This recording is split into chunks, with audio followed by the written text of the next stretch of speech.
Yo,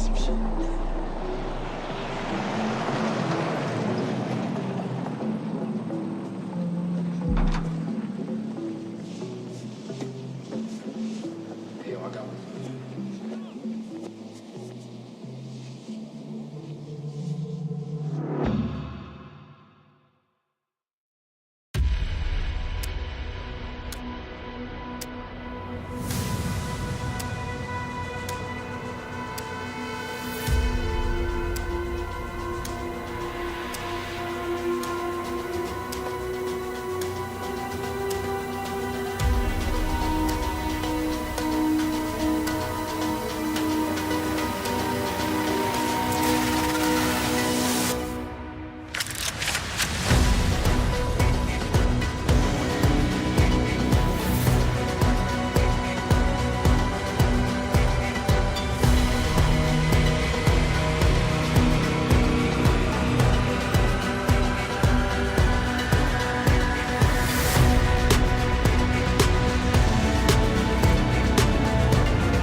Hello and welcome back, ladies and gents, to the Ace NA Masters 2025 Season 2 here. This is, of course, a Blast Premier Rising qualifier event. Only one spot on the line, and we're back. Of course, some more North American action here. My name is Neokai, joined by Vince once again. And we got two best of threes to bring you today. And there were some pretty decent results yesterday, Vince, as well. You know, we got to look at that Marsborn upset on paper. Very much did not feel like it in the server. M80 looked clean, and to follow that as well, somewhat expected results with Boss and NRG getting 2-0s of their own regard. So we're really starting to get a feeling for the top four here heading in towards the semi-finals. Yeah, a strong top four as well. And I think, as you say, realistically, going into yesterday's games, these are maybe not the four that we expected. You could maybe insert wildcard instead of Marsborn, but from what we've actually seen, not just yesterday, but I know you also were able to watch them play again afterwards against M80, and obviously talking about wildcard, they're in rough shape right now. So yeah, obviously being one of the favorites, maybe not. One of the favorites for sure is M80 because they looked phenomenal yesterday in their own right. And Marsborn, they impressed me, man. I've got to say, like, yes, wildcard are looking pretty woeful, I think it's safe to say right now, but take nothing away from Marsborn. Like, these guys were on point, especially that second map. They were dominant. Yeah, I think you're absolutely spot on. I mean, we're looking at what is a Marsborn side who had an opportunity to punish a team that are in a position of weakness, and they did, right? And that's all you can ask of Marsborn. Maybe on paper, right, we'll look at them and saying kind of underdogs in a sense, but you know, the big feeling that we had, especially at the tail end of that series, they didn't play like underdogs. They played with so much confidence, didn't show any respect. That's what I want to see for a side of that kind of caliber. So these are our teams, and of course, the ones that are not sort of grayed out are the remaining four of Marsborn, M80, NRG, and Boss as well. NRG, they're also looking like a very scary side. I mean, I said it yesterday, I do think it's going to be an M80 NRG final, and they proved it. Their opening sort of series against that Shanghai Sharks side was dominant. A 13-3 on Dust 2 to open things up, followed by a 13-0 on Overpass. They made incredible light work out of Shanghai Sharks. Boss as well, made to work for it maybe a little bit more with a overtime and Ancient, but a 13-4 on Train was good for them. So that sets up a pretty interesting semi-final. Boss and NRG, they'll know each other very, very well. NRG, of course, without Hex anymore too, who's now an M80, looking to see kind of how that side regroups and recoups kind of the loss of a big player, and it seems to be not affecting them at all. We're running through some highlights, of course, from our series yesterday. We started off with this Marsborn one. Vince, we've already slightly touched on it. They looked fantastic, and especially as we headed in towards that second map, wildcard just had nothing on offer. No, it felt like their heads really dropped after a very close Train. It ended at 13-11. They probably should have won Train, all things considered. And it felt like they never really fully stabilized after that point. Marsborn, just from strength to strength, had so much confidence, really, in the way that they were playing, taking the fights to the opposition. I'll be curious to see if they do that against M80 today. And now, obviously, we also got a chance to see M80 last night take on the Supernova Comets, and it was a pretty straightforward 2-0. In actual fact, it's 7 matches in a row now that M80 have won. All of them have been 2-0 clean sweeps. They are on fine form. Yeah, absolutely. You're completely spot on. This was getting info boss match on Ancient. A bit of a barn burner as well in towards that double OT. 19-17 this one finished in favor of Boss, but getting info actually really put a lot of pressure on them. Shane had a pretty good series. Snav as well also stepped up. They just unfortunately lacked a little bit of a slump. He really couldn't find his individual form, but this Boss side, also a side that are really scary in their own regard. Of course, Fruit Cup's a name that I think I'll generally throw out there to keep an eye on, but Slight, of course, and Orpa, who's actually had, you know, pretty decent stints himself. He was somebody who's played even the RMR that we did, right, back in for PGL. He played and looked pretty solid then as well. He's had a stint on Wildcard, stints on Boss, Blue Jay, Detonate, all the rest. So a player that's worth keeping an eye on as well. One of the very few actual kind of solid AWPers that you have in North America. But these are the results, as we mentioned. We've got our 4 semi-finalists of M80, Marsborn, Boss, and NRG. And, you know, both of these semi-finals, Vince, I think it's pretty safe to say there is a clear favorite on paper, being M80 again versus Marsborn, and, of course, NRG when they take on Boss. Yeah, I can't really disagree with that, to be fair. What we did see yesterday, obviously, was a couple of upsets and certainly closer games maybe than we were expecting, especially with that Marsborn game. But again, I don't know how much to look into that in terms of how poor Wildcard have been looking as of late. I know that you had a chance to watch them play M80 yesterday. Yeah. I believe it was like 13-6, 13-4 or somewhere around that mark. It was two very one-sided maps again.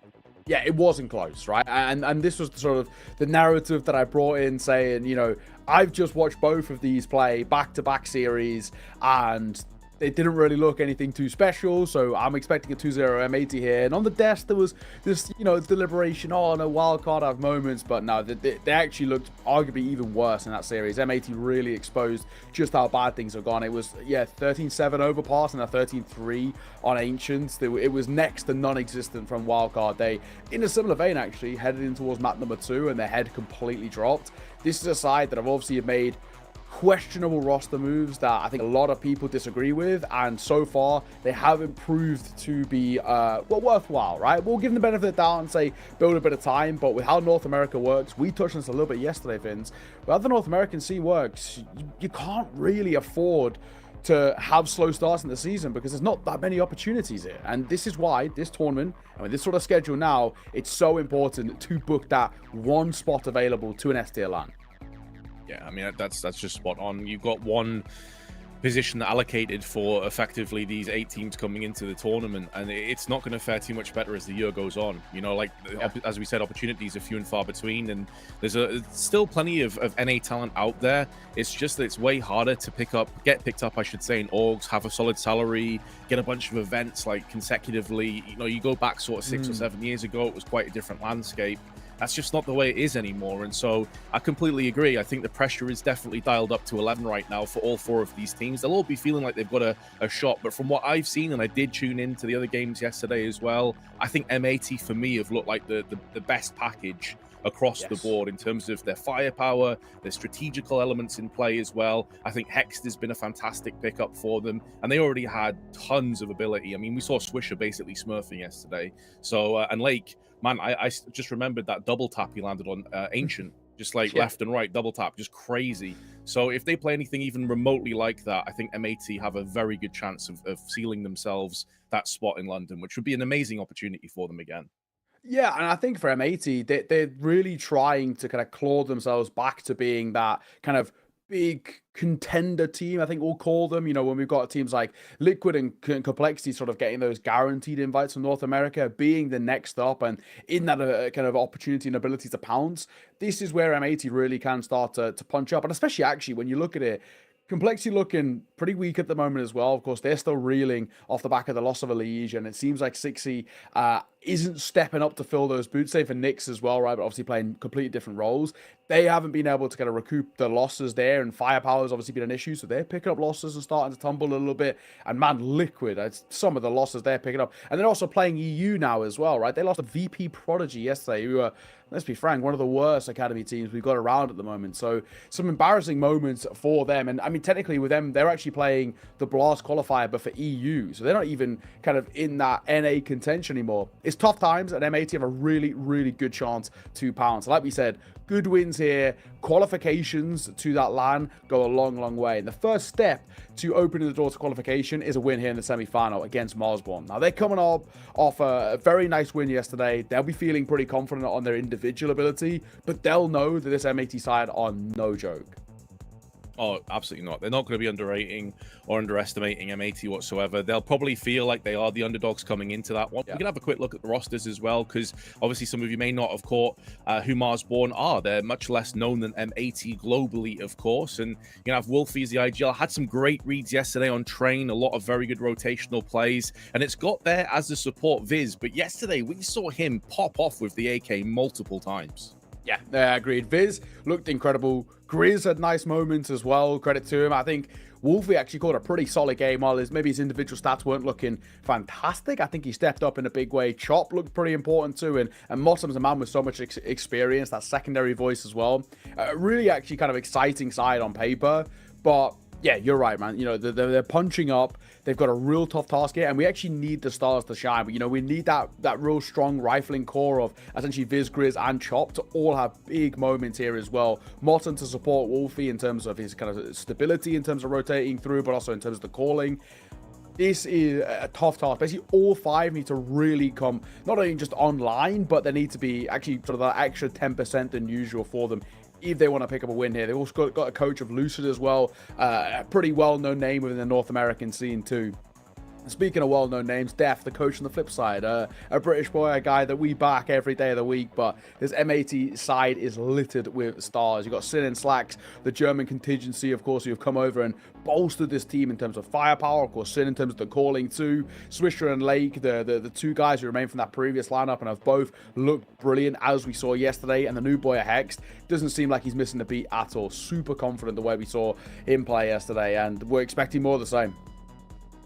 No doubt. I think one of the things that makes this team so terrifying in this tournament is that the spine, the kind of center of this squad, has so many heavy-hitting components. I mean, Sin, yesterday against the Comets, landed a couple of outrageous pistol rounds, effectively just clean sweeping and getting around for his team single-handedly. It's not that he's a bad player by any stretch. Like, obviously, as the IGL, there's always going to be less pressure on your shoulders to frag, but he definitely can. And so it doesn't feel like there's any weak points of this team is kind of what I'm getting at. Whoever you're going up against, whichever bomb site, whichever map they're going to be playing up against you on, and they do love maps like Ancient, so watch out for that potentially in our best of 3. It feels like anyone can pop off at any given time, and that is why I completely agree with you. Marsborn, they need to be on point today. We saw how aggressive and ruthless Chop was in particular after having a rough start on Mirage. He really did just go thermonuclear over on Inferno, was taking the fight, was killing Peeping multiple times. He's one of those players that is one of the most hyped like NA prospects right now, and he was kind of putting him in his pocket. So if they can play to that level of confidence and that kind of idea of, right, if we're going to go out, we're going to go out on our shield, we're going to go out swinging here, then I think they've got a chance to basically take them out of their comfort zone, M80 here, and like actually maybe apply the pressure enough where maybe they can take us into a third map. Maybe they can make this a little bit dodgy.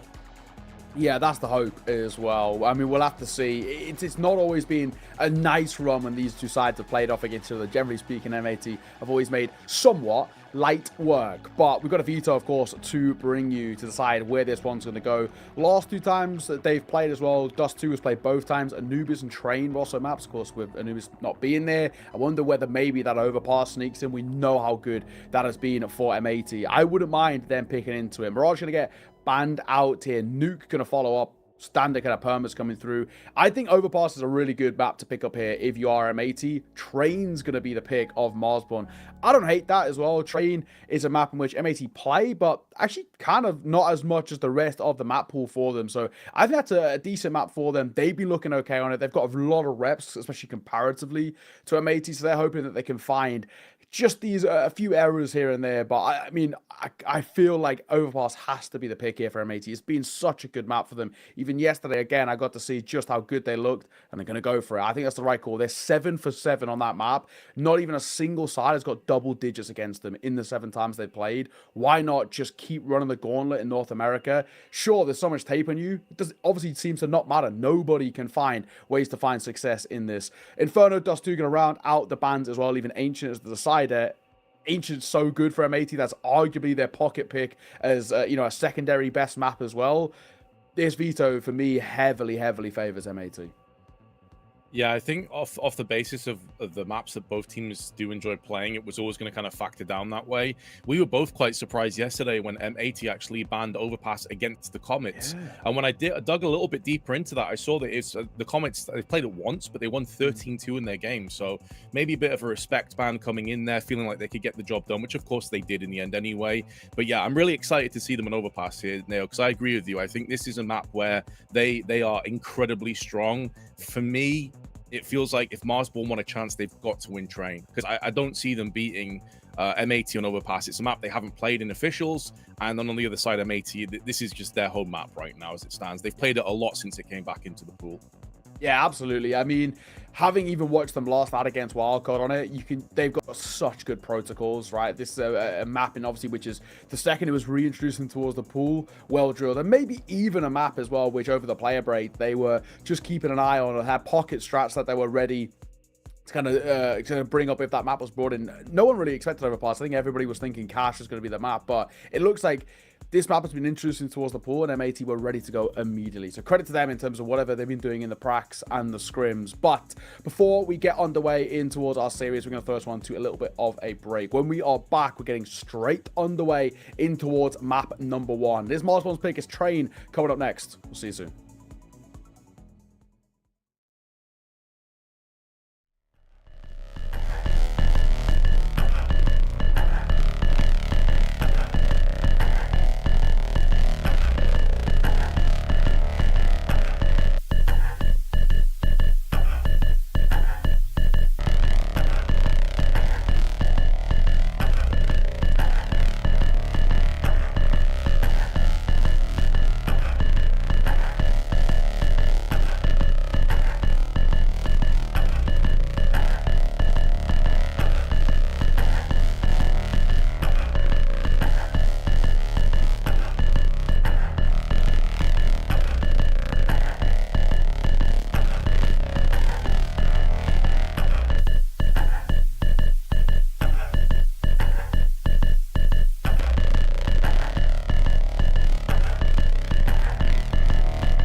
Hello and welcome. We're about to get this show on the road. It's M80 taking on Marsborn. This one could be quite exciting as well. I'm looking forward to seeing what we bring to the table. Marsborn, they are punching up as we've spoken about, so they've got to do something quite special here. And kickstarting things with a nice T-star pistol round will go a long way. Oh, be the best possible start, but Mottom full flash. And this time he will not be able to weather the storm. We saw him do it a lot yesterday. Slacks, in the meanwhile, though, going to have a quick peek up on the halls and spots a multitude of T's pushing in his direction. And although Grizz does come back with one of his own, the rest of his team are being put down where they stand. And they no longer have control over the bomb either. I think they may have just picked it up, actually. So they do have it again. The problem is they're in a 2-on-4 here, Neo, and I'm pretty sure M80 know exactly what's coming up. Yeah, they're ready for this. They've just got the numbers to play trades. That's the big thing that's going to make life difficult. Chop. Oh, no, he might get a freebie, and he does. Gets the freebie, gets out, slacks. Caught a nap a little bit, and of course, the crossfire, not good enough. 50 seconds. Isolate one more fight, and this round is absolutely back on. No doubt. They've got the time as well. They don't have to rush into anything just yet. But speaking of timing, Sin once again in the pistol seems on point to deliver.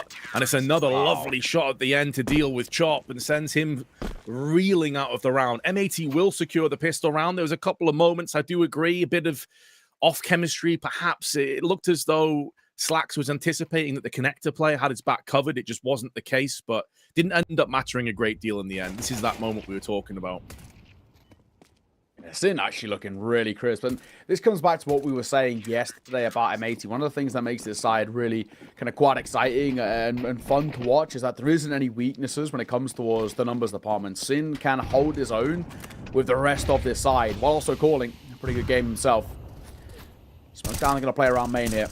Sin wanting to fight out towards Ivy. Not a lot in the early part. I mean, this is a low buy for Marsborn, so it should be a simple round to put aside. Oh, yeah. This is basically no investment whatsoever. If Marsborn can get a kill or two, that would be a huge victory, all things considered. This should be a pretty open, close case. Just going to be biding their time and trying to waste some of these grenades, smokes, and Molotovs that will need to be replenished. It does add up. You're looking at a couple $1,000 potentially that they could get out of them. It is a dink onto Slacks, but with it being a Glock, he's just down to 57. I spotted a couple of players peeking him. And how Lake would love to get a whole bunch of cash built up behind this MP9, smoked down in the eyes of Wolfie, who is carrying the bomb. I mean, for all intents and purposes, it's a 2-0 lead. Like, how could Marsborn possibly even get close to winning this? B9 should be able to mop up a lot here, running around opting for the dualies that can't convert. Thankfully at range, and then 4 there to shut them down. A little black flip as well from Motton. 10 out of 10 for form on that one. And a 10 out of 10 round to shut it down. Couple of kills though. Marsborn, they'll actually take the silver linings out of that. It's not too bad. They didn't bring anything to the table, so you take it. 100%, man. Like, 2 kills when you effectively have nothing at all. Yeah. 100% they're taking that. Like, they got an MP9 away, but I believe they did take a rifle as well alongside it. So, yeah, they can come back into this with AKs and M80. Sure, they've won the 2-0, but you can see Sin and Lake are feeling the effects of this. They're down below $200 each. Does make this next round on the verge of being considered what we like to call that swing round. Win this one here, and M80 put under pressure. Same thing on the flip side. M80 win it in what is, technically speaking, a bonus. Oswald's money's going to look a little funky. Ollie out as well. The flash isn't good enough as Lake going to get caught by it initially. Thankfully, there for the trade. Hex, 1-for-1 for him as well. But there is a man to fight up close. He's trying to find the second. And oh my god, Slacks does. Last man of Wolfie here got to lead by example, but this is a big ask. The only thing going in his favor is he hadn't been spotted, but now he certainly has been there to hurt his feet singeing in the Molotov.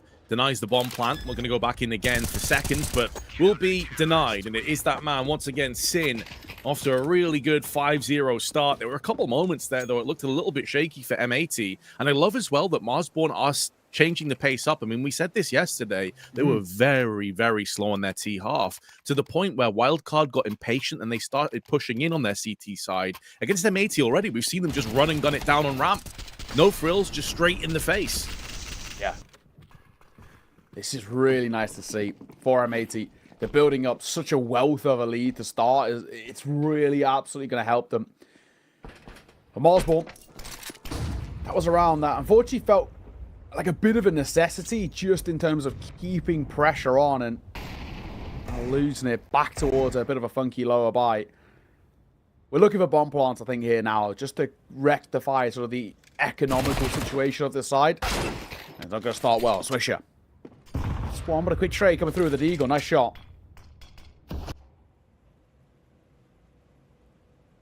Spread the CTs out just that little bit more thinly. Sin was thinking about throwing in the incendiary, but now he's getting spotted by 2 Deagles. Needs to be careful, but holds his nerve. Sprays down in the end, tried the tapping, decided to go fully automatic, and 2 bodies lit to the floor. M80 can wipe the sweat off their brow. It could have got into dodgy territory, and maybe it still will. The veteran of Motum with the M4 alongside Viz on the Deagle. Do have the bomb as well, so M80 can't take anything for granted. They still need to work for this round. Okay. Yeah, that's scooped up M4. There's maybe even a thought process of kind of saving it a little bit, but I feel generally speaking, what's the point? You got to buy into the next one anyway. I mean, maybe if Viz is the 4 and Motum doesn't have a chance, it's keep hold of it. It's better than giving away kills for nothing, especially towards the MP9 and that kill bonus, but regardless, they're both going to have a look in. The first one should be easy. I was going to say the shoulder was poking round, but Lake will only net 1. He comes through Motum up close. He doesn't expect the MP9 Swisher. Too close. 4-0 start. And for Marsborn, as we come back in towards the bye, we once again put that pressure onto them, saying they kind of got to win this. If they don't, M80 are going to pull away already to a point where we're saying this is a pretty good first half. Yeah, I do agree. The pressure is swelling now. Certainly applied directly to the shoulders of Marsborn. And although they'll have AKs into this one, max round loss bonus on the horizon as well. The fact that they haven't taken that many players down in the process. I mean, you still got Sin yet to die. Swisher also yet to die. Money building nicely for M80. So Marsborn know that not only do they need to have a lot more impact and pick up some rounds, but take more bodies with them as Lake goes for the spray and gets 2 through the smoke. Perfect timing, perfectly on point. And Marsborn can't do anything behind this smoke. They're just being battered, perforated with bullets, and it's Sin that just dips in for his own kill. And suddenly only 2 remain. Yeah, this becomes a little funky. Hexed. Oh, he's got all of this control toward the brown hole, so it's just such an information gather, and Lake going to utilize it with a second as well. Another round to M80. That one flawless. All 5 stay alive as they find the 5th. Ah, that is a tilter, and Marsborn, things are going from bad to worse. And Vince, the more concerning thing here, on top of obviously things not looking too great, this is their map pick, right? This is the one map which feels like they've got a chance to put real pressure on. And they just can't. Lake is a fantastic round to his name. 4 to 5 kills. Sin getting in for 1 of his own, but things are not looking good. This is the one that felt like maybe not so much punish, but at least one where you had an opportunity. As M80 don't play it as much, it doesn't seem to be affecting them at all. That's the concerning thing. You have 4 players on 1 frag, and then Motum has 4 by himself. 8 kills. As we move into the 6th round, collectively for Marsborn. So, like you highlighted, last round, flawless. Early rounds were looking a bit dodgy. Nothing doing here for Marsborn either. The easiest of opening picks for Slacks, and there's no real retaliation. There's no real flashes or smokes being flung down to get in the face. They're just standing at arm's reach and asking to get punched at this stage. And Hex is going to be making a move around, but it seems like Marsborn, they've got other ideas. They're starting to back away. Oh, it gives a bit of an idea there. He's just trying to tap through. I don't even know if you can properly wallbang that, but I'm assuming you must be able to. We're trying to bait out the fight at the very least. What idea. 40 seconds though. They're going going to group back. This looks like an A split with a late lurk through Ivy, if I had to assume. Grizz, the big thing for him, actually needs to move late. He can wait for attention to be drawn over towards May, and that'll give him a chance. The first, they have a slack. A second, spotted, but Fizz does well. There's the late lurk, as I spoke of, and it's a bit ugly, but he'll finally get the kill on towards Grizz. Swisher, he's stuck now in a bit of an awkward spot, but thankfully Hex is here. 2 to his name and leaving it all on the shoulders of Grizz, and they know where he is. Swisher will see him off. Beautiful, beautiful recovery in that round. That did look a little funky at one point. It did. There's a couple of timing windows that Grizz exploited. Like you said, it wasn't necessarily clean, but he got the job done. The problem, though, is that by the time they started pushing, you had about 20 seconds left on the clock. Yeah. And M80, you can see the crossfire that they had from Swisher, and then on the site as well, was far too powerful for Marsborn to do anything with, because they didn't have a smoke to cordon off an area. They didn't have a molly or a flashbang to try and accompany them on the push. And so 6-0 comes up, and still, by the way, M80 have 2 players who are yet to die. Sin and Swisher both on 0 deaths. That's a tough predicament. This is ridiculous what we're seeing from M80. Just showing, I think, the class level of them. How good things can look. 1 for 1 as Lake and Viz will trade. There's so much damage to be dealt with that T side, and it might get worse. And Swisher going to find a big kill. He looks for more, but he's seen off by the HE. Marsborn proving that Swisher can bleed as he goes down for the first time. Sin, the only immortal left standing, as Marsborn desperately trying to get themselves a stranglehold over on this side, but they haven't dealt with Ivy just yet, so they're scared, nervous about going in and fully committing to the plant, knowing they can get peeked from Sin's position right now. They have bypassed it. Hexstone, important trade, and it goes in his favor. They force the plant into play, but the problem is that Wolfie on 5 HP, and maybe Grizz soon to go down, stuck behind the connector or the Molotov. Needs this kill, does Slacks, but he's keeping at least one of these 2 Ts interested and busy. And finally puts him on his back. And now Wolfie with his back quite literally to the wall. It's going to be too hot to handle. And M80 continue their flawless win streak. 7-0. Absolutely insane what we're seeing right now. A side to have, seamlessly, it feels like no gaps. I mean, sure, that round's much closer, but also showing that in hard moments, this is a side that can recover and actually can do it really quite effectively. 7-0, already guaranteed the lead at the turn of the half and do it flawlessly in this fashion. Marsborn, I'm actually surprised I've not seen a pause being taken. You know, at this point, start to really try and put a bit of pressure on, right? Let's try and slow them down, ice them out in some way. Seemed to be the case. Back towards the investment, a Galil to round it out.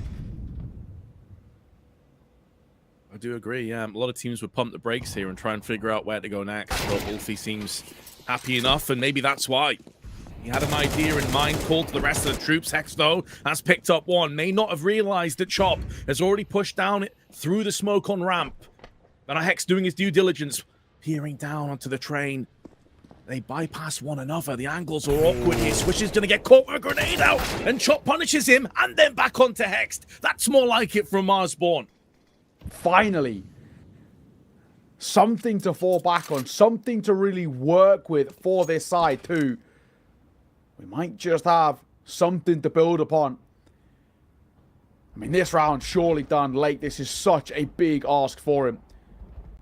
Feels like a next to impossible task, if I'm being completely frank. One will go down. I mean, he may as well stick around for exits, right? You know, there's so much money to go around on that CT side. Why not just have and try and make it as expensive as you can? You know, individually as well, this guy's great. But 1 versus 4 does feel next to impossible. Tapping away, and it'll be seen off as well. Nice little no contact. Crossfire setup. Finally successful, Marsborn. The big hope now, though, just make sure this cannot afford to be a flash in the pan. We have to find some consistency. Yeah, exactly. And really what their round builds off here is an amazing individual effort from Chop. Like, getting these 2 or 3 kills by pushing down B, that's not necessarily a play that you can bank off working round in, round out. That feels like a bit of a freak occurrence, a bit of a blip on the radar for M80. So if you're Marsborn, yes, you got some success. That's all well and good. But what can you do with this? That momentum isn't going to build itself. You've got to put in the work right now. Because M80's economy, it's looking real good, as you'd expect, considering that up into that last round, they had a player that had only died once and one that hadn't died a single time. They go aggressive, and not for the first time. Motum gets caught by the flashback and finished off. It is a 2-for-1 trade, as Wolfie tries to avenge his fallen teammate. Good Molotov is going to force back Swisher. I say that actually, it doesn't fully extend. And so he can hold his resolve and put down Fizz. And just like that, M80 once again into an advantageous position, but it gets snatched away from Wolfie, who wants more. Swisher in that smoke, he'll jump the bottom as well. Tries to spam behind it, but that'll cost him his life. 1 versus 1, new boy on the block of Hex. Spots ahead, and a pixel is all he has to work with. It's expensive, sure, but all that matters for M80's sake is a round snatched back as well. And that'll hurt Marsborn. That's going to have a knock-on effect to them. No, maybe not so much financially in this situation, but mentally. Like we said, they needed to build upon that first round of the board. They needed to find a bit of consistency, a bit of success. And unfortunately for them, it falls flat in that 1 versus 1. Well played from Hex. Unorthodox angle and a really nice shot. Timeout taken. And finally, by Marsborn, but you can even make the argument too little too late, right? I mean, this is such a wealth of a lead, a 7-round deficit that they're in. Yeah, it does feel a bit on the late side. I do agree with that. But I mean, I suppose, you know, if you're Wolfie right now, you're thinking, well, if we pick up the last 3 rounds, we get an 8-4 half. Not ideal, but it's not impossible. You still have the chance. And we saw yesterday, they were very good when it came to pistol rounds. They had a lot of success. I think they won 3 out of 4 pistol rounds against Wildcard. They won both pistol rounds on Train, and they were able to convert that into a bunch of rounds that effectively got them across the finish line. So you've got to keep yourself in full belief that you can turn the tides. You can have some success here, even if it has been an incredibly one-sided map so far.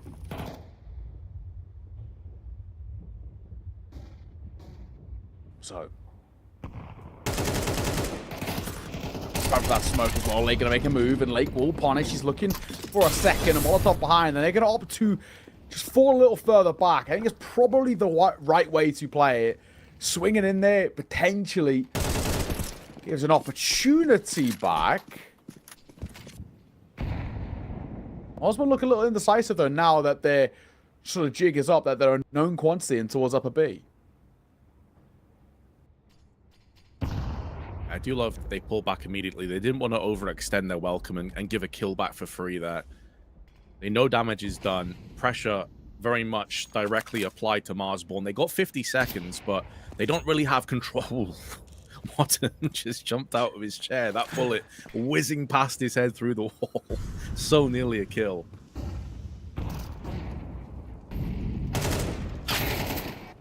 Oh, that's a kill. Motum and Sharp, they'll combine. Nice work. Versus 3. Less than 30 seconds as well. They've not got a lot of time on this one. Hex might be called upon to be the hero once again. Got to make a move here. This C4's got to go down, but they're not really in a spot which looks safe enough to plant. And Slacks could punish, but it's Wolfie with a real sharp shot. That was a beauty of a shot. That's given his team a really good opportunity. The downside is that I don't know if they are aware of Hex positioning. Chop is watching it, though. Grenade could do some serious damage, but what can Hex do behind it? He's caught in 2 mines. Half that timer on the fuse already gone away as well on the bomb. They've got to start making a move here if they want to go in for it. Money's not ideal on a couple of players if they're thinking about a save, but they've already fully committed. And out into the open, they are caught with grenades in hand. But that kill from Wolfie onto Slacks, that felt like the moment where everything turned around in Marsborn's favor. If he goes down to the AWP, it's a whole different ball game. Yeah, I think you're absolutely spot on. It's such an important kill to get. Things were looking a little dicey.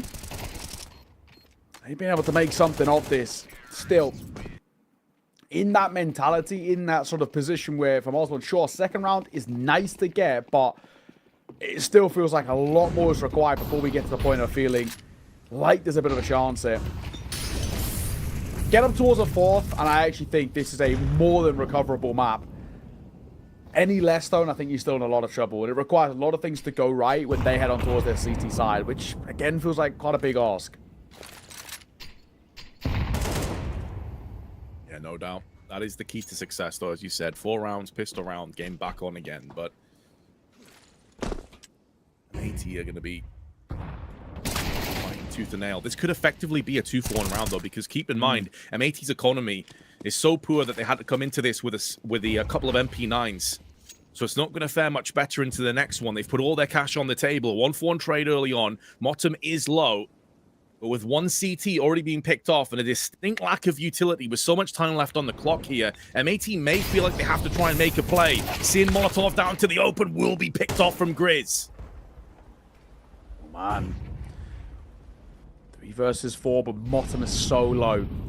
And B9 can still be a bit of an issue, but still feel like we've got to see some heroics out from the AWP. And financially, of course, in a rough spot, so there's maybe even an angle to save Brewing. Swisher know about close right. Slacks will. Nice post in a find as well. MP9 trying to find a gap, and in that smoke, didn't realize there's one just round that corner. This is still super dicey. Bomb halfway ticked as well, and down goes, well, what a piece. Hexed and Motum. Quick trades that have come through. Slacks trying to make a move. He's out all alone with the AWP as time ticks. If the fights don't come to him, he's going to save. Yeah, I think he's already positioned to save here. No kit in hand. As you highlighted, money is garbage for M80. This AWP would be worth so much into the next.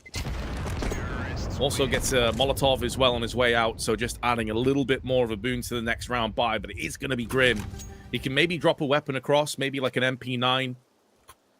Couple of nades perhaps, but yeah, M80 are down to 5.7s, Deagles. There is a really good chance for Marsborn to get 4. Yeah, and, you know, if we're being frank as well for Marsborn, they're in that spot, which is, yeah, actually kind of quite recoverable. So, yeah, nice position to be in. This is looking okay. I think there's at least something here it feels to work with. Marsborn get a 4th, and now we can maybe start to believe. But still going to overcome this round, and sure, it's not the best of buys, but it can still be quite scary. 5.7 MP9s at close range on train. I'm not going to completely discount it just yet. Some hefty grenade damage done as well onto Motum and Wolfie, who both tried to push into the main side.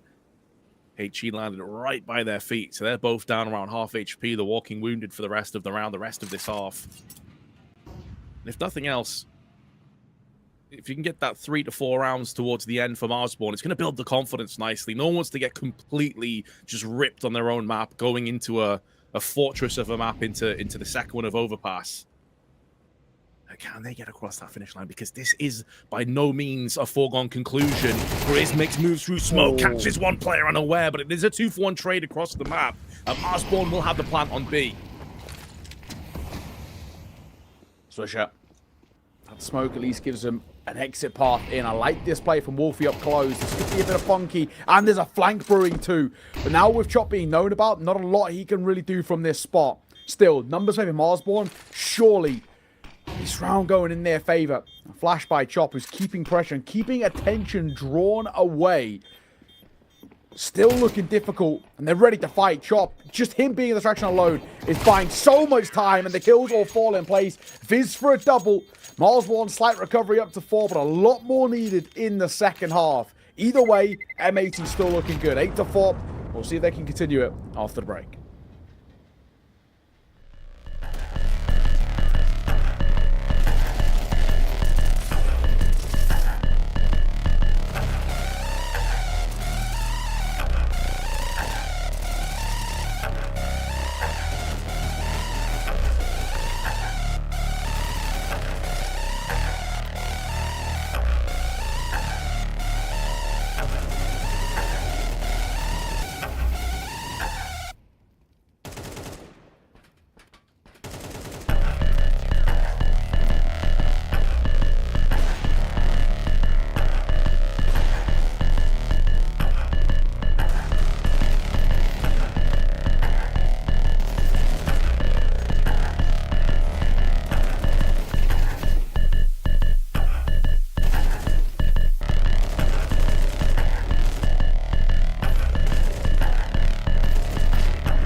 welcome back. Second half underway. And do you know what? Fair enough. A bit of a recovery coming through for Marsborn, but we said it'd be nice if they get 8 rounds, and sure it will, but they've got to get a pistol to follow it. It starts well with Grizz getting an opener.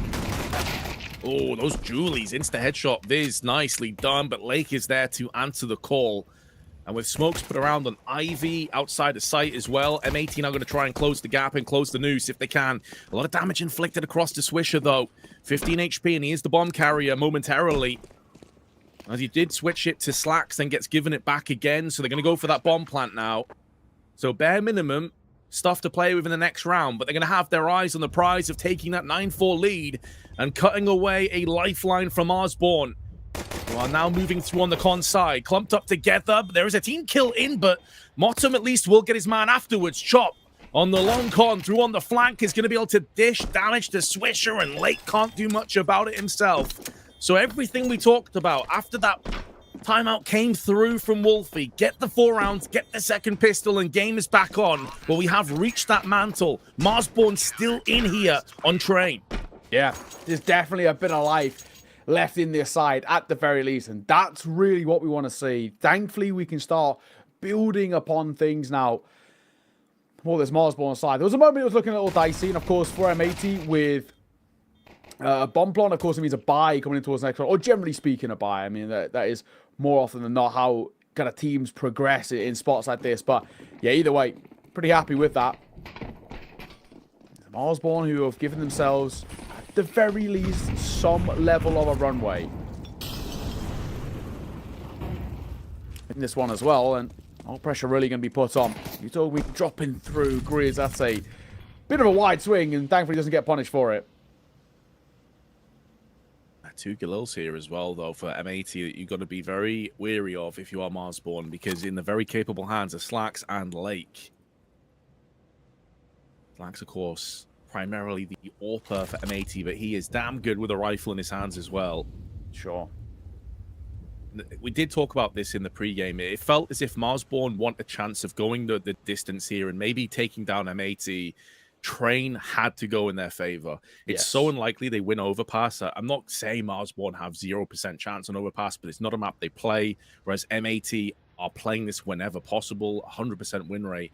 So the fact that they're still in with this now, it does give them a lifeline. It does give them a chance to maybe get 2 upsets in a row. Yeah, a lot of things obviously have to go right, but I think you're absolutely spot on, right? We're looking at this as, if you find Train, you're going to give yourself a lifeline in this series, the potential to push it to a third. But Sosovsky completely writing off Overpass. Who knows? Yeah, Tex Wolfie. They'll trade one apiece as well, trying to get up close and personal. Oh, it's working out well. Switch are going to find 2 this round, but a crumple right from the seams as Chop. He is called upon. 1v3 to 1 versus 2 as well, but he's just dinged. He's so low. No room for error. Molly that'll go bank round through the backside of the site, but Swisher gets the kill and a gun upgrade too. Oh, M80, they bite back, and they do it in arguably the more important round. It's all well and good getting a pistol, but a force buy makes a whole host of difference. Man, that's such an exquisite round from Swisher as well. Like Tech 9 in hand, runs and guns, 3 kills in the round, getting super aggressive. Well done, sir. And he was a phenom yesterday. Sure, the comments did struggle against M80, but Swisher, at one point, correct me if I'm wrong here, Neil, but I think he was like 24-3 or something on the Mirage. He was just wrecking on the CT side. I think you're right. He was absolutely farming.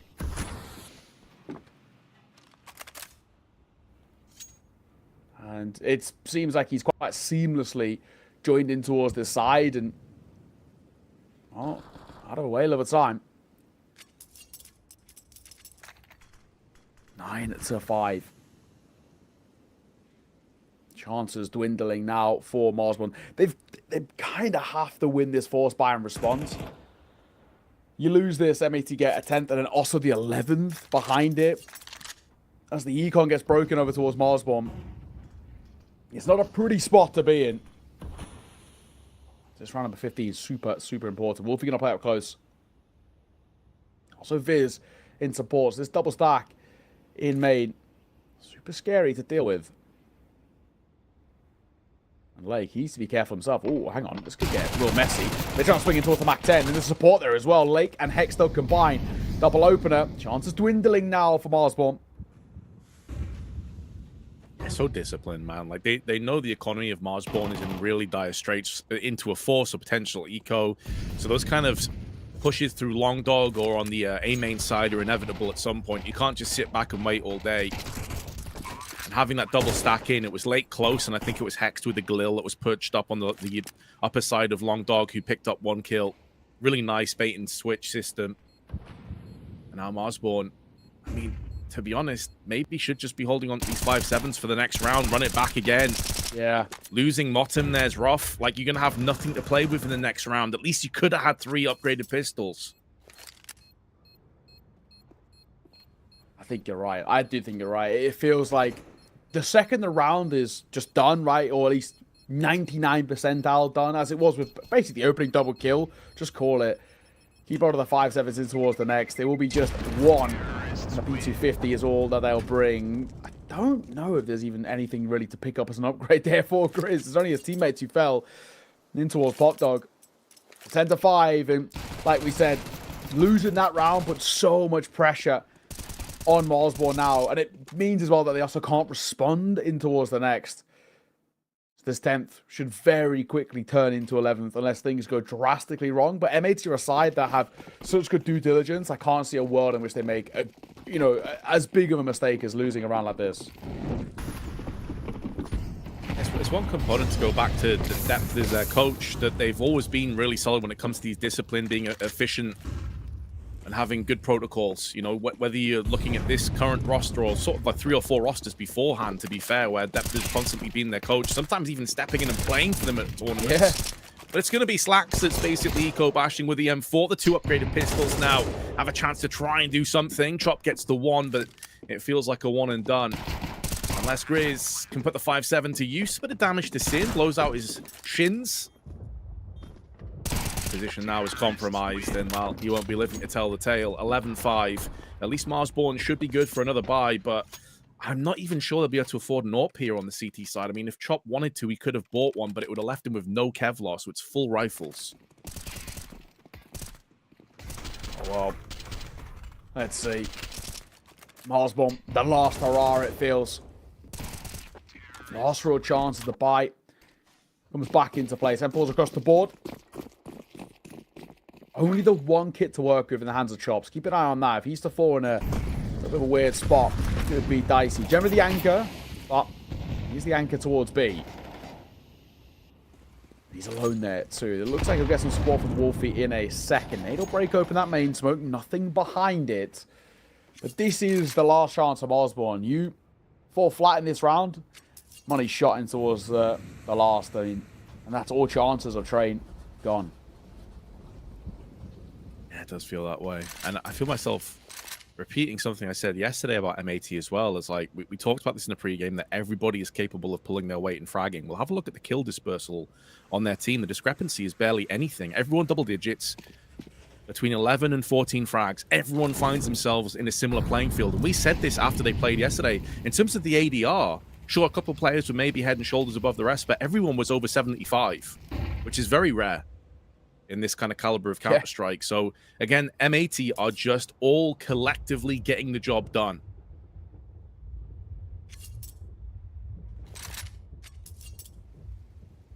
So,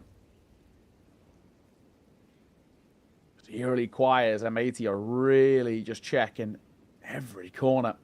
30 seconds. Comes the smoke. They get hitting towards the A side. Split that's going to come through.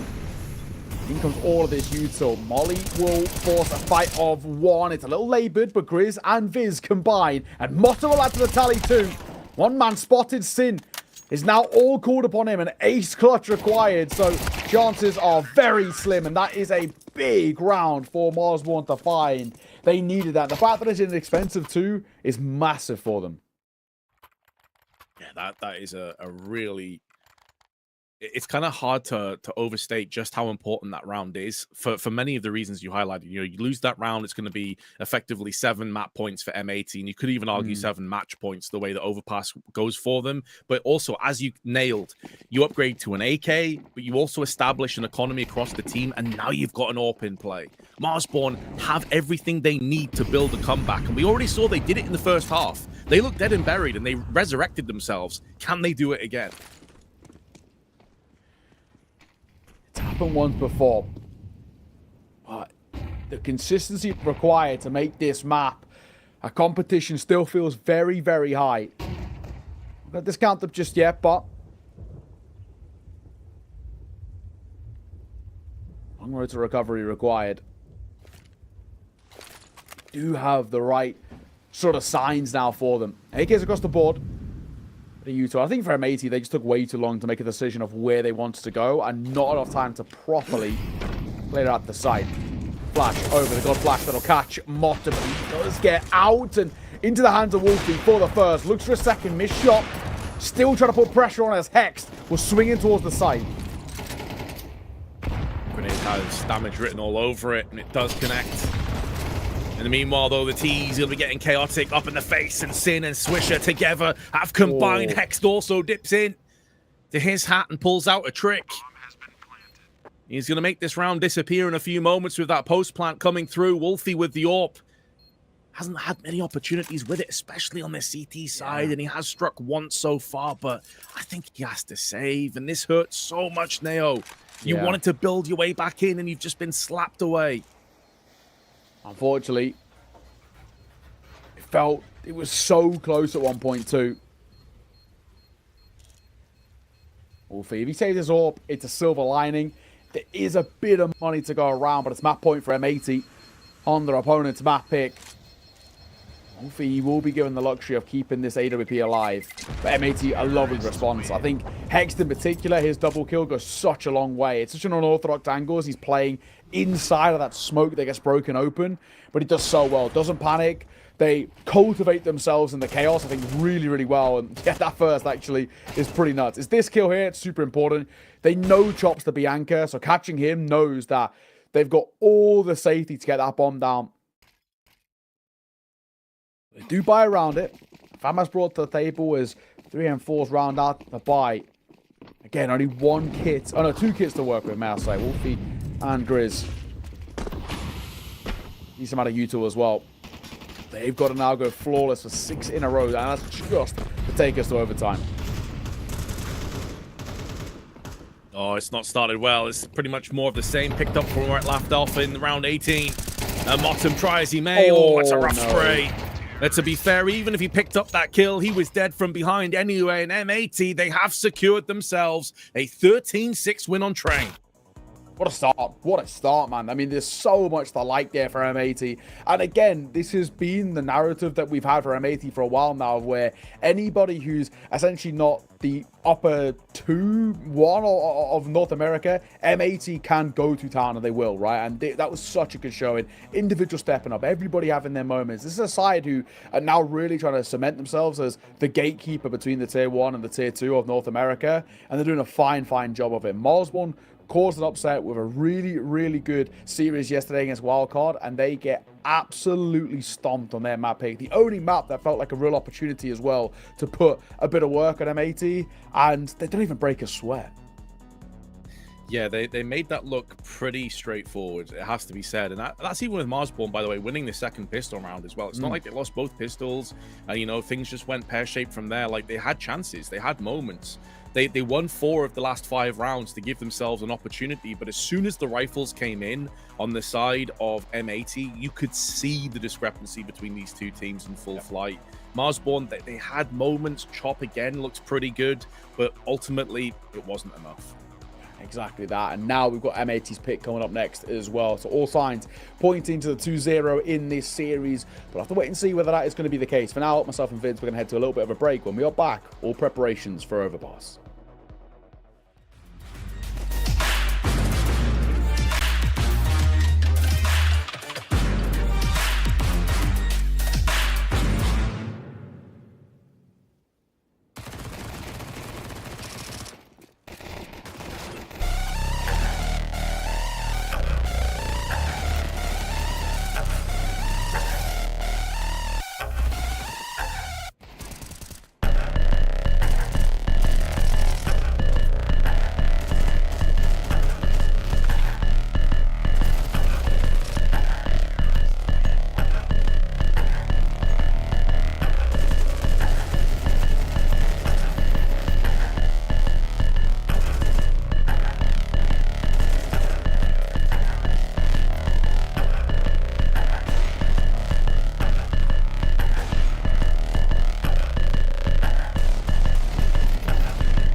Welcome back. I mean, a pretty dominant map, all things considered, right? You really got to see just the level of how well M80 can play, right? This is a side that are no joke, and we're seeing it once again, right? This is where they're sort of proving, I think, the real difference between the Tier 2 and the Tier 1.5 in North America. M80 were one of the favorites, and that was Marsborn's map pick as well. The only real chance it felt like they had in the series, and Vince, they've squandered it. And now as we're towards map number 2, everything is pointing to an M80 2-0 now.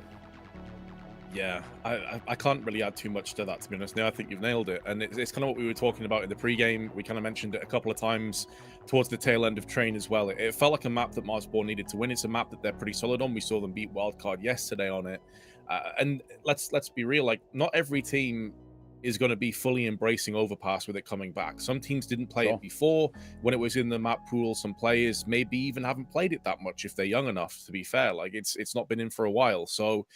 What we do know is that M80 have fully embraced it. But as you can see the stats on your screen, once again, everybody over 75 ADR. Once again, everybody over double digits. And you can't really pick that many players from this M80 team that are head and shoulders above the rest. Like, in terms of impact, sure, Swisher had a bunch. But, I mean, everybody is there and they're fragging. And that is terrifying if you're against them. Yeah, this is the issue, right? When you look at this M80 side and how to break them down, there actually just isn't weaknesses really in them, and that's what makes life so difficult. I mean, even then, right, for Slacks, who's towards the bottom end, or is at the bottom end in terms of the numbers department, he's doing it without really picking up the AWP all that much. He doesn't really need to either. I mean, it's difficult to discuss ways to find wins now for Marsborn because they're also not getting their individuals coming online the way that they need to themselves. I mean, it's, what, 12 apiece for Grizz and Chop, which is good, but you look at kind of, in particular, kind of Chop's kills, they're just rotation kills coming in, exit frags that aren't really doing a hell of a lot. I don't know, man. It's all kind of little impact, and unfortunately, that's the story of Marsborn. It's a pretty one-sided affair in towards Train. Yeah, exactly. And again, they had a pistol round. They had a resurgence towards the end of the first half. The problem is it just took them way too long before they got started. It was like 7 or 8-0 before they even came alive on the server in the first place. And like, obviously, against a team of M80 stature, that is a death sentence. Even if you do manage to claw your way back in, as soon as M80 had rifles on that T side, they just went back to work again. They stepped up into the 3rd, 4th gear and left them in the dust behind them. So you're going to see some highlights here of how we got to that point. It's going to be very much M80 sided, especially for these first rounds. And I am concerned for Marsborn. Do you have it in your locker? Because we haven't seen them play Overpass in terms of officials. I guess you can always say maybe they are just secretly pretty damn good on this map, but I think that's definitely a stretch. Yeah, I think you're right. You know, what are the ways in which we fathom wins here? And what are the ways in which we kind of get stuff underway? And sure, you know, it's without a doubt, there's a lot of tape, a lot of demos you can watch back, but I don't think it makes a difference. I think, you know, you've got to break down this map, and I think with most maps of M80, they are just individually better. And even if you have an idea of what M80 are going to bring to the table, as it felt like Marsborn did at times on Train, they understood maybe what the executes were looking like. They just couldn't do anything about it, right? You know, you're losing out the head-to-heads. We see just how sharp this M80 side are looking. There's no real gaps in the armor. I can't still fathom ways. They've got to come out the gates absolutely flying in towards Overpass. I'm assuming they'll get a CT side start, which is good. It's a very CT-sided map and kind of always was in CS2 before it got taken out. But even still, man, big ask, and especially with a guy playing as well as this. We talked about Swisher and his confidence and how he maybe lacked a bit of that when his head was sort of on the chopping block. It seems like he's regained order. They're looking absolutely fantastic. Yeah, he was definitely the pick of the bunch, but really, you could have gone to any of the players over on his side there of M80, and you could have said, right, this is around where he had a ton of impact. This is around where he had a huge frag. Like, obviously, Sin in the opening pistol round picks up 2 or 3 frags, gets them off to a great start. So, yeah, everyone had their moments. And I was just looking at a couple of stats there because I was curious. Like, obviously, Overpass hasn't been in the active sort of pro scene for over a year at this point. You'd have to go back towards the start of 2024. They do have a map recorded, but it was when Wolfie, Chop, and Viz were playing with Party Astronauts, and that was with Sixy, who obviously now plays with Cole, and then Ben Leet as well, who's been factoring actually in this tournament. So it isn't with the full 5 roster, and they did lose, and that is the only time that there's a recorded game for these guys over the last few years of playing Overpass. So it's even a stretch to say that, because obviously, like, it's only 3 of the 5 players in that statistic. But it just goes to show, I mean, there just isn't that much data out there when it comes to this team and these players, and whether they enjoy Overpass or not. And obviously, the one time there is a bit of a record, they lost, and it was a pretty one-sided loss. Yeah, so what you're telling me is all signs not looking too good, right? And this is the kind of daunting task ahead of them. And now I think the one thing going for Marsborn, in the same way that we brought it up, they've got to expect this Overpass coming. We knew it was going to come in towards this series. I think most people playing M80 right now know it's going to be picked in because of how sharp and how solid they're looking at. The protocols are very, very good. But it's just a case of, does it really even matter? Like I was mentioning, I just don't think any amount of prep at the moment is going to help Marsborn when their individuals aren't playing well enough. You know, we need a lot more out of Viz. We need to see these individuals step up as well in terms of maybe Wolfie head-to-head on the AWP against Slack. So Overpass is a map in which Slack's can have a lot of control on. He can really start to deal a lot of damage. These long lines of sight, much more kind of proactive as an AWPer on towards a map like Overpass comparatively to Train. Train, generally speaking, rifles do a lot of the heavy lifting. But Slacks, this is a map in which he can and does quite often go huge on. So I'm worried in that sense. And for Marsborn, you know, we've got this sort of 10-15 minute break in between maps where they've got a chance to try and find ways back into this, but I don't know, I can't fathom a way at the moment. They've got to have a really solid conversation with Lucid, the coach, to try and rectify the situation, because mentally they actually look quite checked out for me. But before we get on the way in towards Overpass, of course, we've got a little break to throw to. So when we are back, map number 2, and potentially the final map of this series on the docket.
Welcome in. We're about to get the show back on the road for map number 2. It's M80's pick. It's Overpass up next. And Vince, we've already spoken about it at length. There is a huge recovery required here for this Marsborn side who just haven't shown us enough just yet.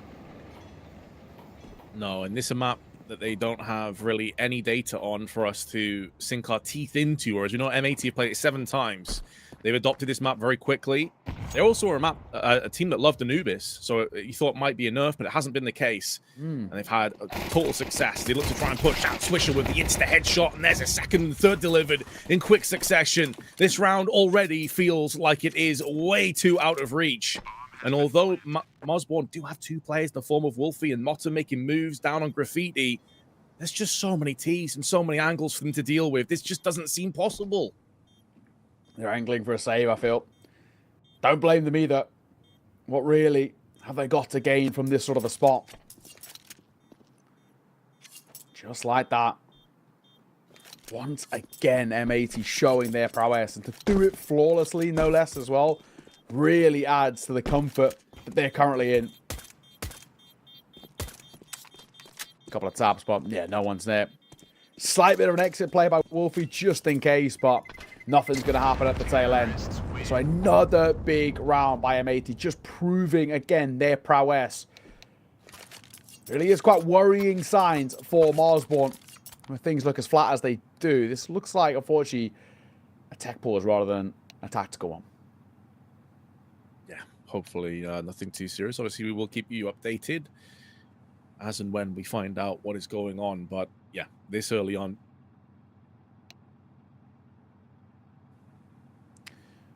yeah, looks like for now, yeah, bit of a pause, but I mean, I don't see anybody dropped out, so generally speaking, good sign. Hopefully that will be the case, but we'll have to wait and hopefully get this one back on the road momentarily. But M80, sharp start from them, right? Really nice out the gates, not pulling any punches at all as well. Sort of exactly what we want to be seeing from them.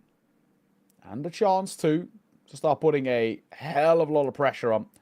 Which, again, exactly what we want to be seeing from them. This is a side who have proved already just how good this Overpass is.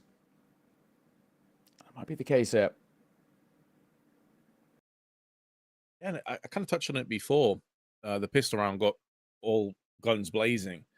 Well, I say that was for about a second before the round was basically finished. But this is also a team, you know, whenever we have one of the map rotation kind of get a switch around, whether it be Overpass out in the past or Anubis out and back in again, some teams always like take an L because they've adopted that map. They mainly play it. And I have to say, M80 played a lot of Anubis. They're actually very solid on Anubis as well. They've played it a lot over the last year or so. So the fact that Anubis is removed, Overpass comes in, and they've adopted this one so quickly as well. It really is a testament to depth as a coach, but also the players for being versatile and picking up these maps where they left off as well. And it's always going to give you like that additional little edge and spark when it comes to having a solid sort of dynamic map pool, which really allows you, as you said, like the gatekeepers of sort of tier 2 to tier 1. Some may even argue with complexity kind of going in reverse a little bit. And it feels harsh to say because it felt like they were kind of judged harshly based off their major performance. But keep in mind, Holzerk wasn't able to attend and he was a linchpin of the complexity roster. But since coming back, it has been rough for them. As you highlighted, Liquid in all kinds of trouble. In fact, could you even say that they're an NA roster anymore, seeing as they have to qualify in EU? Then maybe M80 are up there now towards the top end of the NA region, with all these other teams kind of falling apart and collapsing around them. Yeah, I think you're right. They've done enough as well to really build themselves up as a team and prove just how good they can be. Thankfully, Tech Pause is concluded. Looks like we can get this show right back on the road. What has been a one-sided map number 1 for the most part. All signs feel like it points to more of the same here in map number 2. Not any sort of a bite to bring to the table here. Yeah, it's a shooting gallery, isn't it? It's an eco bash, and unsurprisingly, it has very easily gone in the pocket of M80, who will dial in a 2-0. Marsborn, though, will have a bye. But yeah, that is about as straightforward an opening 2 rounds you could ask for. this is the round really as well where, again, they have to kind of prove themselves. For Marsborn, as much as it's still super early in the map, whatever you want to put it, if they can't get out the gates, we saw this happen on train, didn't we? And that's the thing that really, really cost them.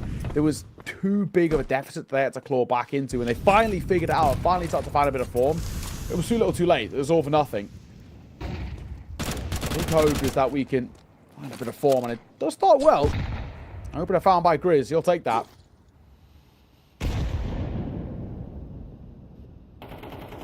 Well, most certainly. Yeah. Takes a little bit of the pressure off as well, where you don't have to rotate a player over quickly and feel like you're a bit thinly spread. Smoke getting... Sin, never mind. Looked like he was going to be lining up the smoke for a second, but Grizz instead goes for the spray with Chop, and it is 2 kills. And nothing to be said from M80. 2 clean kills at that. So much better for Marsborn. So important for their overall trajectory on this half. They need to make sure they don't lose many weapons from this point forward. Already feeling much better, but yeah, you're right. Is the play here just financial security, which I feel like probably is the right call. Marsborn, as you put it, much, much better. A lot more to like there. Still, in a similar vein to what we saw on train, it can't be a flash in the pan. We have to get some decent consistency. We have to start putting proper consecutive rounds on the board, but either way, the fact that they found success much, much earlier than train is, generally speaking, good signs. Final 20 seconds. Nothing really that Sin and Swisher can do. Pop shot. He's a known quantity, but again, what can you really do in this sort of a spot? Just back off and save. It's twofold. One, Sin is watching Monster to try and deny any AKs from trading hands. See if they can upgrade those weapons. I'm not even sure if an AK did drop in Monster. They're not going to get their hands on them, but it's also on the other side of that as well. Now it's like your last 2 players have AKs in their own right, Swisher and Sin. You really don't want to both die, and then bolster the arsenal of weaponry and the firepower that much more for Marsborn. So the save is kind of like this double-edged sword. It has dulled down the success a little bit, but Marsborn still with their first round, and they're going to be so happy about that. Now it's all about building upon it. Make sure, like you said, just not the one and done. I'm in the poking towards middle. Already, Slacks and Switch are both taking some pretty serious damage at the gates. Nice work. Marsborn keeping the pressure on and staying really aggressive, which is a good sign. This is a side that I want to keep trying to play with confidence. That's what made them so good against Wildcard yesterday. They showed no respect, and it worked. Do the same here. It's hard to do, of course, against M80, who obviously are a considerable caliber ahead. That's the only way that you're going to find wins, it feels.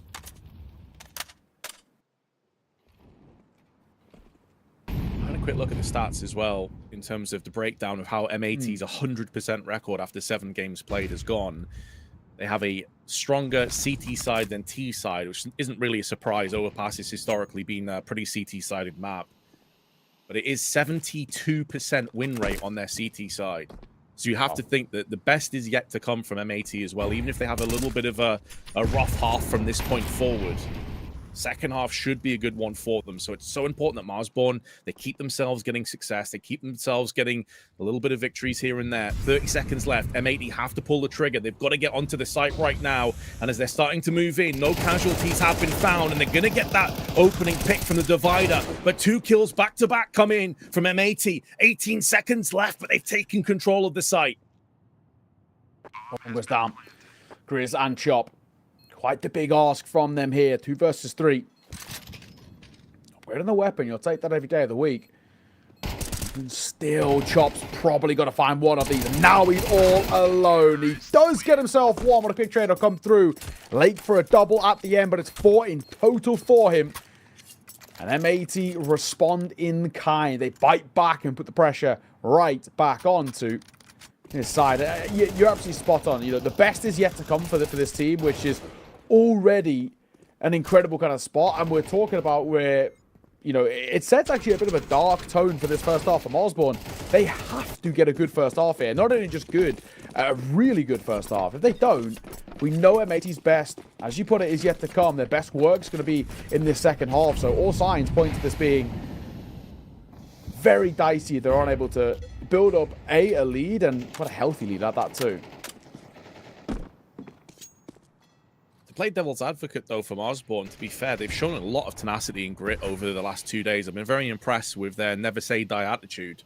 So in that first half on train, it looked like they were just gone. You know, it was 8-0. It's like, okay, yep, this is going to be a 13-0, 13-1 kind of scoreline. And although it ended up still being pretty one-sided, the fact that they had, you know, that bit of a resurgence, that resurrection, it shows that these guys do have full confidence in their abilities, and you can never fully write them off. And with the CT economy as well, as it stands, before I honestly think they'd be into like an eco sort of territory, but they managed to scarper together a buy, including an AWP. So Wolfie is going to have that firepower. The issue is, you're looking at 50 seconds left. They've only got a smoke left and an incendiary. Yeah, you are right. Hex around that corner. Spots one second as well, but he can't hit the shot. It's going to hurt a little bit. 1-for-1 trade. The Swisher will fight one, and a nade with the support of Lake. Supports Molly downs. That will just block off two immediately. Bomb planted, and now the chance at a really strong post plant. Mosborn actually might be tempted to save here, and I think that would be the right call. Yeah, absolutely. You've got no kits. As I mentioned, a lack of grenades, and Motum is also low. He'll love to have upgraded his FAMAS to an M4 or an AK, of course, but he's not going to be given that luxury. Not sure if someone was able to pick up a sidearm in amongst all of the chaos there, like a 5.7 or a P250. There's been leftover remnants from previous rounds, but whichever way you spin it, M80 are off to a 4-1 lead, and it's looked pretty convincing at that. Just walking up the monster, entry frags coming through pretty easily, and the only question left to be answered is whether M80 can try and take a weapon away from Marsborn. They do lose Sin to the bomb. It's a little bit unnecessary, but doesn't really make a whole deal of difference. Yeah, it's one of those things. A little annoying, but it's a really, really good round. Another one that feels like you can really build upon. M80 extend the lead to 3 rounds now. And so much pressure being put on towards Marsborn in the early part. But I like what I see. Nice work. Very nice work. For Marsborn, we do squeeze out some levels of investment around what was saved. Being the AWP, the FAMAS, the M4, 5.7 of course for Grizz to work with. Chop left with nothing, but wants money to work with in towards the next. It's the right call. These shots though, can't afford to be missing them. They really need something quite special in this round with this sort of a buy. Exactly. This kind of a purchase, you're going to have few and far in between opportunities, and so Wolfie will be ruining that missed shot. Fortunately, he doesn't get punished. There was no players on party to shut him down from the balloons. That's a beautiful boost up, though. Opportune. Snatching the life away of Swisher. Downside is they can't retrieve the weapon, but the upshot, they have the advantage in terms of manpower. And that's going to mean that M80 may feel compelled to try and throw Hail Mary into place, and that man very well could be hexed. He's already got close on the short side. Maybe looking to try and wrap around if they look to push A and kill the rotational players as they make moves. 40 seconds, though. M80 starting to push towards A.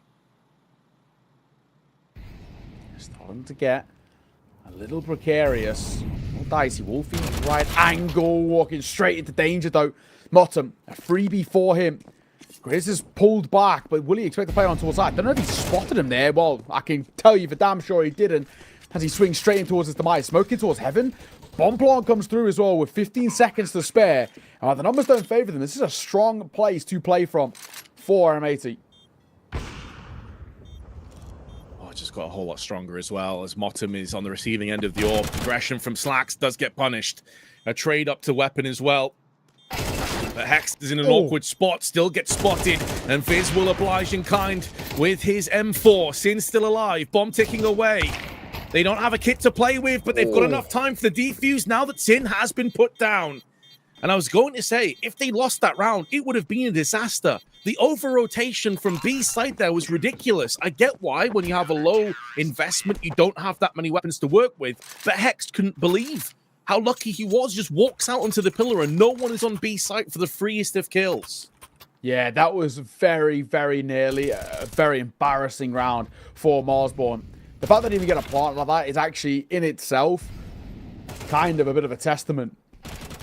Still, though, all that matters, Marsborn put a round on the board and give themselves, again, a lifeline. And it's with that level of buy as well. It was essentially half buy / save, however you want to put it, around what was saved from the round prior. So it's a commendable one to be taking. A lot more that needs to be found in this first half for us to get the confidence back in this side, but it's a start at least, and that'll add to it. Chop, nice way to open things up.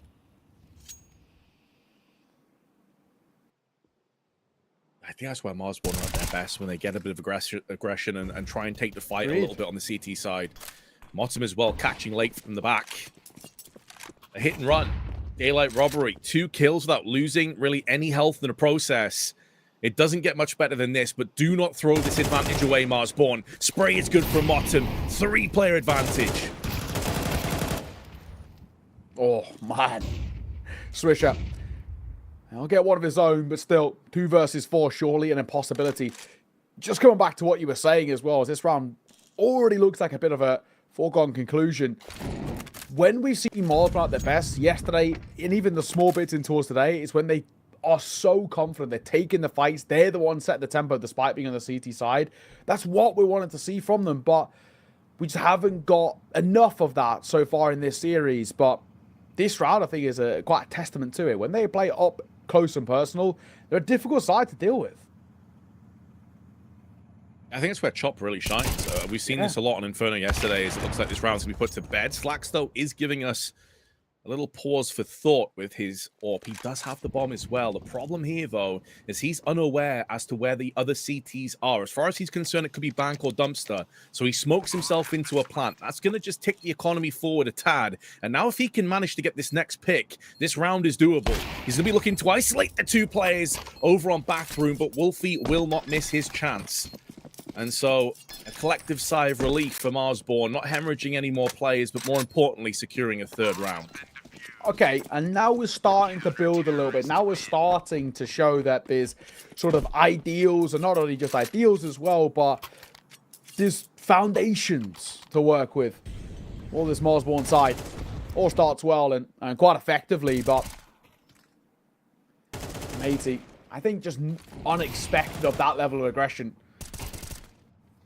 I think for Matey as well, I wouldn't mind them just trying to potentially even slow things down a little bit. It felt like they were quite eager to fight there. And fights that you weren't expecting. One in return. Let's see, only they've got pistols as well, so pretty big ask for M80 in this one. Let's take a chance. Malsburg, they can tie this game right back up. I think it's a solid call as well that you've just highlighted there, that slowing things down, maybe the play, especially in this round. Obviously, you got the Eagles and you know, P250s in place. There's not that much, so you could definitely forgive Swisher if he goes for a peek here and gets killed. But that last round, it was Chop going aggressive on short by himself. No one was connector and no one was backing him up. And so if that opening trade, you know, you have a flashbang tossed in or a player is quicker on connector, that could have totally backfired. And I think M80, even though they lost the round, even though the opening picks have been going against them, they'll still be not too bothered by it, realizing there are potential chinks in the armor that they can look to exploit once they do have rifles and play again into the next. So far, though, it's been pretty one-sided. A case of Marsborn just picking up the frags left and right. And although a couple of players low, it is going to be tied up at 4 apiece. That's it. There is a game to be had here. Marsborn 3 on the trot as well, starting to prove that maybe the prep wasn't all for naught. Nice flick from Wolfie as well, nice find. Showing Slacks the taste of his own medicine. That was a low bite. M80 will come back in towards the investment. Just take a little by Lake to round that out, but a full buy nonetheless.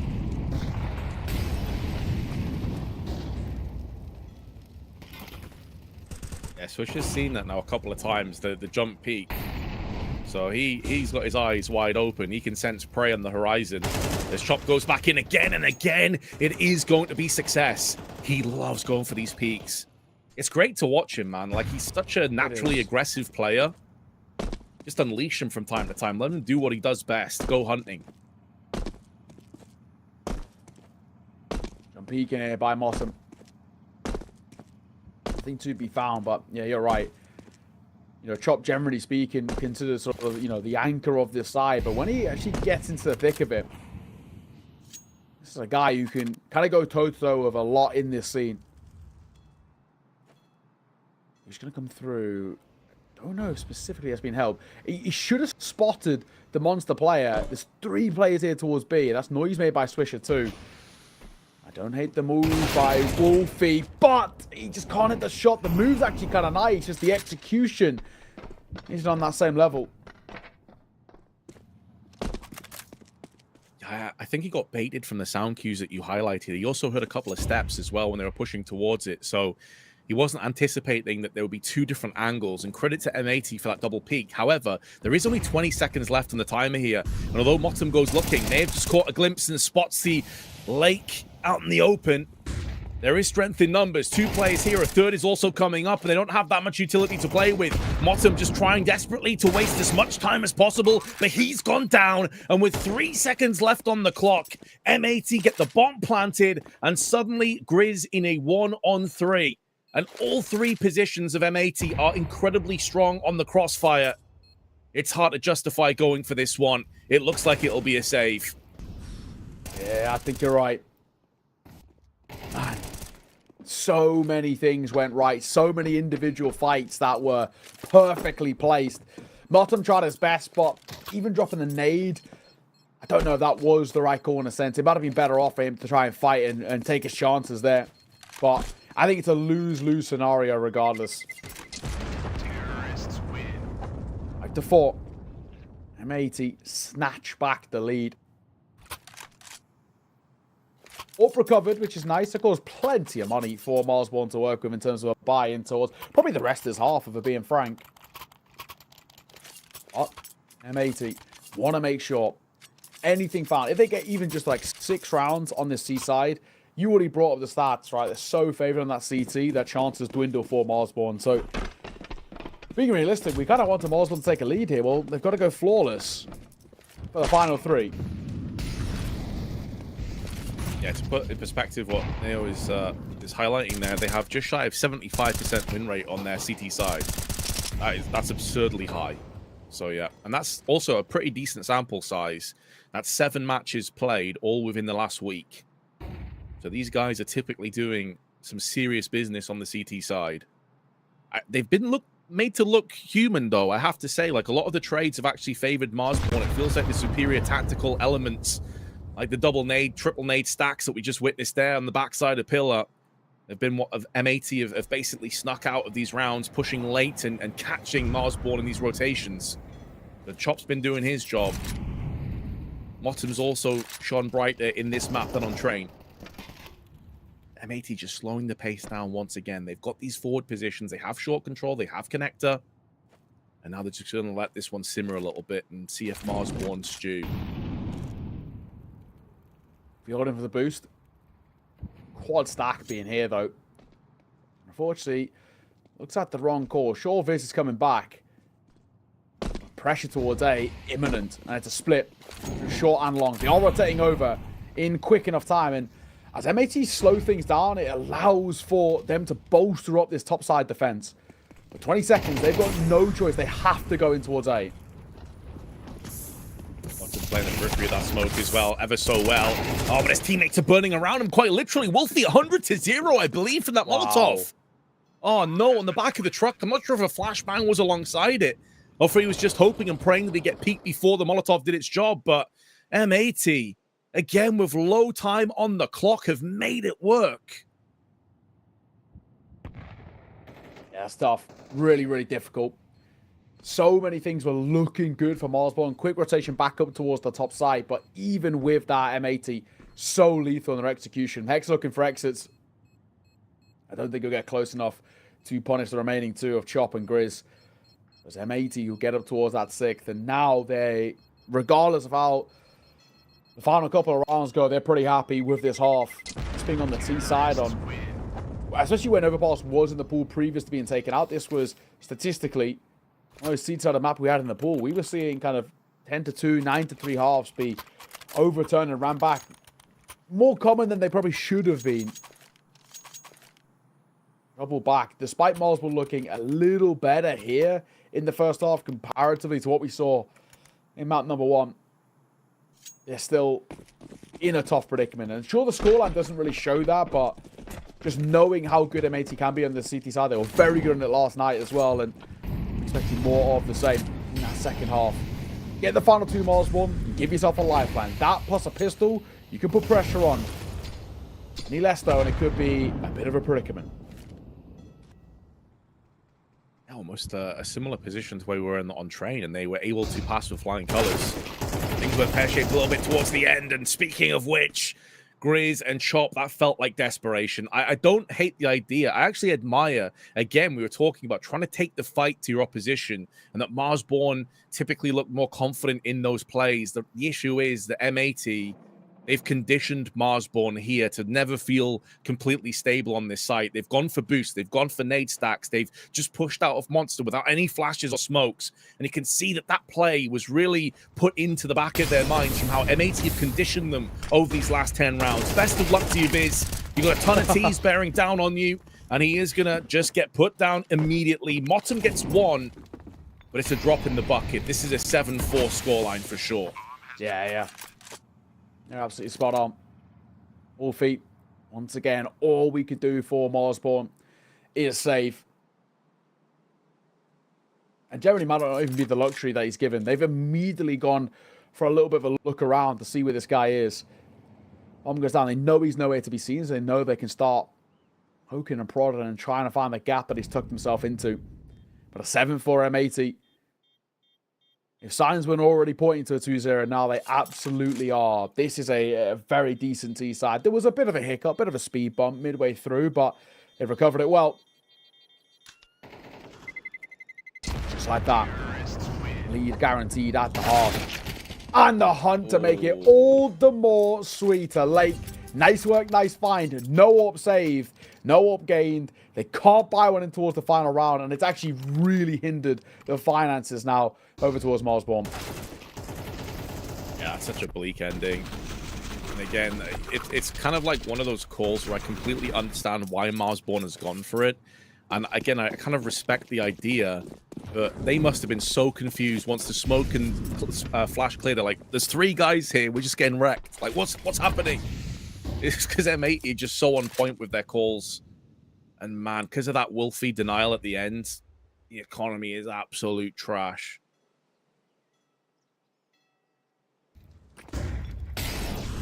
Okay. Bounce around, but actually very early. They break up in that smoke, and Grizz is going to kill before falling. Pretty commendable, but still, this looks dicey. There's usual to come down to slow these rotations, but numbers, you now favor that of Marsborn. Able to deny the bomb plant from the smoke. Swisher trying to create space. When you're a player down, you really do need to create that space and at least cordon off 1 or 2 of these areas. The MP9, though, has the run and gun available to it. The AK needs to be way more static. Viz now getting aggressive with the FAMAS. Motum going to look to try and push the smoke and take the fight to the T's. It's a good first frag. And while reloading, Swisher gets pushed in from the MP9, and Marsborn, they make it work with a real bargain bucket buy, but it has secured a 5th round in the half. Fair play. That's actually pretty commendable. M80, still though, I like what I see from them. We'll see if they can continue it though. A break first.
Welcome back. 7-5. M80 at the halfway point. We know they do a lot of their best work, as with many teams, on the CT side of Overpass. So Marsborn need to kind of get out of the gates flying here, Vince, I think. A pistol round, force by conversion, just to, first of all, tie things up, but put any sort of pressure on towards M80, which, so far, it doesn't seem like they're feeling. It does feel like the pressure really is swelling right now. It's reaching a fever pitch. But they do have aggressive players. Like, Grizz is also another one that you expect to maybe come alive now on the T side. Typically one of their entry fragging components alongside Chop. So there's definitely pieces in play that Marsborn can utilize.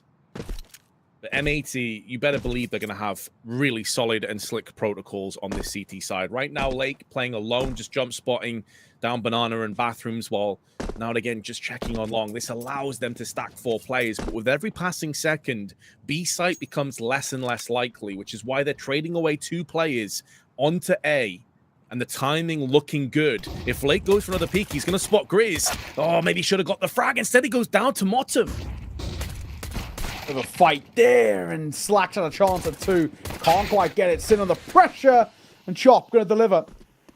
This round feels like it's basically being concluded off the back of missed shots for M80. Plenty of chances, but unable to convert them. Looks like no real chance here. Swisher. He's trying, but yeah, no way in hell.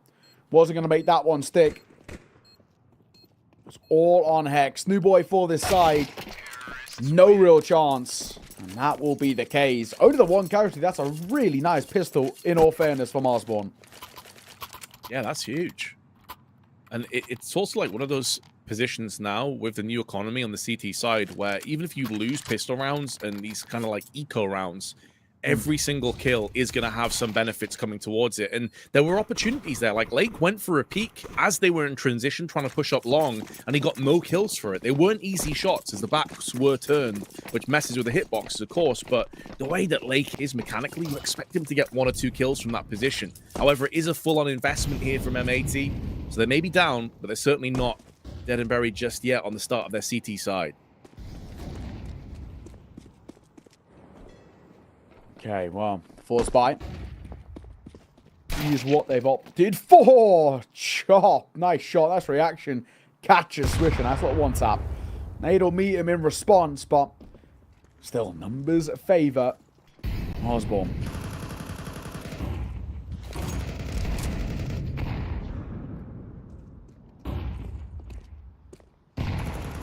To make moves outside on short right now, but they're deciding against fully committing. There's still so much time on the clock. They don't need to.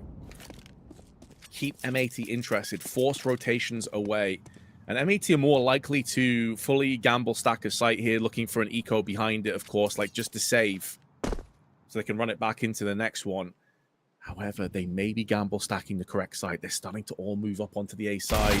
This Deagle had a chance. The shadow of Wolfie betrayed him, but Lake can't connect. And it puts more pressure on Slacks. Not sure if Wolfie anticipated that wide swing or thought that he was covered by the wall. Not the case. And now Slacks, he's gone from strength to strength with 2 more kills. There's another one onto Grizz. How is this round falling apart right now? And another tag from Slacks as Sin picks it up with a 5-7. That's an absurd round for M80 to win. Oh, man. What is that? Ridiculous work. Absolute insanity. Man alive. Slack, so much credit. Not even just the kills, but the damage on top of it that he deals. Man alive. That is such an awkward one to let slip from Osborne. Falling to the force buy. I generally don't love as well CT force buys. Statistically speaking, don't get converted all too much. At M80, such self-confidence in their own individual ability. And Marsborn just get deleted. Hero Galil, and it's the other Galil of Lake that might have a bit of a shooting gallery. Oh my, information gained. He doesn't stick around for the fight, which is nice and heads up for him, because he recovers, and he gets gifted one over. If you want to talk about having a good start to the half for Marsborn and things starting to fall into place, I don't think there is a more back-breaking moment than losing around like that, Nao. Like, you're trying to build up your economy. You're trying to break down M80 early doors, You lose to a scout in the hands of Slacks, who basically gets 3 separate 1v1 trades. Like, that can't be happening. There's got to be flashes. There's got to be some form of counter-fragging coming into play. And Marsborn wincing in pain as they try somehow to get themselves back underway. They've already lost Wolfie to a rough spray on Banana. And only 40 seconds. And that has just made noise, which has definitely been heard from that Hexed on the site. Is finds one. Motum, a chance to punish, but unable to do so. Slacks nice work for a second. Pistol pulled out, and there's an upgrade there on offer as Sin boosted up on the bin. We'll find one of his own. No chance, unfortunately, for Grizz now. 1 versus 4, 15 seconds. A bomb plant would be lovely, and he might be given the luxury. They're going to make sure that's not the case. And they up close and personal. M80 find a 9th and send the lead to 3 rounds. And being that a force buy as well, the 10th feels like it's basically a gift. Yeah, basically a gift, because as you highlighted, no plant came through. It's like you forced, you only got 1 kill. No plant, that's not good enough for Marsborn right now. You're 10, sorry, not quite double digits just yet, but 9 rounds to M80. It will be 10 after this, almost guaranteed, unless something absolutely ridiculous happens. Full Glocks, no flashes. And it factors back to what you were talking about yesterday, where it's like you'd love to see just at least 1 flash picked up so you could pop flash into a full-on 5-player train of Glocks. And they're just going to be playing sort of standard Counter-Strike and sitting back and hoping and praying that M80 makes some big mistakes and gifts wrapped across some weapons. But I just don't see that happening here, Neo. They're going to sit back and just wait. They have no reason to push forward. Yeah, it feels very, very unlikely.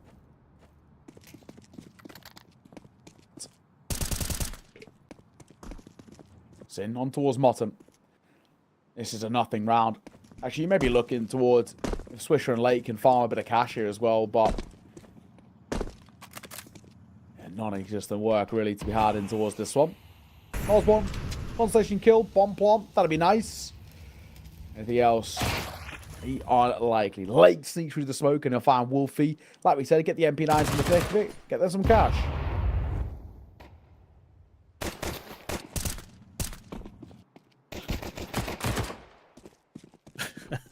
Bit awkward there for Lake for a couple of seconds, but now he's got his man.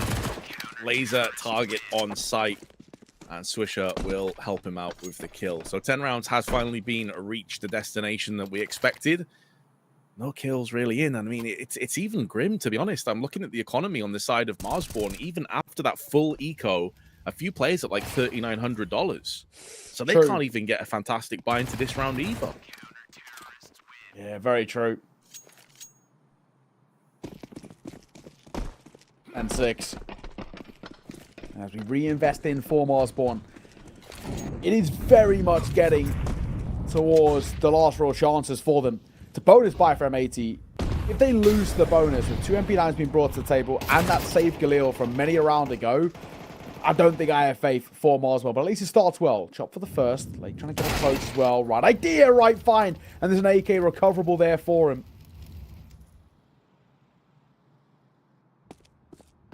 One of the issues coming into this round for Marsborn is they prioritized the firepower, but they had a lack of utility. Like, only 1 Molotov coming into this round, the lack of HEs.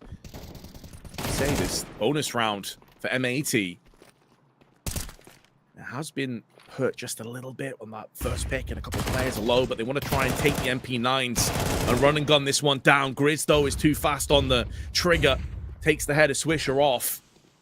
Now Sin perched at the back of the site. You hear the pitter-patter of footsteps getting onto, but he needed Heaven to have more impact. And as soon as he went down, the rest of M80 will follow. So good news for Marsborn.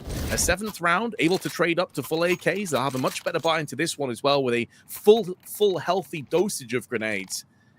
Can M80 weather the storm? Yeah, that definitely is the question. M80, we saw hiccups and moments where things looked a little off-kilter in towards that first half, but they were able to recover, and the hope is that this could just be a little bit more of the same. 10-7, 3-round buffer, but M80 still 3 rounds away from the map and the series and booking their spot in that grand final too. Pusher. Just jump peeking for now. He would have spotted the spam from Connector, and of course they know they're in there. to be honest as well, MAT, they don't really need to fight for connected control.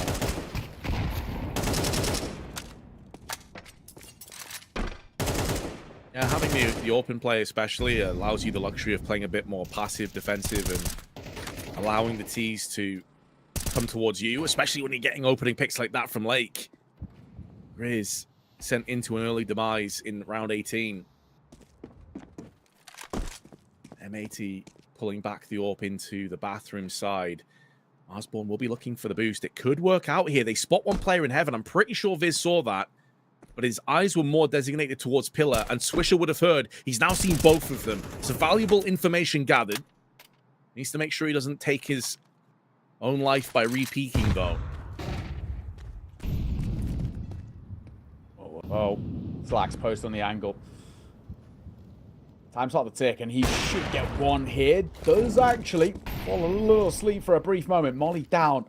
Lake at the same time. He's got in that back line. So as Wolfie falls, chances start to dwindle for Marsborn.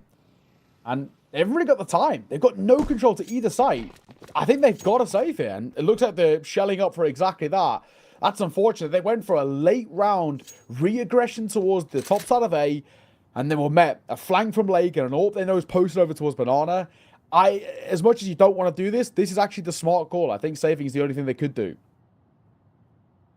Yeah, Grizz going down early in the round really hurts their entry fragging sort of abilities, but also the lack of grenades come the last sort of 45 seconds.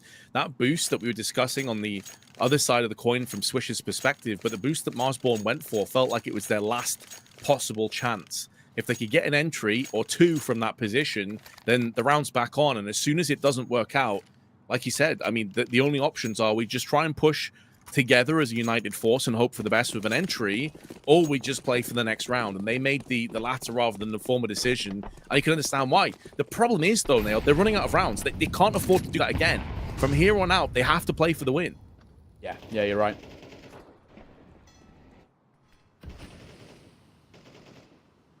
Oh, well. Oh, let's see. Hop shot. We'll just force Lake all the way back. Doesn't need to do all too much. If you're going to move all that util behind Dice, small little heads up play. All he needs to be is a solid anchor here and jump peek, and exactly what he's going to do. Nice little gap in between that sign. So smoke down towards the vat is another back site as well. So you can just keep trading them and keep replenishing. Buy as much time for MAT as possible.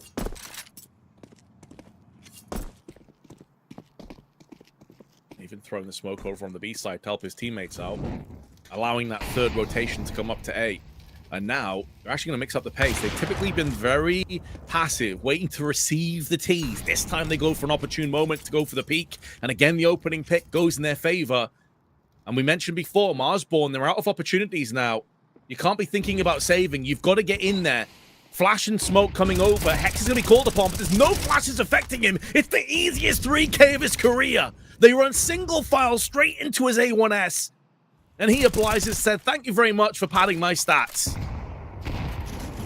He didn't even need to move his crosshair, for being frank. Stands still like a turret. And all Viz can do is once again save. And that's, oh, I was going to say that's if he's given that luxury. He cares all these steps. This is a foregone conclusion that he is a dead man. Is being hurt. Like, waiting his time. Or he's going to knife as well. He waits for after time just to make it all the more sweeter. No money saved, Lake. That's such a heads-up play. Time goes down.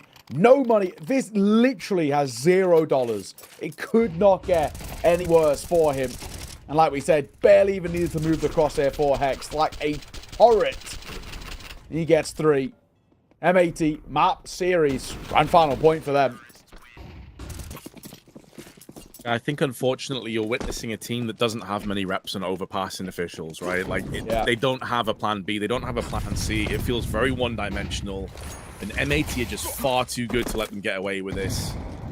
It feels like they're being choked out slowly here, Neokai. Like, watching them on this T side, we've seen them save with 3 players left, which is very rare for T sides with full AKs in play. That last round, it was a desperation push on Monster where Hex isn't even affected by a flash or a Molotov or anything at all. It's been very straightforward for MAT on the CT side, and it's kind of what we expected. Yeah, you're all right.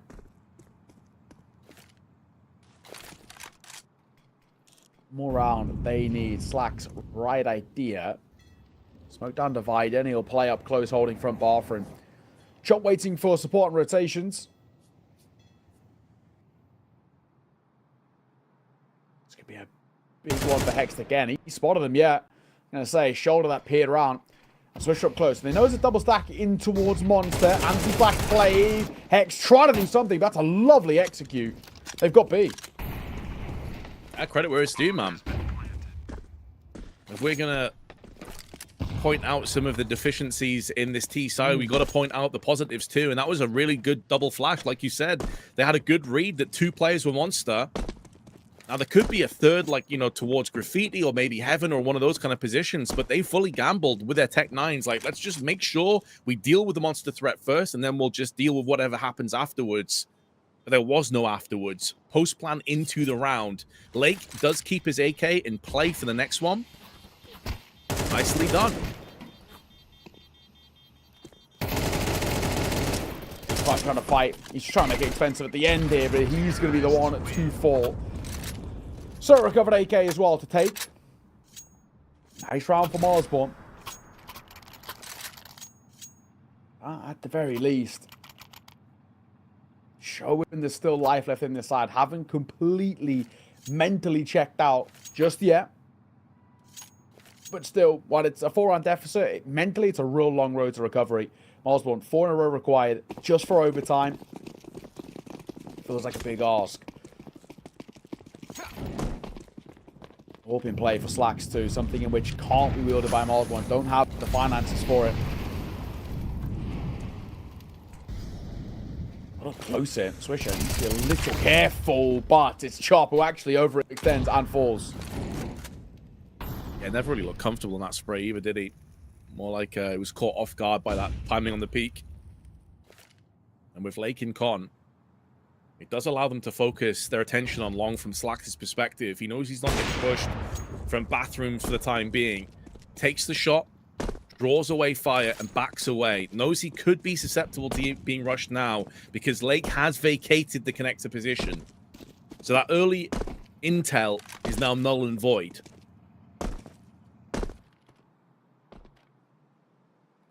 Sin. I like the activity, but he doesn't expect the right-hand side. It's a little bit of a lazy clear. Needs to be an opportunity for Slacks here, though. I've seen some nice moments from him. 17 kills was name. That's something the Molly as well. They're still grouping what feels like an A here. One still over towards long. Especially he needs to be very careful. He does actually get out. Back up towards top side. They've got to make a move. It's 30 seconds, though. Or whether Slacks gets tunnel vision in. As long as he keeps some eyes trained and checking. Oh, he's seeing the shadows. And he will find the shot. Nice work. He knows it's a second because the other flash that comes over. There's still pressure being put on. Missed shot by him. Wolfie's going to try and get up close. He'll swing. He'll miss as Viz and Motum combine. And it's all on the shoulders of Hex. And a plant that is safe too. A decision for Hex is you just want to save yourself, and it seems like the answer has been given. Yeah, Slacks was let down a little bit by Swisher there, who had his back but didn't really do anything, didn't have any impacts. What Slacks wanted to do, you're completely spot on. From the trajectory of the flash, he knew a second player was on long. He knew exactly where he was, but it was the aggression and it was the instant threat from the bathroom push that forced his attention backwards. Swisher was sat, I think it was on truck, and as the players pushed, missed everything. And that basically was Slacks also put onto the guillotine. So Marsborn, he said it before, they show tenacity, they show grit. Even when they look like they're done, they're going to pull out some rounds and make you really work for it. And that's exactly what's happening here. With the saved M4, should be another buy. But Marsborn getting closer and closer.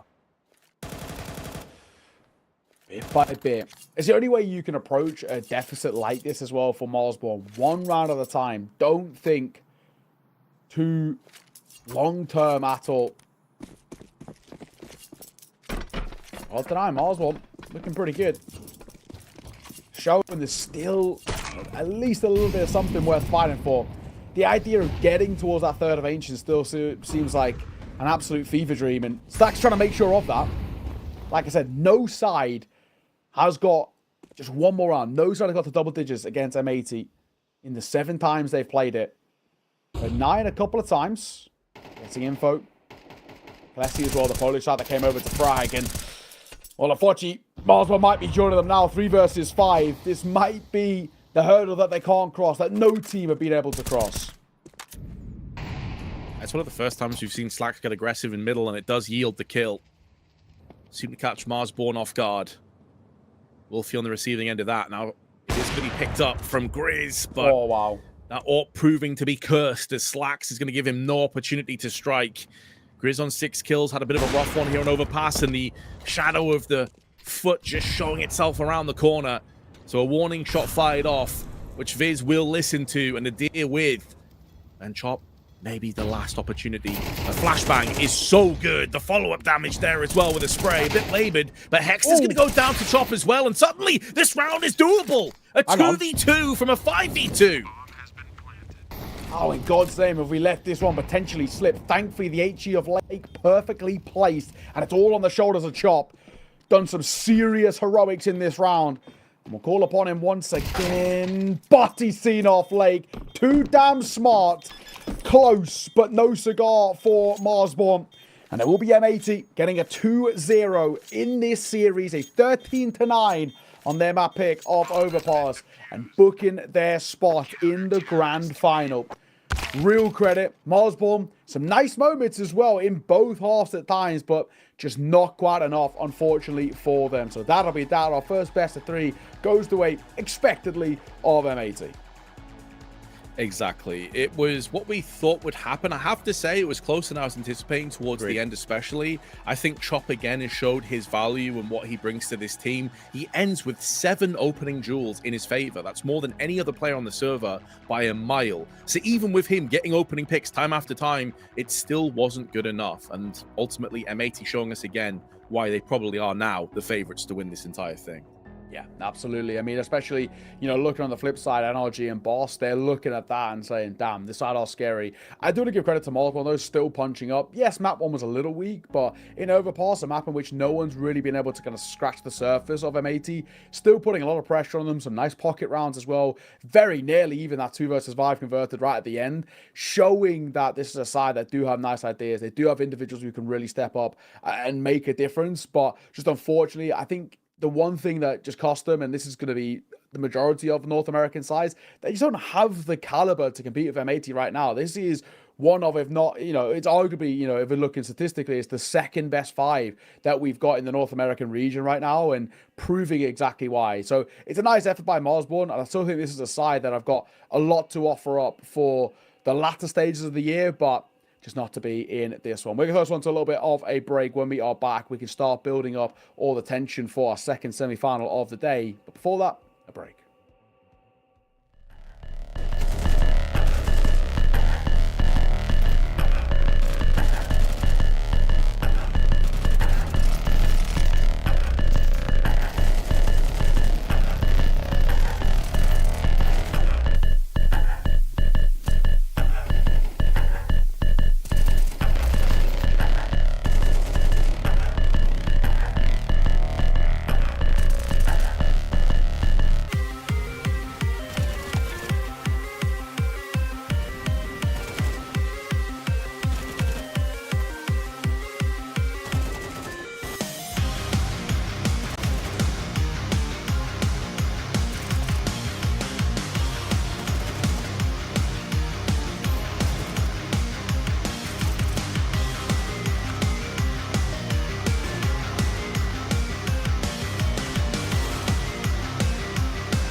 welcome back. Well, second game about to get underway. But before that, we can have our final conclusions about an M80 side who looked so damn solid. I mean, in towards that second map in particular, Lake, fantastic work from him, individually brilliant. I think Slacks had a lot more impact. It's a much more AWP-friendly map, Overpass, as a whole, comparatively to Train. I think a lot more kind of long lines of sight, and he actually made life quite difficult for Wolfie, his sort of head-to-head AWPer on the flip side. Yeah, exactly. I think ultimately M80 showing us again the fine form that they're in currently, and I don't even think honestly in that second map we saw them play at their A game. I don't mean any disrespect to Marsborn, but we did see a few mistakes here and there, a couple of sort of iffy calls or not necessarily fantastic, sprays or aim not being on point. Swish had a bit of an off map. You can see there 38 ADR, uncharacteristically low for him, especially with how he's been playing in this tournament. But still, it was enough, and that's ultimately all that matters. It doesn't matter how you get to the grand finals. That's the important part of it, and they did it again with Slacks and Lake both performing really well.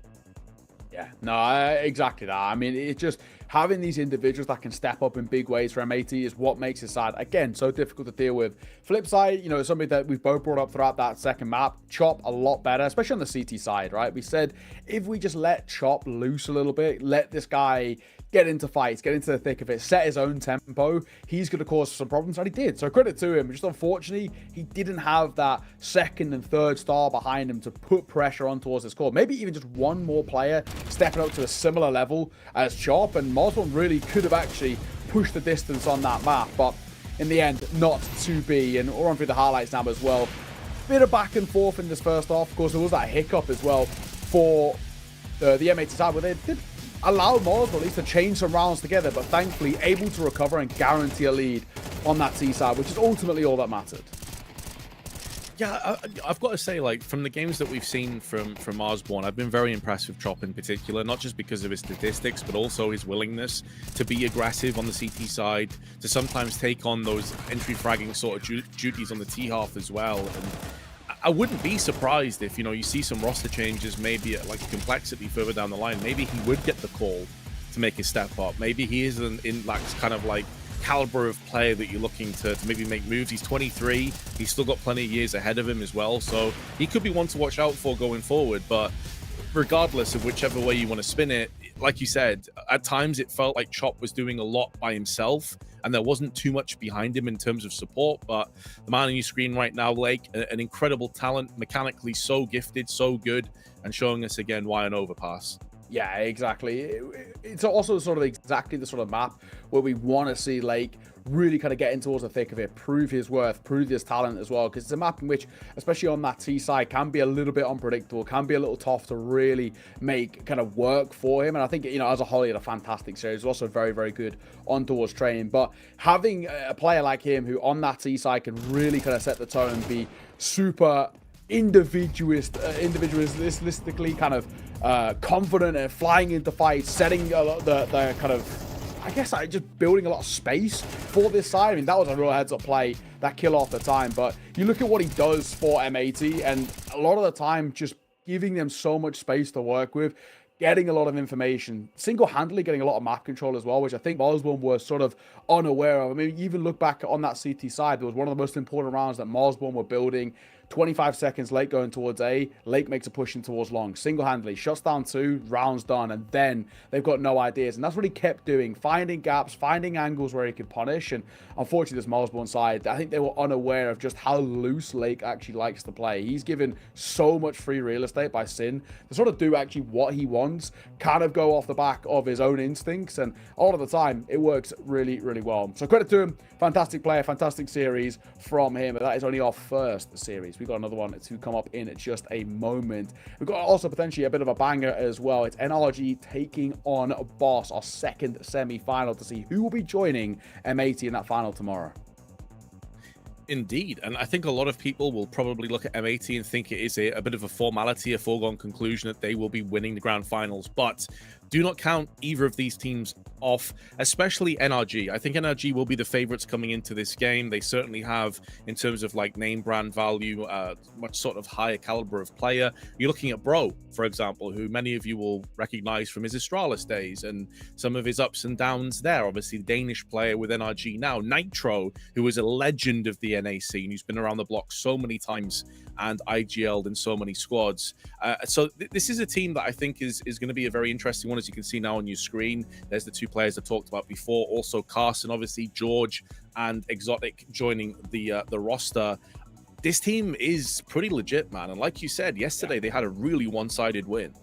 Yeah, exactly that. This is a side that do really still look quite scary. I mean, for me, I always look towards Bro on the side. I mean, every time we've seen NRG look really, really solid, I think Bro's put up some real nice numbers. But this new boy Exotic, you know, there's a real kind of interesting narrative about actually what he can really add to this to the side, right? You know, can he add that impact? Can he add that consistency? And it feels like at the moment, at the very least, the answer being maybe a bit yes, right? This is a guy who can bring an injection of firepower, can actually look really, really solid. And I'm interested to see what the future looks like. Had a fantastic series individually yesterday. Across the series yesterday, by the way, he had a 2.37 rating. Absolutely nuts what he did individually. Bro, not too far behind, 1.81. So this side, firepower-wise, super, super scary. Flip side for Boss, more of the same. We're looking to, in particular, Slight on the AWP to see if he can put pressure on towards Zotic. He does a lot. Fruit Cup's the other guy that I'm going to throw out there. While numbers-wise, not always kind of running away with things, I think Fruit Cup is very, very solid. Yes, yeah, definitely a player to watch out for. Then you've got Ben and B Wills, who've been around for quite some time. I mentioned Ben earlier, playing for teams in the past like Party Astronauts, who are on the periphery, kind of like on the brink of getting to that next level. Kind of around the same time when Wildcard was actually making moves. Party Astronauts were right alongside them, so definitely players to watch out for. And I think it's quite an interesting one as well when you look at the kind of landscape of a lot of roster changes. You kind of touched on it there with the NRG roster. You know, they lost OC, basically. He was made inactive earlier last month, which was a bit of an eyebrow raiser for a lot of people. Obviously, he's been in the team for quite some time. Earlier this year, they lost Automatic, Breezy as well, also, and then Hexed on top of that. So it's a team that's definitely been through a fair amount of transitions and formative sort of elements over this last sort of 3 or 4 months. And to see them kind of chipping together this quickly after that change is quite impressive. But let's find out which maps we're going to be playing. Yeah, this is going to be a big thing as well in terms of the veto process. I think definitely a little bit more options on the table here. Nuke and Ancient are going to get banned out pretty early. Relatively standard. I think, you know, perma bans in a sense. Of course, there is still that float of overpass for Boss. They haven't played it yet, so it seems like they must have some ideas at the very least if they're floating it rather than the nuke. Train going to kickstart things, though, in towards this series. A map in which has looked pretty good for Boss, but also has looked very good for NRG. So I think inherently a bit of a risk here. This is a map in which, in particular, I always look towards Bro. You know, we all know that narrative for years now, Vince. Danish sides on maps like where you can get a little bit in the back lines. I mean, Train in particular also had its stint for a while for some of these Danish sides in the past, but Bro in particular gets really, really active on this map, and I think that's where I'm going to keep an eye on. Overpass going to get picked in, so the same opening 2 maps to start this veto as the last veto as well. Ancient did round out the last one, of course, can't get it here with NRG's bans. Maybe get something like a Dust 2. I think it's a bit of a handshake. Yeah, I think Dust 2 and Mirage both quite even in terms of both teams, and there it is. Dust 2. I'm concerned, though. I've got to say, Neokai, I'm concerned statistically because guess what? Last night, NRG smashed the Shanghai Sharks 13-0 on Overpass. They wrecked them. It didn't even look remotely close. And like you highlighted, 83% win rate on Train that NRG have after 6 maps played. They are very comfortable on both of these opening maps. That could be a serious problem. I think you're absolutely right. This is a potential for things getting really, really quite dicey. A lot of things could potentially go wrong here. You know, it's that opening map for me. I feel like that is the make or break of this series. And actually, funnily enough, exactly the same in towards our previous series. We said for Marsborn, if they want a chance in this series to push it towards a third, they've got to take Train. They've got to get out the gates flying. And I think it's probably the same thing here for me when it comes towards Boss. You're looking now at this where for NRG, they're pretty happy to be playing on this Train map. It's a map in which they've been really integrating in towards their pool, and actually to, you know, not even just statistically, but the wins have been picking up very, very good domestically, showing, you know, a lot of their prowess, taking sides like Nouns down a few times, which is, you know, no easy feat. Nouns, of course, at one side of their own, have been one of the better tier 2 sides within North America. Wins over Blue Jays, similar thing for that. And then, of course, Marsborn. As we saw, Marsborn had ideas and they have confidence to pick into it. The only loss they picked up, Falcons. It's fair enough. It's Falcons, right? What can you do? Modesty, right? You know, it is what it is. So, as a whole for NRG, I think they're pretty happy with where we're going with this, and we're going to have to wait and see and find out. We've got a break coming up next, but before we do, get in towards train. We'll take a moment. See you soon.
back in our first map of this series. I'm going to kickstart things over towards Train.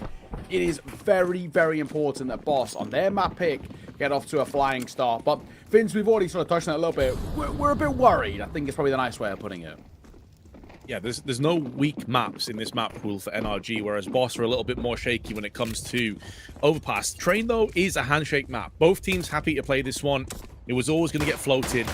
The NRG on the CT side already coming under heavy dress outside as Carson going to try and weather the storm here, but Fruit Cup already finds the Dane and puts him down. George, though, won't let Fruit Cup survive to tell the tale, but they've already made moves on B site, and this plant should be coming through pretty quickly. Awesome. That's the right idea. It's all about the execution. Ben, taking first contact.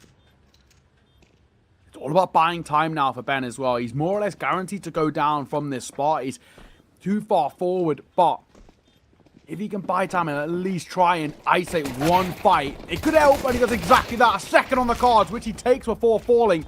B-Rolls will add to his tally, so that should settle things here. And Carson, he doesn't know, but he's already being flanked as well. B-Rolls will be the one to see him off. And a nice start to come through for Boss. Quite expertly done in that post-spawn just to buy as much time as possible. Indeed. That's a really solid pistol round strat. Like, you get the opening pick outside, you bait as if you're hitting A, then you immediately pull the plug. They have a flanking contingent in Ben. Obviously, the IGL, who's going to be telling the troops where to go and the timing on that window. And then they execute it flawlessly. So well played to Boss. NRG, off the back of that, deciding not to go for any kind of full-on investment. They just stick with the USPs. There is a flash, and that's basically all. As they're stacking 4 of the 5 over on the B site right now, leaving Bro alone as the sole defender, the Sentinel on A. So, should be a straightforward gimme for Boss to get that 2-0. It is a map, of course, their choice, that they've got plenty of success on. Played it 6 times, 67% win rate. Carson getting doused down by the flames, but the smoke is there to extinguish. Boss making moves, bro. Has found himself a USP headshot, though. Not bad at all. Take that. Just making sure, though, for Boss. Nothing really after the fact. Carson, he's trying to go up on high, but there's nothing really on offer for him. Any constellation kills are good. We don't want to feed the Mac 10 too much. His steps have been hurt, so Carson's a dead man. Nitro trying to get him behind as well. Again, right, this round is non-existent. It's all about looking for the constellations. It's a little labored by Ben, and it will eventually be punished. Got Molly down. B-Walls and Slight combined too close. A couple of kills. Silver lining, sure. NRG, they weren't expecting really a lot in towards that round, so it is what it is. They go for the eco, then a full buy in towards round number 3. And this is the real true test for Boss. This is where we get to see what this side are actually about. Sure, generally speaking, it's considered a bonus buy, but with those 2 casualties, reinvestments come through, and the chance on an AWP on this T side as well for Boss. This, as much as it is a bonus buy, it's still going to be an expensive one. We do get the AWP out for Slight. A couple of AKs as well around it, a Glill and a Mac 10 to round it out. So a pretty full buy for Boss, all things considered. It's a bit of a strange buy to me as well, though, because you have Mac 10, so you typically want to try and run and gun and use this almost like a bonus round, but at the same time, you're not fully able to commit to that aggression. And Slight, oh, that's a horrible miss. It's a horrendous miss, and he's been punished by Exotic. It looks so uncomfortable. 2 players over on Ivy, not playing off each other. And 2 of the easiest picks that they could have been hoping for. They've already upgraded to the AWP in the hands of Exotic. In terms of starts to rounds, it doesn't get too much better than that for NRG.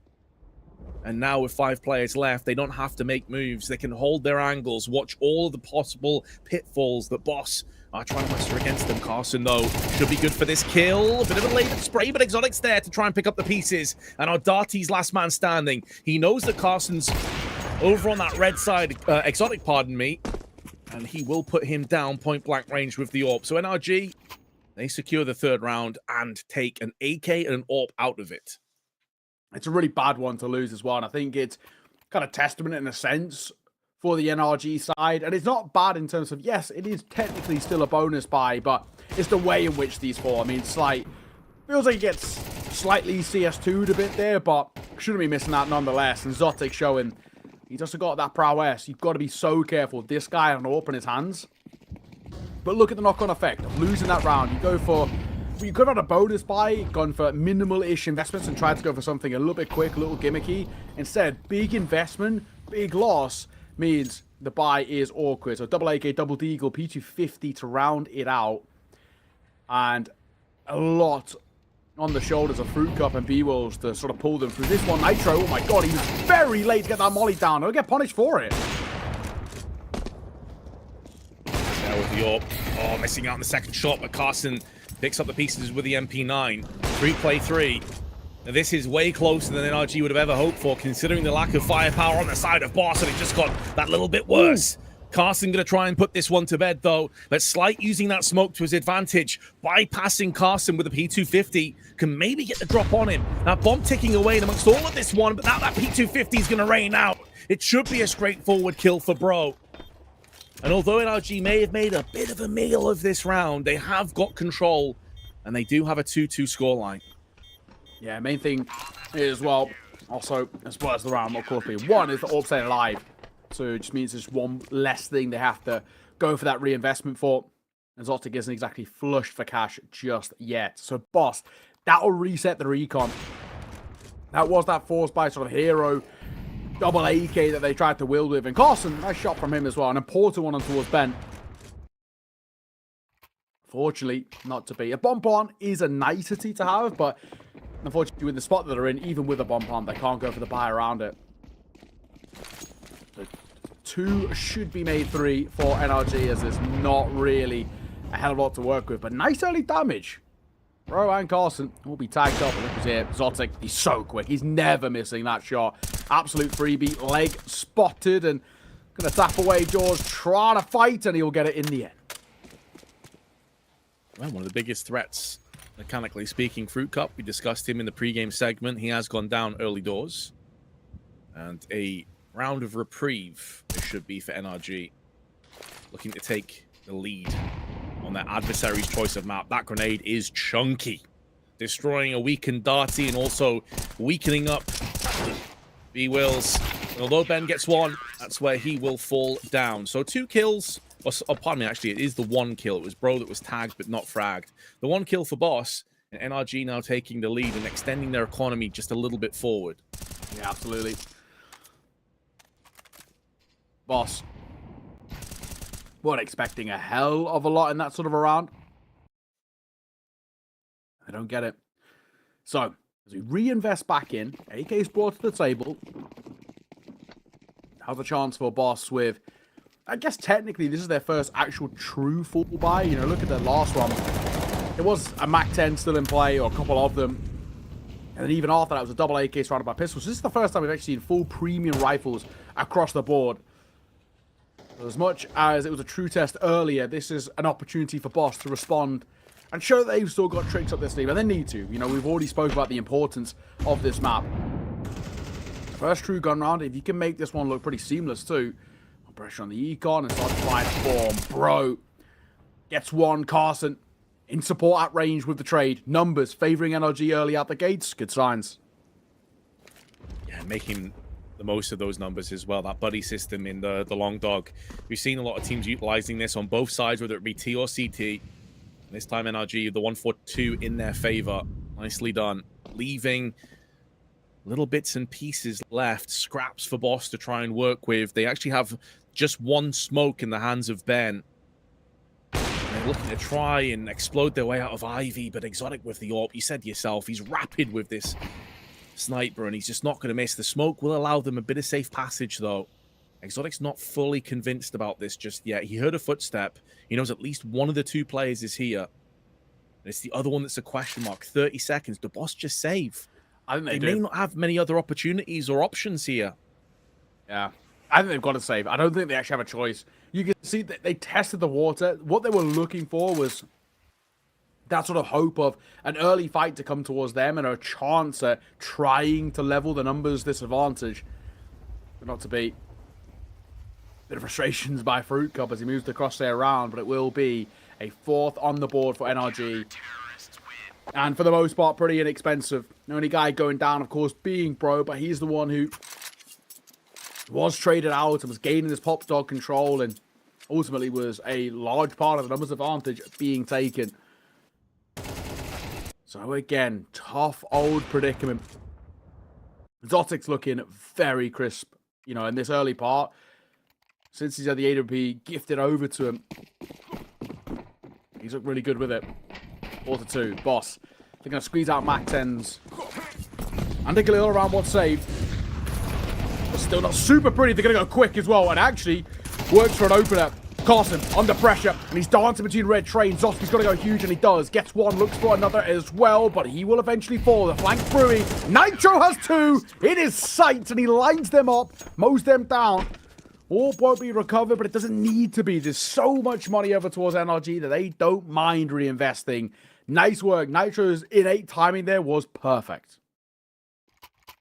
Yeah, Nitro, not typically the guy you're looking at on this team to do a lot of the heavy lifting. He's been around the block many a time. He is a full-on IGL in the purest sense of the term. So when he's getting his hands dirty, you know things aren't going well for you. And Boss immediately repelled into this round. I mean, it's a team that is relatively new together as a 5. To be fair to them, I think it was Ben and B Wills. They moved over from Party Astronauts, and the other 3 were playing together beforehand on Blue Jays, I think it was, if memory serves me correctly. So haven't had too many reps together, it would seem, and apps like Train really are going to force you to dig deep in the strat book, especially when you're behind 5-2. In terms of this round, not too much on offer. A little bit of util, a few upgraded pistols here and there. And NRG playing this one safe. They do have 2 players up on Long Dog, though. So if the call comes through for B, they can quickly wrap around the back of the T's. Okay. They're grouping up here. And being given that luxury in itself was pretty huge. Smoke down, bro. All too well about this. Can be a little funky. Bam, coming through a nade in towards the back default plant area, and it's such a good nade, but not enough to deny that C4 going down. Moving through. Bentley caught with the hands of Nitro. Zotic as well. Oh, the transfer was on offer there, but not quite found. It's a bit expensive in a bomb plant. That's what Boss gained, and silver linings to work with short. But it will be another round for NRG. And that's, I guess, ultimately all that matters. Yes, sir. That's all they're going to care about right now, is making sure they just keep getting rounds. Sure, losing a couple players here and there, not ideal against basically pistols, but it was Deagles, it was Tech-9s. We know how prolific and powerful they can be. And even with the plant coming through, because of the round loss anyway, it was maximized. Boss were going to have a buy regardless, but it does allow them to also squeak out an AWP with full grenades on offer for everybody. But so far, Slight just hasn't had any impact with the AWP really to speak of. We saw him on Ivy have a bit of an awkward miss. Other than that, it's been slim pickings. And look at this aggression from NRG. Flash smoke and just push straight into A main and make it theirs. Oh, bro. Yeah, 2 on the line there. The low HP on towards Ben, of course, really helped. Trying to make a quick move. Nitro ain't going to fall for that. Molly will force Bro out, and it's a hell of a lot of damage, but still, 2 versus 3. With the low HP, though, of Bro, this round does feel like it might still have some legs behind it.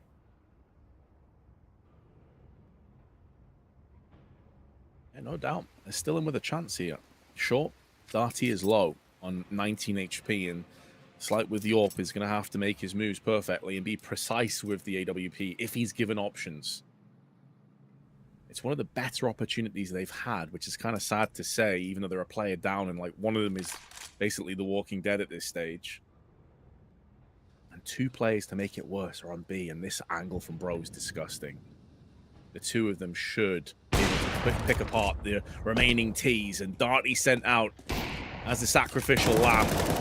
And they are going to gorge themselves on the remainder of Boss. NRG off to a cracking 7-2 lead. Bro as well. Showing a bit of prowess with the AWP. Good to see. Nice shot. Nice angle, as you kind of spoke about.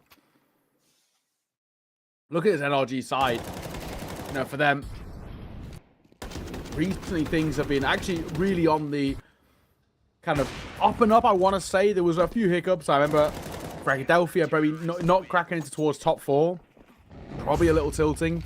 But M80 didn't even win that one as well. It was actually Khaleesi, the Polish side.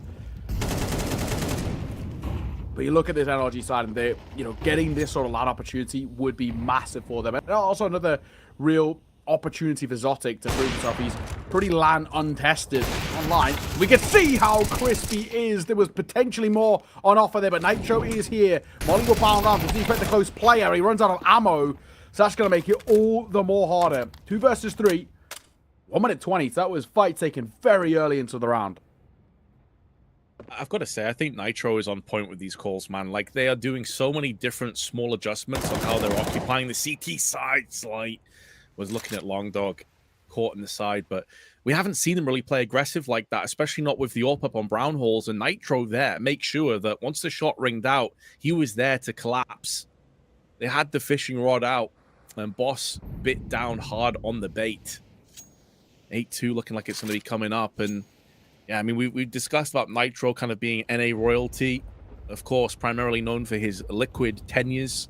Sure. Was back and forth in that org for nearly 10 years. Before that, he played for iBuyPower, of course. Talked, Denial, all NA orgs I'm sure people have heard of many times in the past. And I think the other element of this as well was Bro, right? Because his tenure in Astralis ended up being a bit of a catastrophe, as the Shadow's going to give away Ben's easy kill from the man we've just highlighted. But he came out and said, like, listen, I just want to be playing Counter-Strike. And so I really respect that he moved across, like, basically to a different continent, obviously, to really go for his dream with NRG. I think you're right. Especially a player who, for being frank, is sort of at the tail end of his career as a whole, but still showing that there's a lot of life still left in him. As Causey mentioned, but I also think individually, showing he's got a couple of tricks up his sleeve. He's still actually being able to hit kind of hard. A couple of spray downs. Under early pressure, and he's going to get out of there. Smart way to play it. In upper Brown Halls is a real kind of default presence play for Boss. I think it's a smart call just to fall back. It's Darty the first to fall.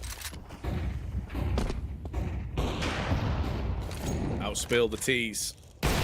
I'll be hoping that this ends up being a tsunami of a push that cannot be contended with from NRG, but they've put up a bit of a dam here in the form of these AKs, and George and Carson will chip together and fend off the invaders. This is looking like a very one-sided half now.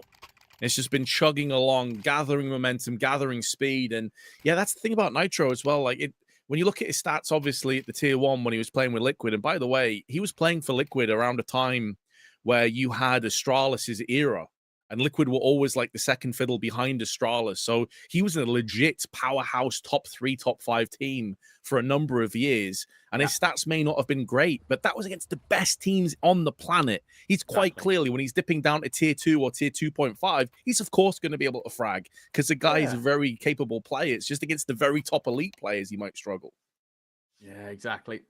Well, we very quickly got towards this 9-2 scoreline, but look at that run. 9 in a row from NRG. All started where, it was a questionable decision to bring in the AWP in towards the bonus buy, but everything's fell apart since then. Zotic has looked good with the AWP. Money's obviously been very, very good for NRG for a while, and into the final round of the half. For NRG, they find 10. There's surely no chance for Boss in this one.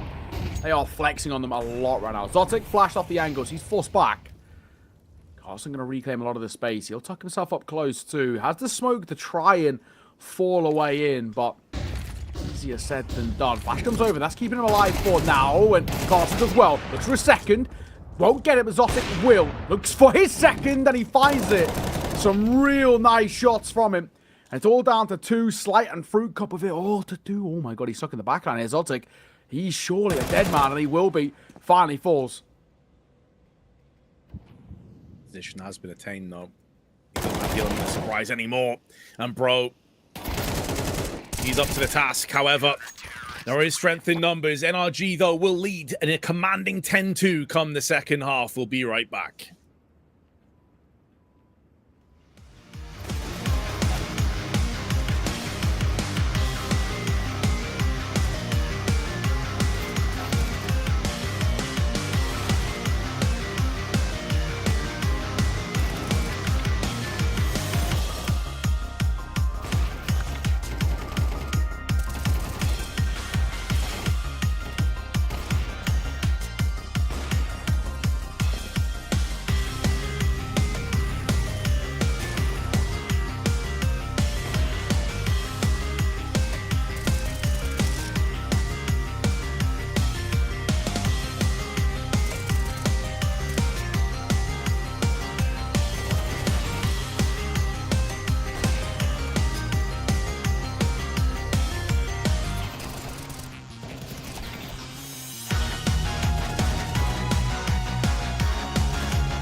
Light work by NRG. That first half of Counter-Strike was excellent. And again, Vince will have to come back to it. It's their opponent's bad pick. Train has to go the way of Boss if they want a chance in this series. Things aren't looking too good right now.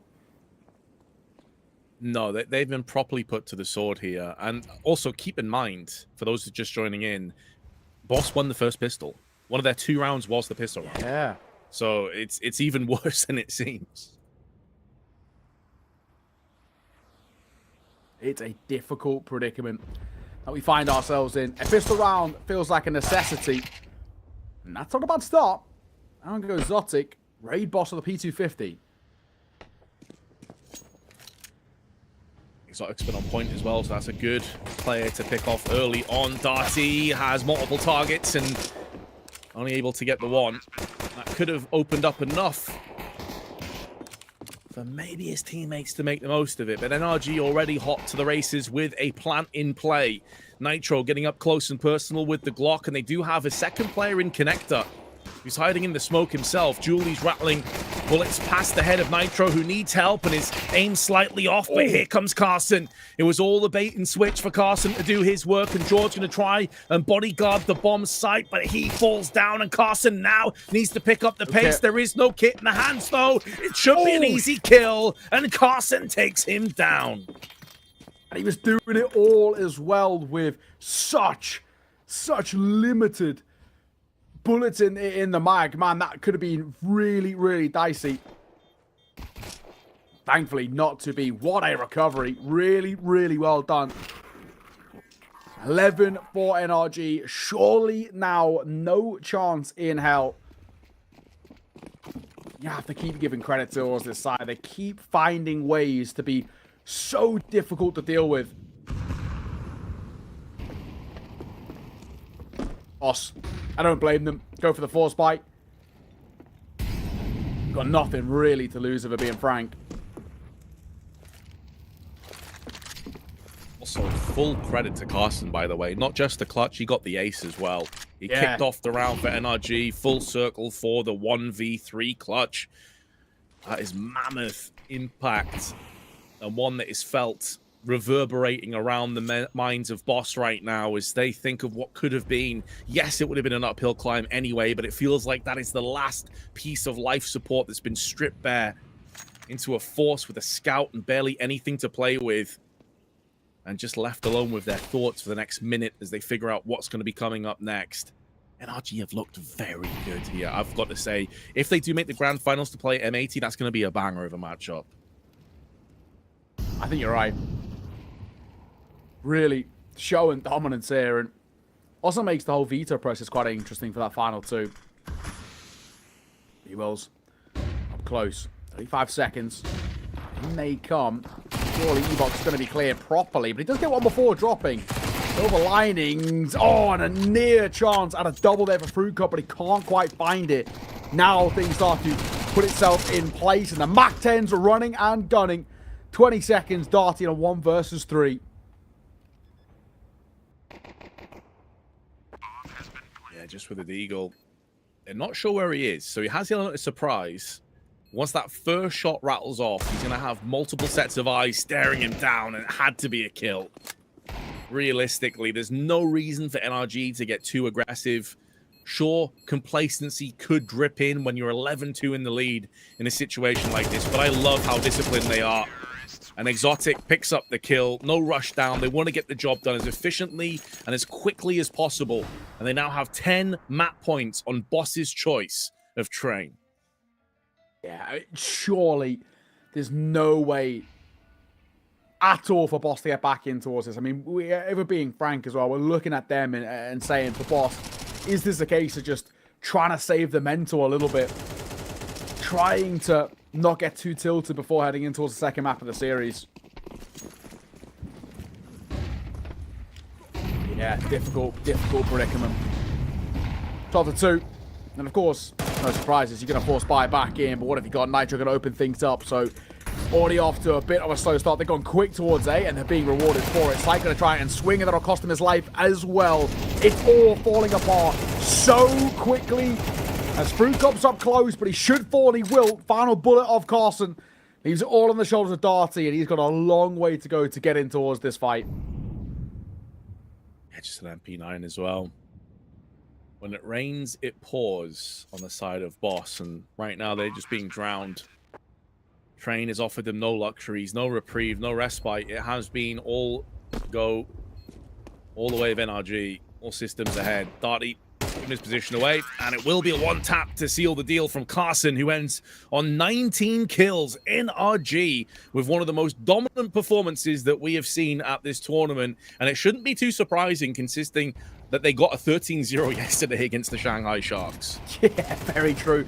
So far, they've made light work in this tournament, and we thought Boss might be a bit of a competition, but unfortunately, anything but. Boss's map pick going as one-sidedly as that, first and foremost, proves just how good this NRG side are, but also how bad the whole veto process is for Boss. Look at the spot that they're in, right? They had to go in towards that map. They maybe had other decisions, but none of them would have been kind of equally as good, and you've given NRG such a layup in this series. Now got Overpass coming up next to them, has been a map in which they've been trying to tempt in. I don't know, man. I can't see a world, right? This is such a limiting showing from Boss that it's hard to grasp at any positives to fathom how they get back into a zero. How do they push this towards a third? That's the question they're going to be asking themselves, man, right now. And like maybe a caveat before that performance was, yeah, but NRG haven't played much Overpass. Yes, they smashed the Shanghai Sharks, but Shanghai Sharks have very little data on them. Probably not like a top flight team, realistically. It's the nature and how they lost their Naokai that I am concerned about. Like, they were never in that game. Like, there's realistically nothing I can look at from that performance and think, like, that's the thing that can win them Overpass. Nobody really stepped up. We didn't have any highlight reel moments from anybody on Boss, and I'm not trying to be like a dick or anything. It's just the fact they got wrecked. Like, there's nothing else that we can say. They got wrecked. I mean, yeah, it's one of those things. They can't legitimately sit here and say that, you know, it was closer than it looked. On paper and in the survey, very one-sided. So you're spot on, right? There was nothing that we can grasp at for this side. But let's find out if they can. Map number 2 is going to be coming up in just a moment. Before we get there, we do have a little bit of a break. So we'll see you soon.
Welcome back. We're getting underway in towards our map number 2 of Overpass momentarily.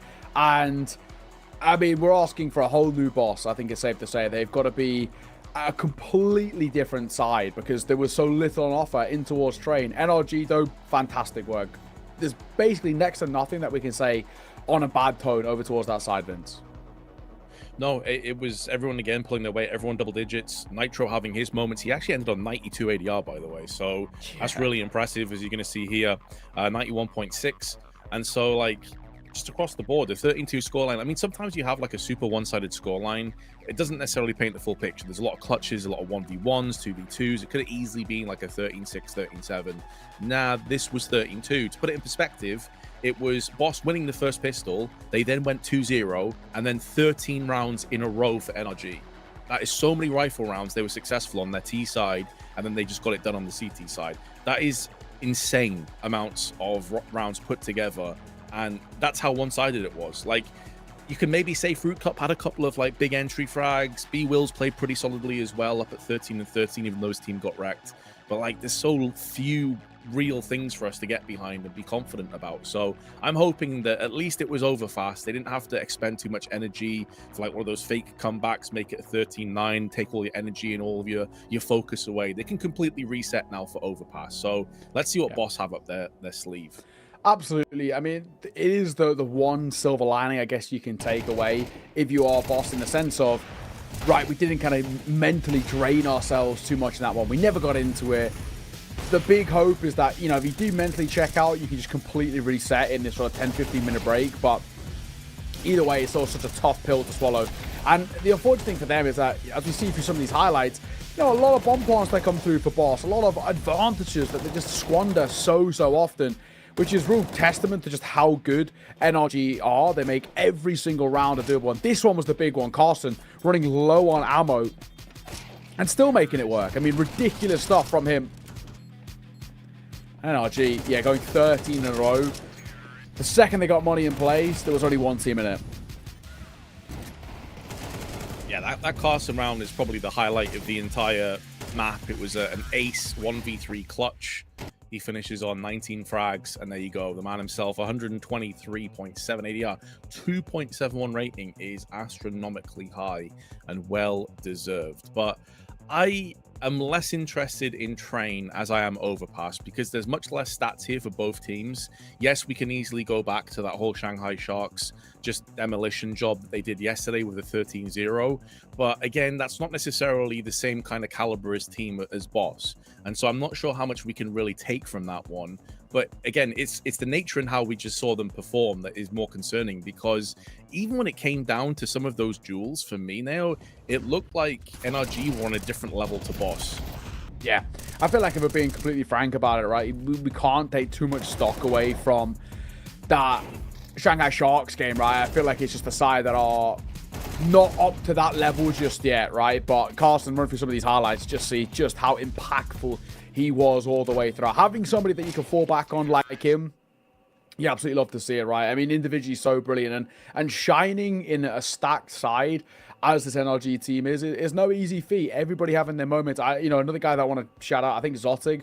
Some of the shots he was hitting really nicely done. I think the ability to isolate more than one fight as well while under pressure is quite difficult to do. You know, Boss were continuously trying to put him under a lot of it, and he just never seemed to be all too phased. So having a player that you can fall back on, really nice signs. I think, as we've been talking about, there's so little we can say for Boss. There's no real people that we can highlight, if we're being completely honest. Nobody really got out the gates and showed their prowess, and that's just how good NRG can be. But also, it's a really bleak sign as we head in towards Overpass.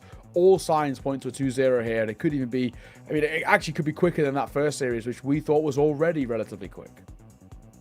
Yeah, and if it were to be that quick, for example, as we're kind of anticipating, what an amazing finals that has in store for this tournament. You know, like the winner makes it to the Blast Open London event, which is going to be a really good event, probably stacked with tons and tons of good teams and a chance to play on the world stage effectively. So like that finals has the makings of something really special, because MAT have been as dominant on their side of the bracket, in their side of the playoffs, as NRG have been. So we're set up for a really interesting one. But of course, first, we've got to get through Overpass.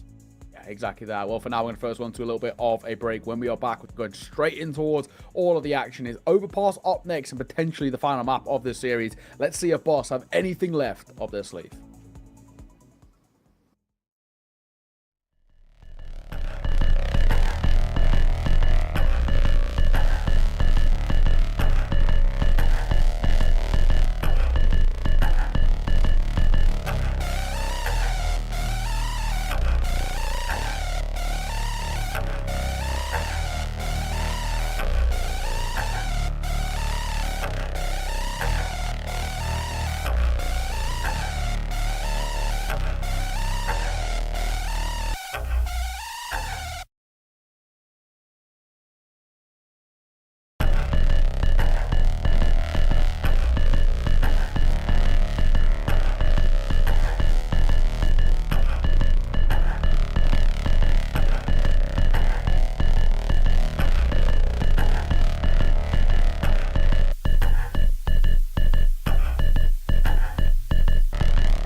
Welcome in.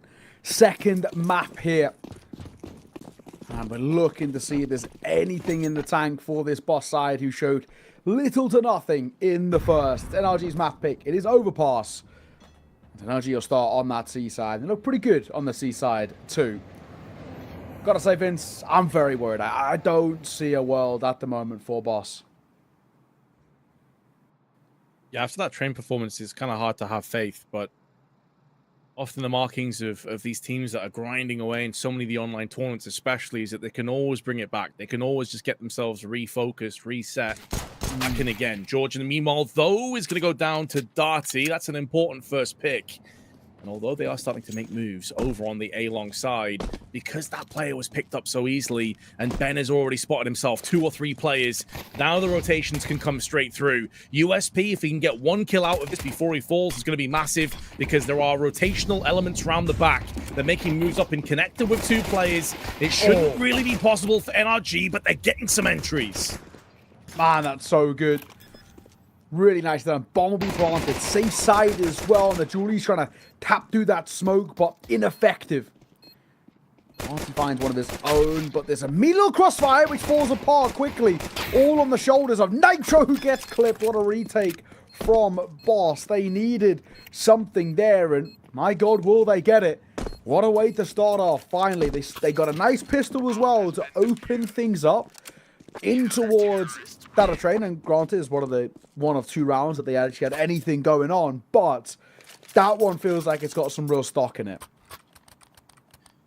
Yeah, great start to the second map. Like, definitely going to calm some nerves, build some confidence. Start. That's a feels good round for sure.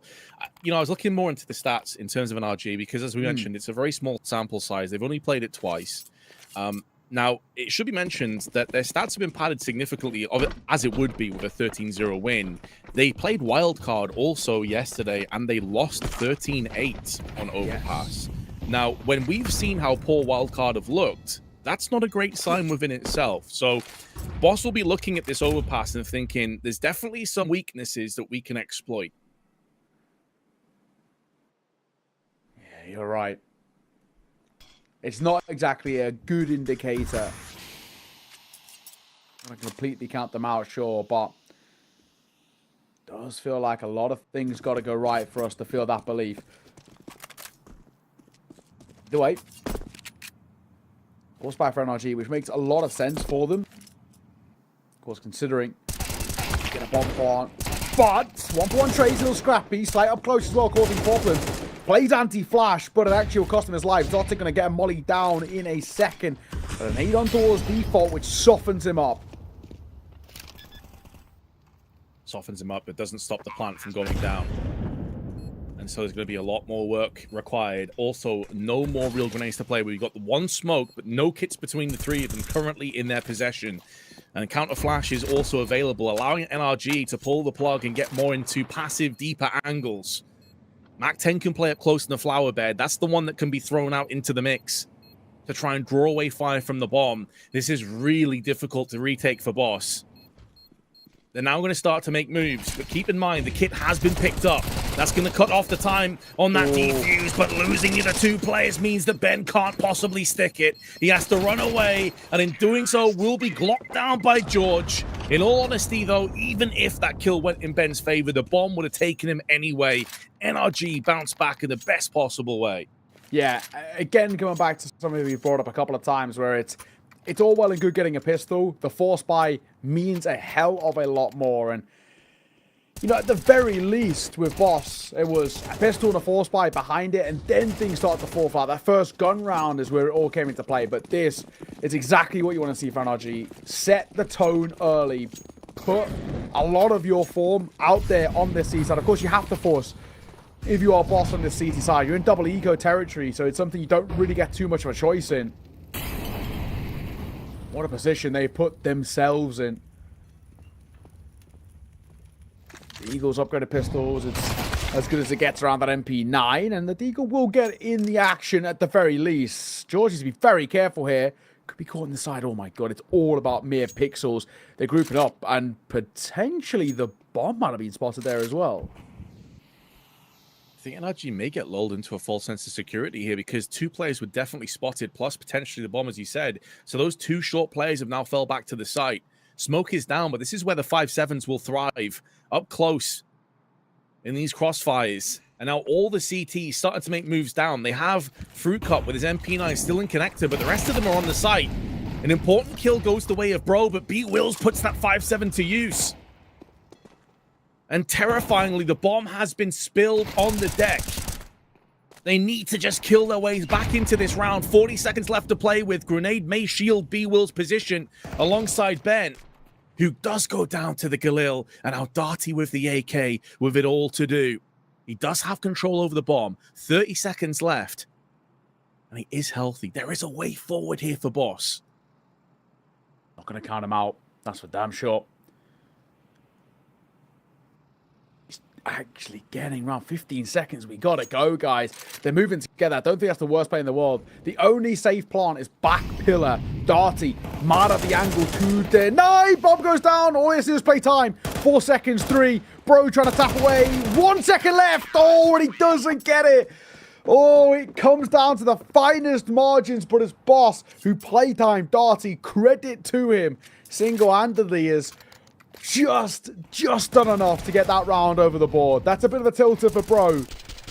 All that matters, though, is Boss find another round. It's a bit of a head scratcher, isn't it? Yeah. The thing is that it's easy for us to look from Bro's perspective and be like, why is he not rushing that down quicker? Why is he not being more proactive? But we don't know what the comms are like at that time. It could have been chaos. He could have been confused as to how much time he had left on the clock. Woulda, shoulda, coulda, though. Whichever way you want to look at this, Boss steal away a second round. Really good read. Some weird timings on that peak for the 5-7s as well through on short pipe, but they've made it work. Oh, well, as you let things slip like that, NRG, they've got to make sure this round in response is good. Of course, it's so expensive. It's put you in a spot where Boss have an opportunity to cause issues. Of course, only the one M4, only the one premium rifle. We're seeing that MP7 being picked up as well. Few more players are starting to make use of that. An AK now for Fruit Cup to work with. Nice find, but a drive-by Tech 9. Always difficult to deal with. This is a strange formation that Boss have gone for. I almost feel like the second that Bro got killed on long, they decided, right, let's go. The A site itself is going to be kind of weakened. Nitro catching Darty, trying to rotate up on Heaven. And maybe this is where the aforementioned stature of the buy from Boss could come back to haunt them. Only the one rifle in play, and B Wills has been stuck down in this Heaven area. Up close and personal, the MP9 will prevail. And in enough time for the post plant to be defused. Another chaotic, scrappy round, but Boss are going to extend their lead to 3-1. Nice work.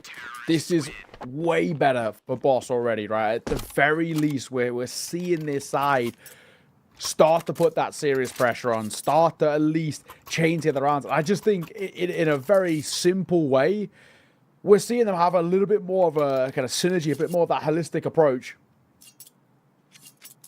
So, NRG back to the drawing board and back to a low buy. I can't really do anything in this one. But it will be, again, an opportunity for Boss to pull further and further away.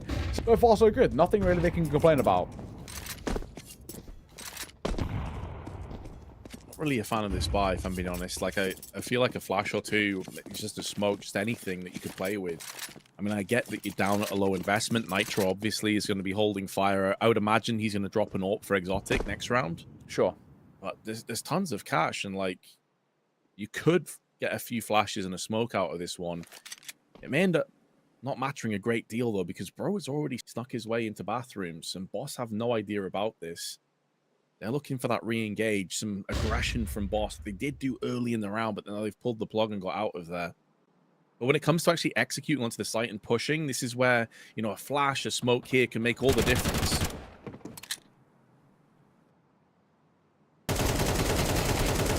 Oh, it's a little scrappy, but Zotic will fall nonetheless.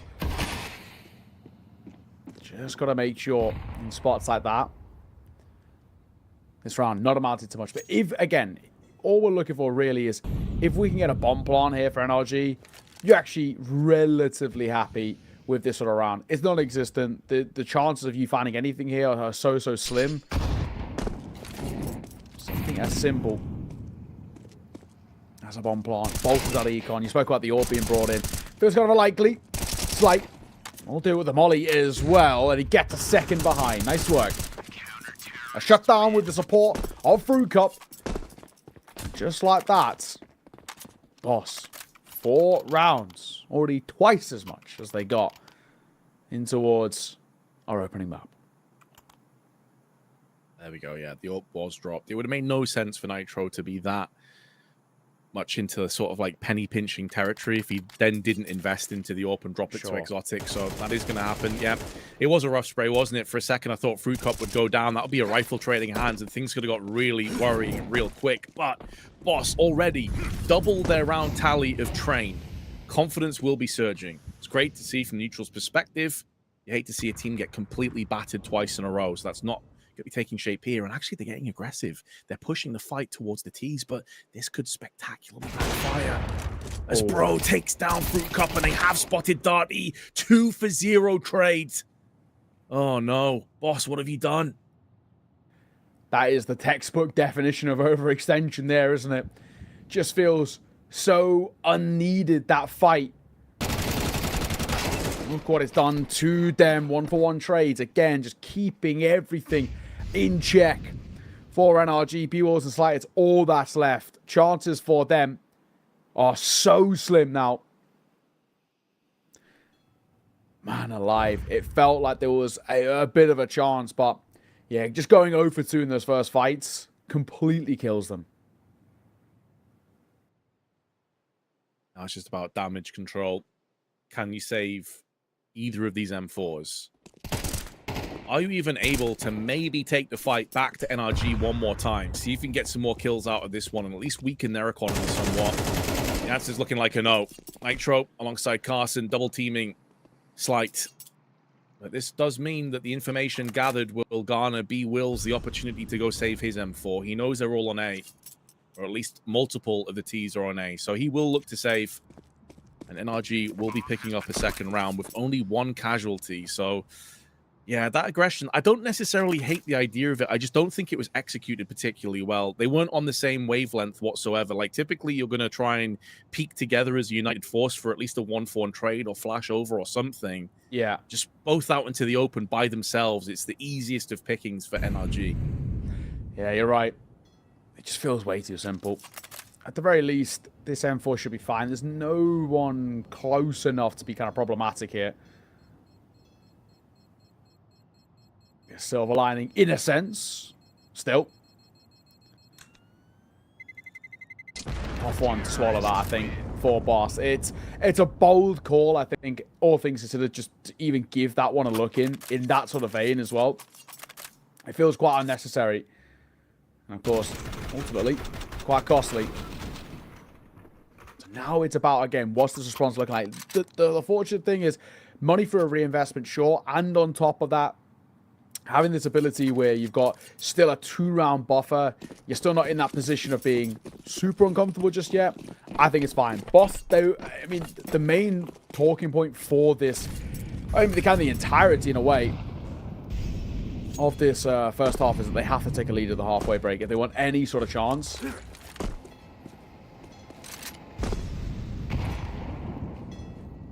The seats are, if they don't, I can't fathom a way that they have any chance again here.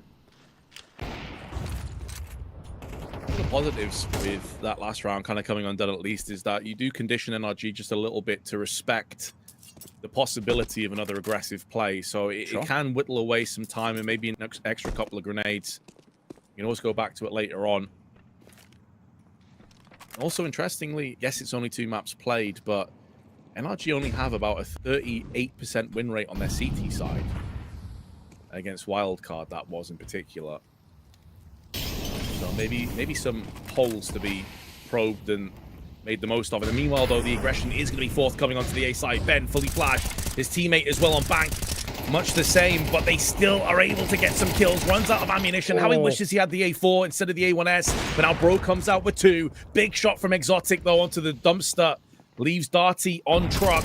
He may go uncontested. Spots the first and sprays him out. 2-on-2 now with the AWP trying to desperately find itself a target, but it's Slight that comes out swinging.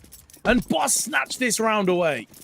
That one felt so out of nowhere as well. NRG, I think just a bit of an oversight from them. Again, we were talking about the levels of aggression that they're trying to bring to the table, but that one was a tough pill to swallow.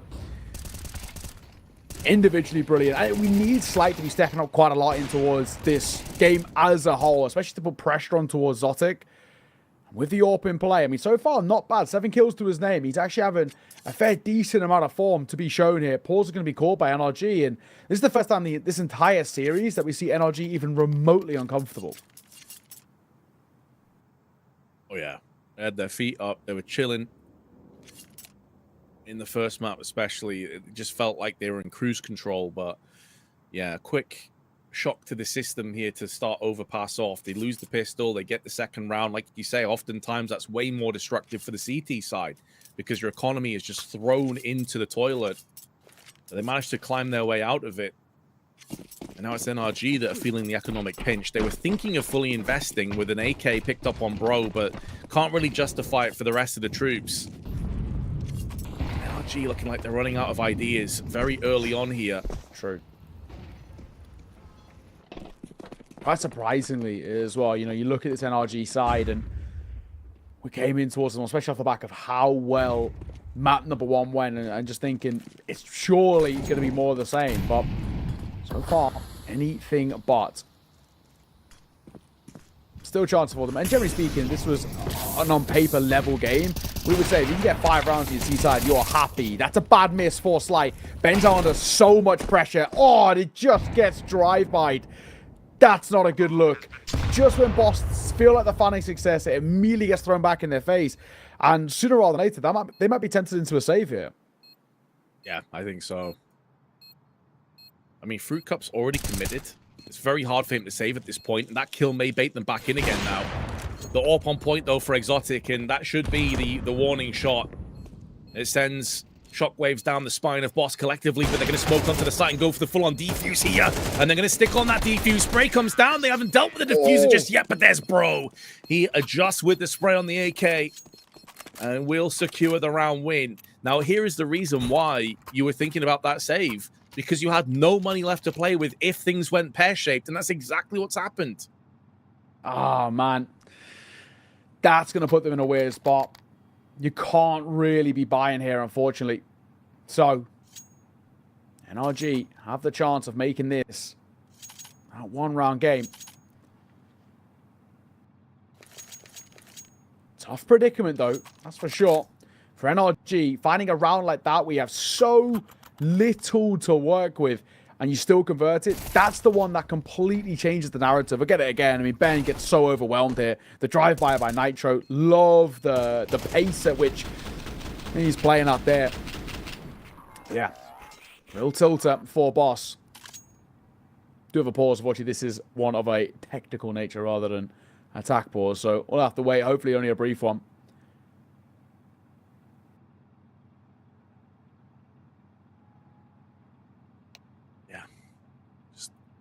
Stunting the momentum a tiny bit for NRG. Yeah. Sure, they're a little bit unsure about where to go from now. Apparently, it's a microphone issue, so typically they're pretty fast to fix. Yeah. It's nothing too serious.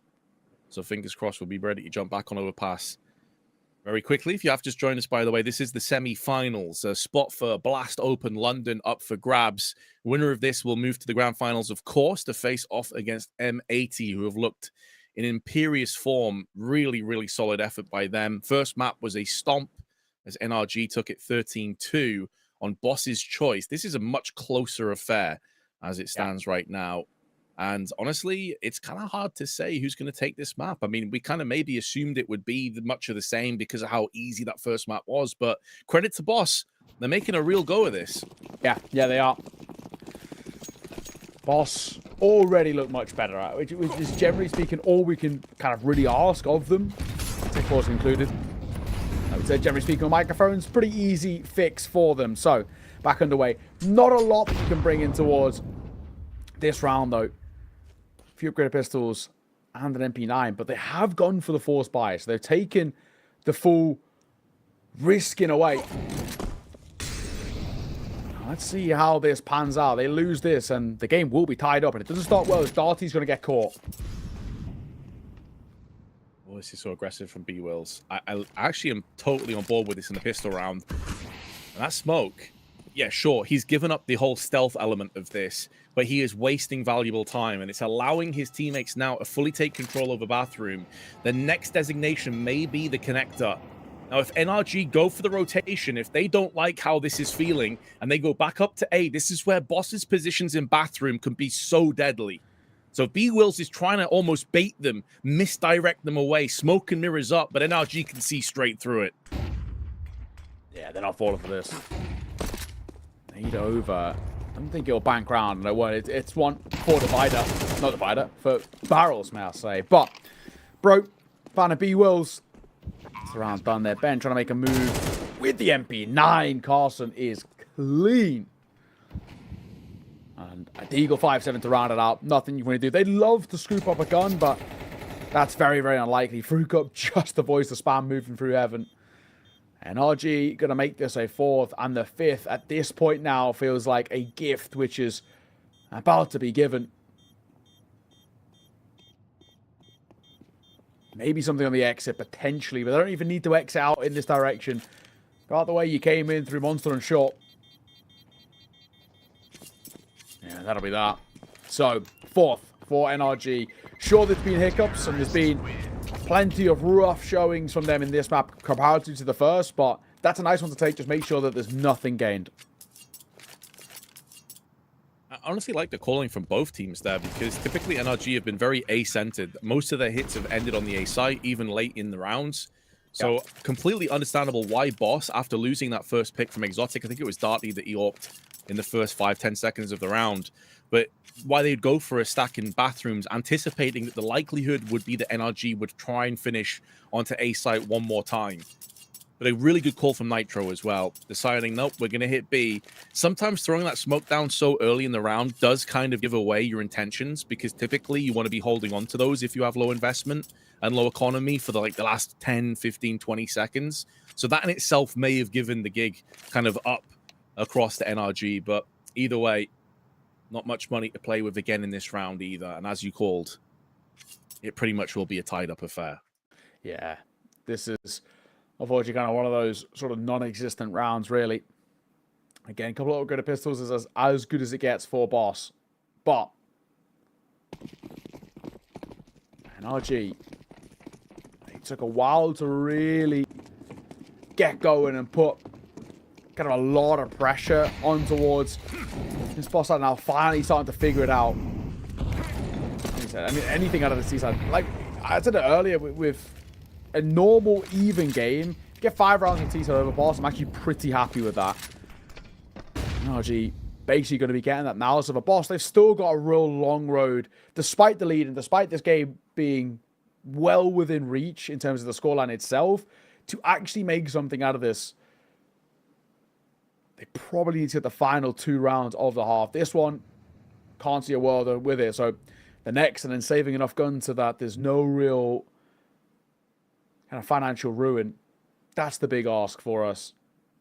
Build up some level of a CT side. And you can see, I mean, Overpass synonymous with boosts. You can see that Slight is slipping all over the place, but this is more for intel gathering than anything else. He spotted nobody for the time being in con or middle. The problem is, though, you've got USPs to try and fend off the push. There is a Deagle here as well, in the hands of the very capable Fruit Cup. He's had a good game to 10 kills, but he's dead. So rest in peace. Yeah, no chance in this one. Couple of good pistols, but again, not expecting loads in this round. Exit frag of any sort would be really nice here, but it's very, very unlikely.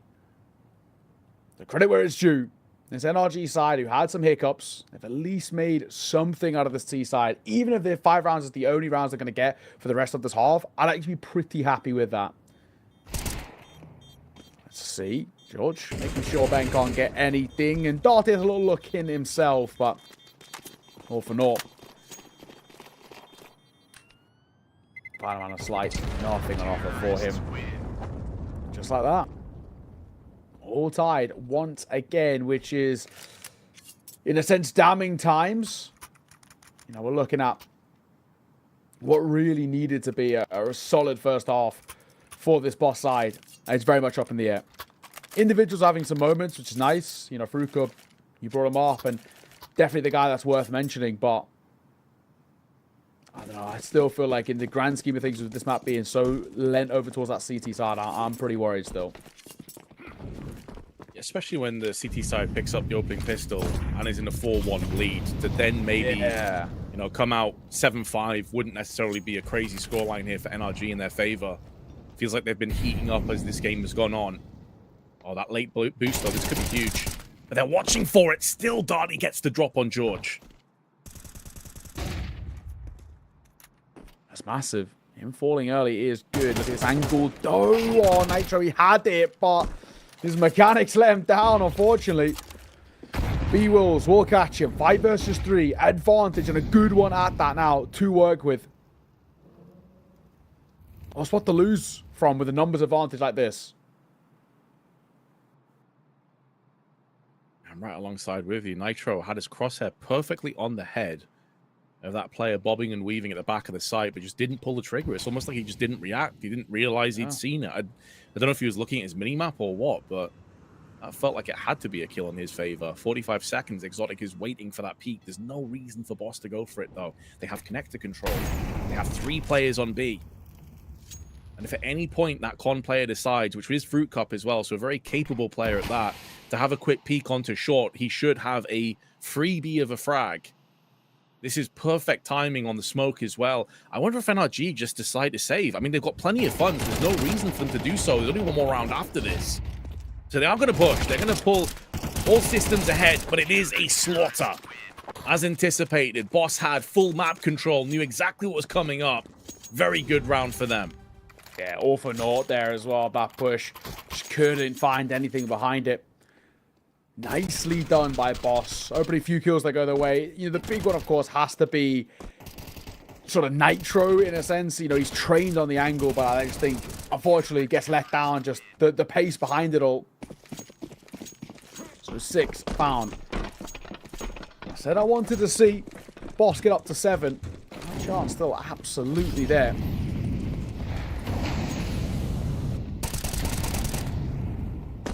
So I'm going to jump peek. And Lee, he's pretty damn close in all fairness. Yeah, and he did spot 2 or 3 players as well, so that's valuable intel. They know that Connector this time has fallen under control of NRG, which is really important because it means that Ben is going to instantly wrap back up onto the A site. If he spots nothing on that jump, they may have traded 2 players across instead. So it does have impact. However, that is limited time on the intel. Eventually it will be useless, and as you can see, they're boosted up looking for a potential pick. Oh, B-Wills takes damage through the wooden panels, but lives to tell the tale. Slight on the off angle on Monster delivers the fatal blow for Carson, and so Boss once again have the opening pick. Yeah, advantage in their court as well, and you can even see a little bit just how maybe perplexed NRG are right now. They don't really know what to do. And you touched on this a little bit earlier, right? Where you said sort of at times it felt like indecisiveness, kind of running out of ideas when they were losing track. And this is another round where it's similar in that sense. Trying the same thing, same result. I love this move by Fruit Cup as well. In the backlines, he can make a real wealth of difference. Bro is in a lot of trouble. He's heard reloading. Surely there's no way on this timing Bro expects it. He's running, so he's a dead man, and he will be to the hands of Fruit Cup. VB5 once again. Can NRG come out one better as they struggled to do in that previous round? One goes down with just enough time. George gonna find one, but Darty quick on the trade.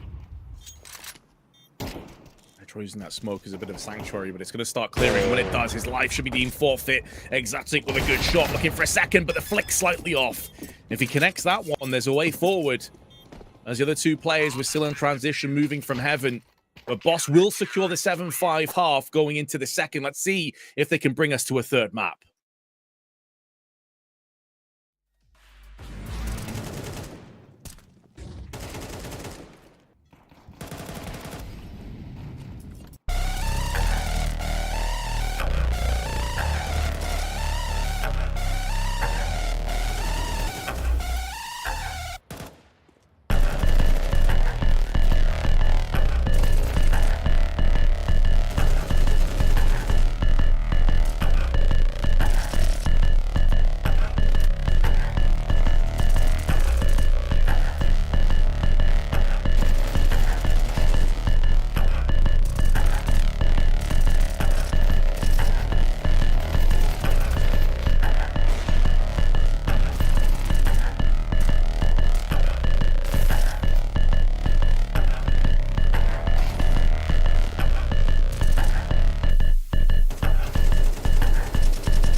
life in them, it feels.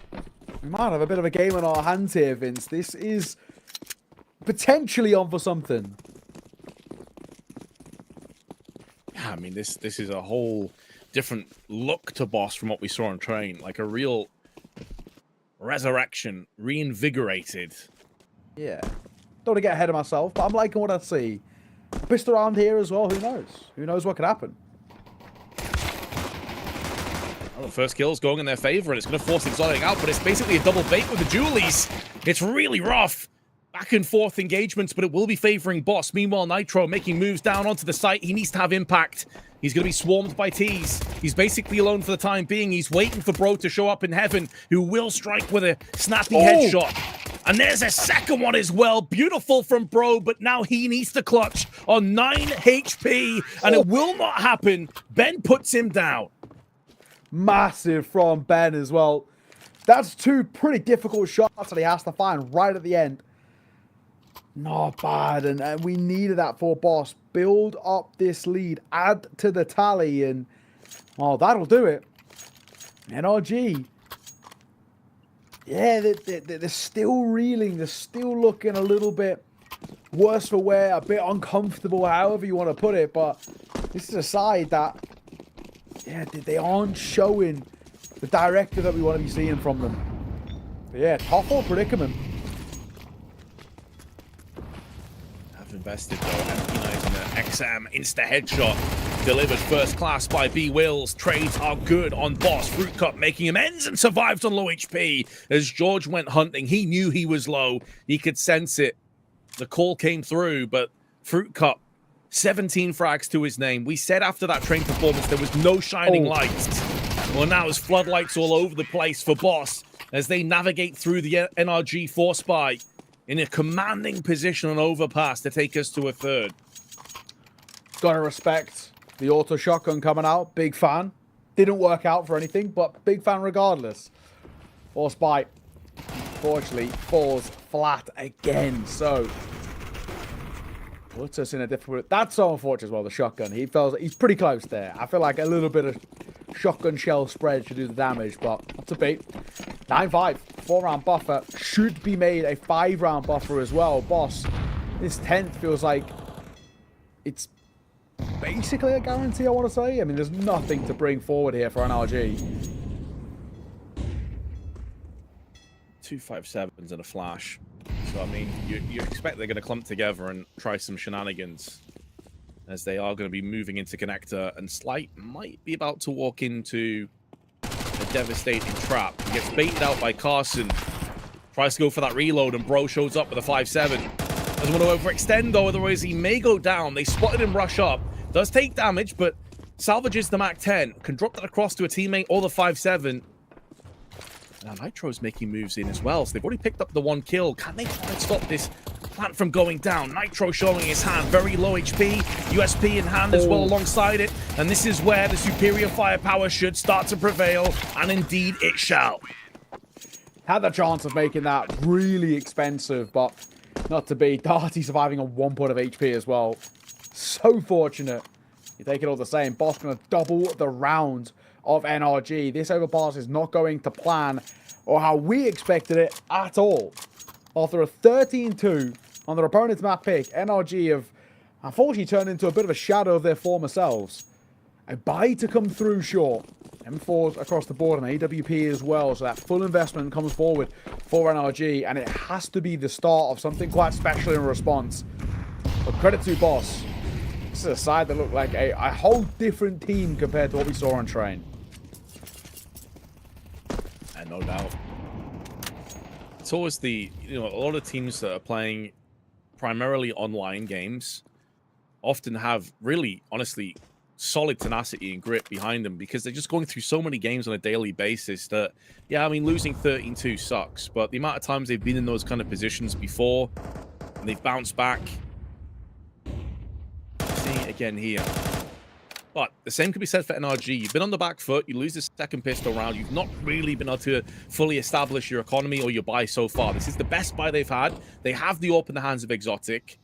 Can they start to steady the ship a little bit and get away from those jagged rocks that are straight ahead? They still have the opportunity to bring this back. It's not done just yet, but this round is a must-win. All right, so it's fine. Fruit Cup will go down. That'll help. Opener to work with. Pushing the site as well through the smokes, but it's pretty much all the way of NRG. Piercing and skewering the oncoming T, tickling the bomb, trying to draw out some fire, successfully do so, and then Ben just slaps away George. A replenished smoke as well is going to be straight in the eyes of Nitro, who desperately wants to deny this bomb plant. He may have a good idea as to where both players are. Bit of damage inflicted, switching to that USP. He knows that Ben is low, but the USP lets him down. How is Ben still alive? Goes difficult. 2 versus 2. Ben. There's another on offer, and he'll get it. Zotic will fall, and bro, so many angles to clear, and not enough time, you think. Oh, hang on, bro's made something of this. Ben, who is so low, will fall, bro. 1 versus 2. Oh my god, that was so close. Credit where it's due. Ben's made a round out of that, but, bro, the Dane steps up, and NRG, a huge sigh of relief. I mean, even still, with that round being found, there's still going to be potentially some financial woes over towards NRG. That was their first full buy-in, and they lose all but 1. But credit to Bro, they needed a hero, especially after how well Ben did, and they get it. I mean, great effort by Ben, but you really have to question Nitro there. I don't know how he's not getting the kill. 1 HP, missing 4 or 5 USP shots anywhere on him. If it hits him in the little finger, he dies. And it's going to have pretty drastic reverberation issues now for NRG's economy. Like, they forced up for another buyback. You got 2 MP9s and a FAMAS. 8 down, but it's going to be a little bit on the shallow side to deal damage to all 3. It does, though, land in the pocket of B Wills.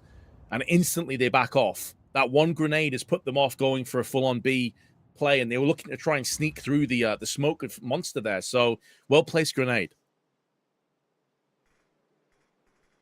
All right, so early damage makes them very vulnerable to the M4s. Could get a little precarious. Bro, up close. Run boost! Oh, and Slate's going to nail the shot, bro. Now, sleep or panicked, pick your choice, but he'll fall all the same. It's a lovely little gimmick and one that works so well. The FAMAS up close probably has to get 2 from this predicament. I'm not surprised. May work in Nitro's favor. If they swing on multiple players as well, then he could have them all. The jump is awkward. Nitro will course correct, but it's only a 1-for-1, and like you said, probably had to be 2. The timing, though. Oh, Darty. Oh, he's going to be so frustrated. You can see him turn back around, anticipating that could happen. Wait, Fruit Cup. He must know a player's potentially gone back into bathrooms. If this smoke clears, Carson should be a dead man. Oh, there's a move in behind. So George, one of his own. Zotic up close to this orb. Shotgun orping required and found. He unlocks it. Nice shot for him, getting pressured by the AK and a no-scope. Oh my god, are you kidding me? Zotic, how in God's name does he hit that one? Bailing them out of a dark spot. NRG, fine 7. That's a beautiful shot, isn't it? And it was also, I don't know if it was just after time. There was like half a second left on the clock. So Boss had to push into him. I'm looking at Fruit Cup's economy. I think maybe he got wrecked there. Or maybe he just died before time. But either way, great boost into frag onto Bro. It was worrying for a few moments when Nitro could only pick up the 1 frag, but it was all about this awkward couple of timings where Carson gets caught, but then George is there in connector. Fruit Cup must have been so confused as to what the hell was going on. And this is that double play at the end that you were discussing, that you were casting just beautiful shooting from the AWP, and it keeps NRG in this game. Economy, rough on the side of Boss. Maybe a hero AK or 2, but they can't really fully invest.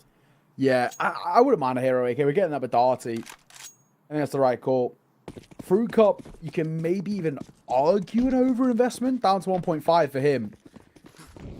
No bomb plant could leave him at least useless if he wants the AK armor.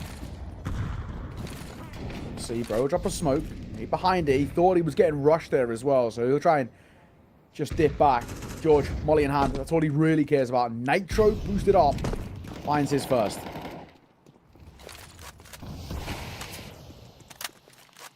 It should be a pretty straightforward round to be secured by NRG here, as they are shimmying back and forth. Just having a quick peek over on the monster side. Short could be a problem, as they have no one directly there other than Carson, but he's kind of playing this multi-angle duty while Nitro is watching from Graffiti. They're looking to try and boost up this AK to have impact, peering behind the pillar, but not spotting anybody, looking at the heavens. Same could be said. So NRG are playing their positions solidly for the time being. That time is ticking away. Also, keep in mind, there's no smokes to play with here for Boss. Flash. Over and nothing spotted. Oh my god, Nitro. Mere pixels away, but again, nothing spotted by him. This, just by the finest of margins, might actually be a real nice contact play. Let's see. Blackner comes over. MP9 was not in hand there as well, so very nearly becoming an opportunity for Boss to get kills, but thankfully, the fella step up. Nitro, great round from him. NRG, 2-round game. Will do good to the economy as well for NRG. Like, no casualties, building up the bank balance nicely. Up to 4,000 to 3,000 on most of the players. So definitely a solid turn of events. But what's a bit concerning for me here is Carson has kind of gone from 0 to 0 in there, like straight up smurfing on train. Agreed. 17 plus kills. He's now got 5. He's had almost no impact on the second map. Yeah, have to agree. We need to get him alive a little bit. Also, it helps when Zotic hits shots like that. He was a little quiet as well to start off this map, but he started to find his form, but shut down by Slight. Oh my god, he gets a second on towards Carson. Where was he looking? Thankfully, Bro is there, but even still.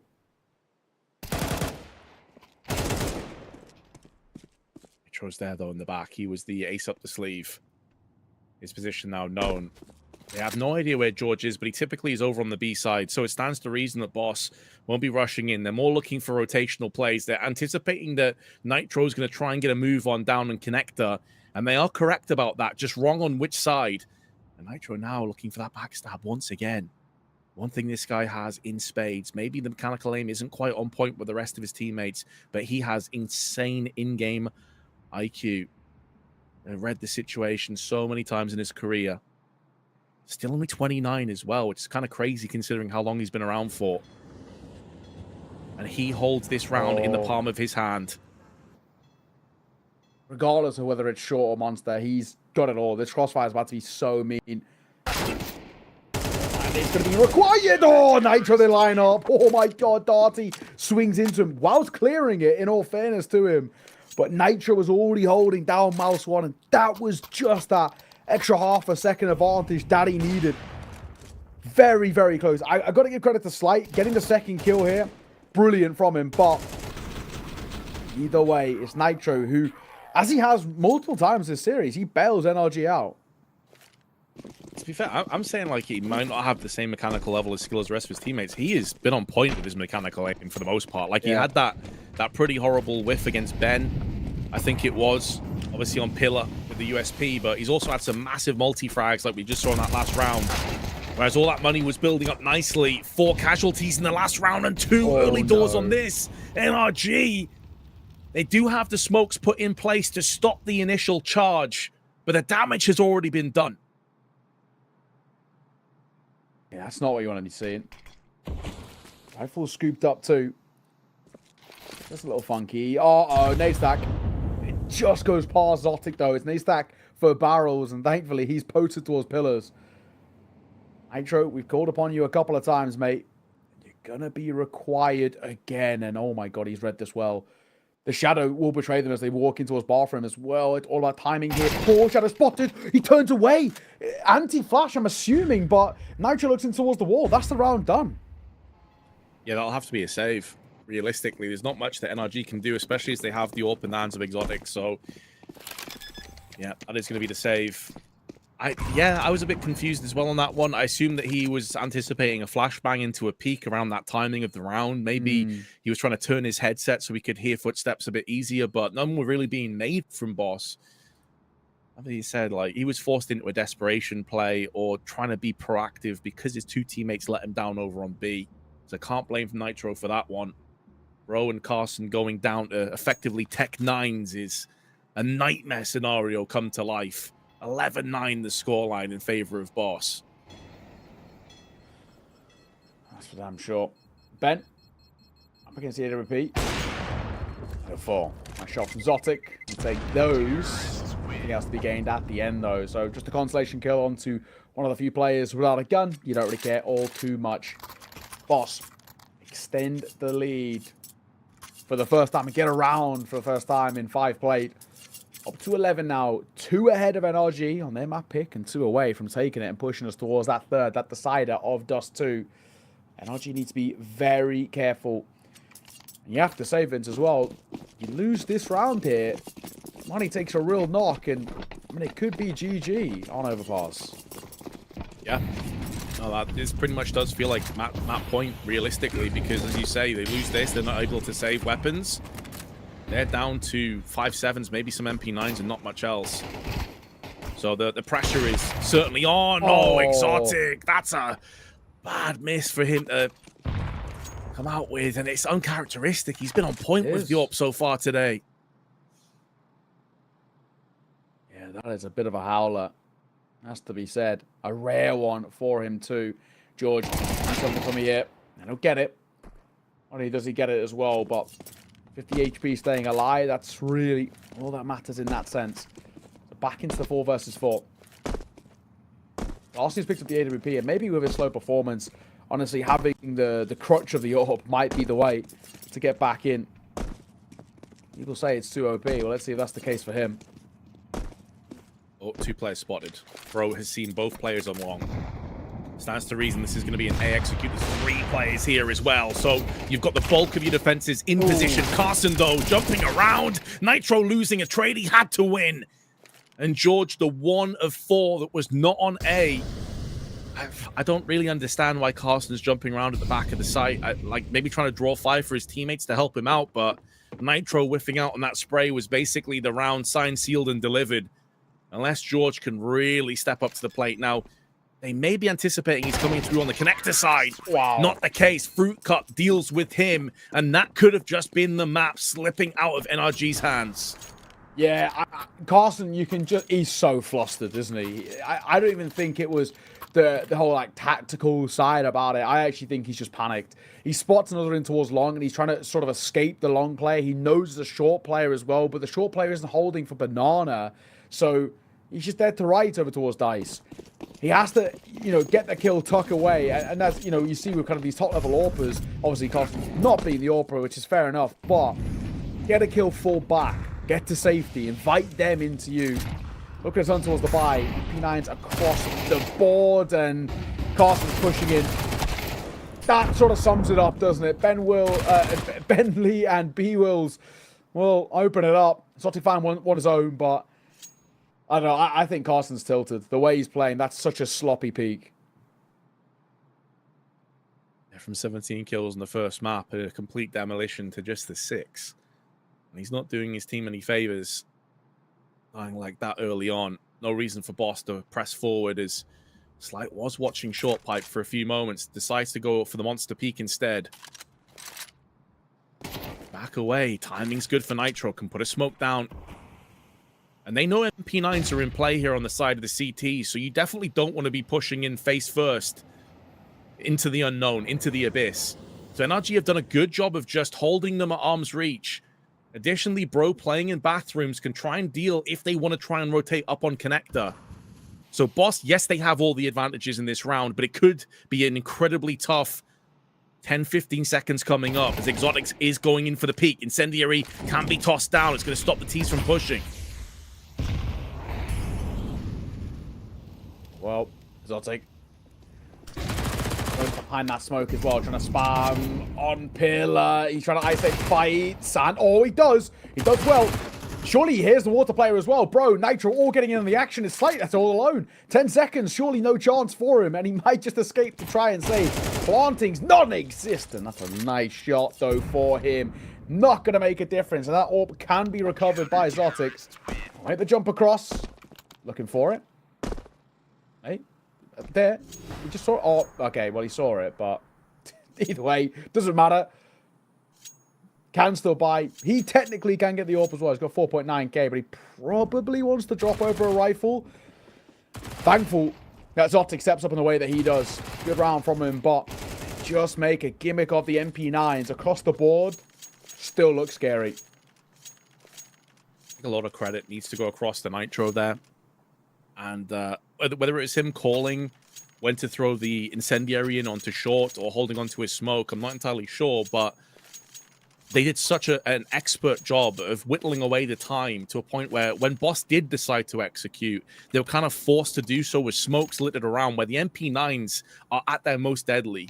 You want to just basically use the shadows to strike, hit and run with those MP9s. You saw the impact it had. So well played NRG. Boss will be bitterly disappointed, but they still have enough funds. However, if they were to lose this round, we're kind of in a similar position to what we were talking about on the flip side. They would have very little funds going into the last round of the half, and we could be hitting overtime. So a very important few moments coming up here in the semi-finals.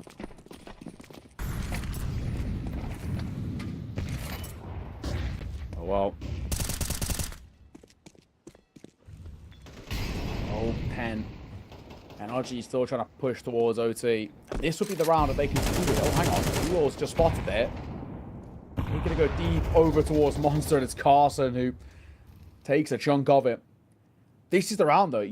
You really feel that if NRG can find this round and deny Boss getting a bomb plant, overtime is the realistic kind of option of the two. I'm getting 13 with next to no econ. It's going to be quite difficult. Darty, what have you got for us?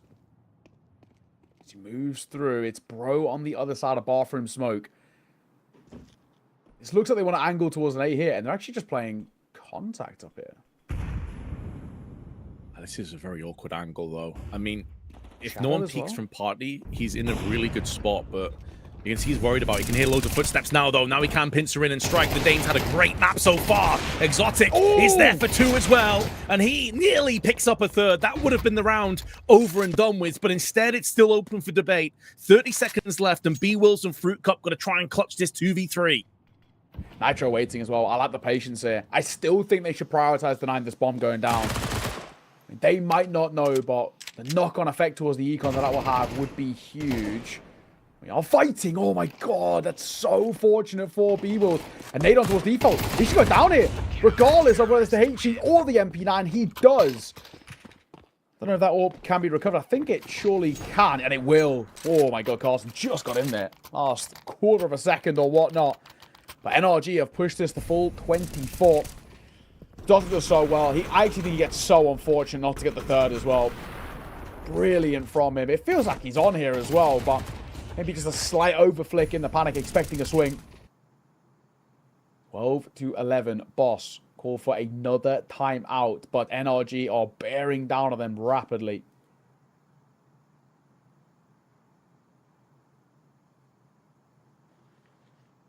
Yeah, I think Exotic deserves a lot of praise for those 2 kills. Not easy to close range AWP, and we saw it earlier as well. I believe it was him on the truck with that beautiful no-scope with time running slim on Boss. And this is the impact it has. You have 3 MAC-10s, a Tech 9, and only 1 AK. Understandably in the hands of Fruit Cup, who's had a very good map so far in his own right. But it is Bro that is at the top of the scoreboard, having tons of impact, consistently showing up and delivering when his team desperately required it. And they'll need him to do it one more time if they want to secure overtime. He's playing aggressive early on through middle, backs away, knowing the connector is not under their control.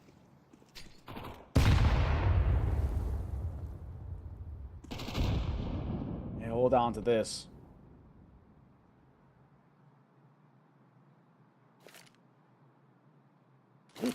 Tens in play can still be difficult to deal with. This should go quick. I kind of like to play here. Keep it simple. And see if you can just rely off the back of your individuals, but Bro pushes that smoke, and Nitro gonna find one of his own as well. We might be over here as Carson swings through. He's obviously had a slow battle as he's spoken about, but what a time for him to step up right at the end to close it over time. And Vince, there's life back in this NRG side. There most certainly is. They are standing and they're refusing to relent. It looked, for all intents and purposes, once this second half started in a poor way, that this was only going the way of Boss. That Fruit Cup was just basically bullying, getting a ton of entries. Darty had 7 multi-kill rounds as well, by the way, but then Bro arose to the occasion. The Dane himself moving across to NRG was a surprise move for many, but he has been a massive shot in the arm for this squad. And now, early on in this round, aggression comes through, but it is Boss that takes first blood in OT. Spray from George is good for 1. Second player in connector as there's Molotovs also put in, but there is that man again. Bro steps up, delivers, and gives his team the advantage. Hooker's quite off the back of it, doesn't it? Nothing just yet. And Boss kind of scratching their heads, right? We've lost the opening 2. Numbers don't favor us. We've got no real idea about what this NRG setup's looking like. And all they can afford to do, at least for the kind of midway part of this round, is actually just pause and hope that somebody overextends over towards NRG. But they don't need to. Nitro going to play in through Bank. Has the support of Bro. There just isn't any need for these guys to fight. As long as they play in pairs as well, they should have no bother shutting down any sort of an execute. B-Will's anti. Bro on the ledge and ready to fight himself. It looks like Boss is going full contact. I haven't really done this before, so I'm definitely on board with it. It could catch NRG off guard, but they're playing very passive angles in their own right. Now they can hear that bomb. Oh, it's like checks the angle, but Nitro removes his head. And now even in this post plant, a 2-on-4, they do have a molly in the hands of Fruit Cup. He may be saving that for the defusal coming in, but may need to be proactive because you've got to assume there's going to be a smoke or 2 in play at this stage for the CT still. George has one.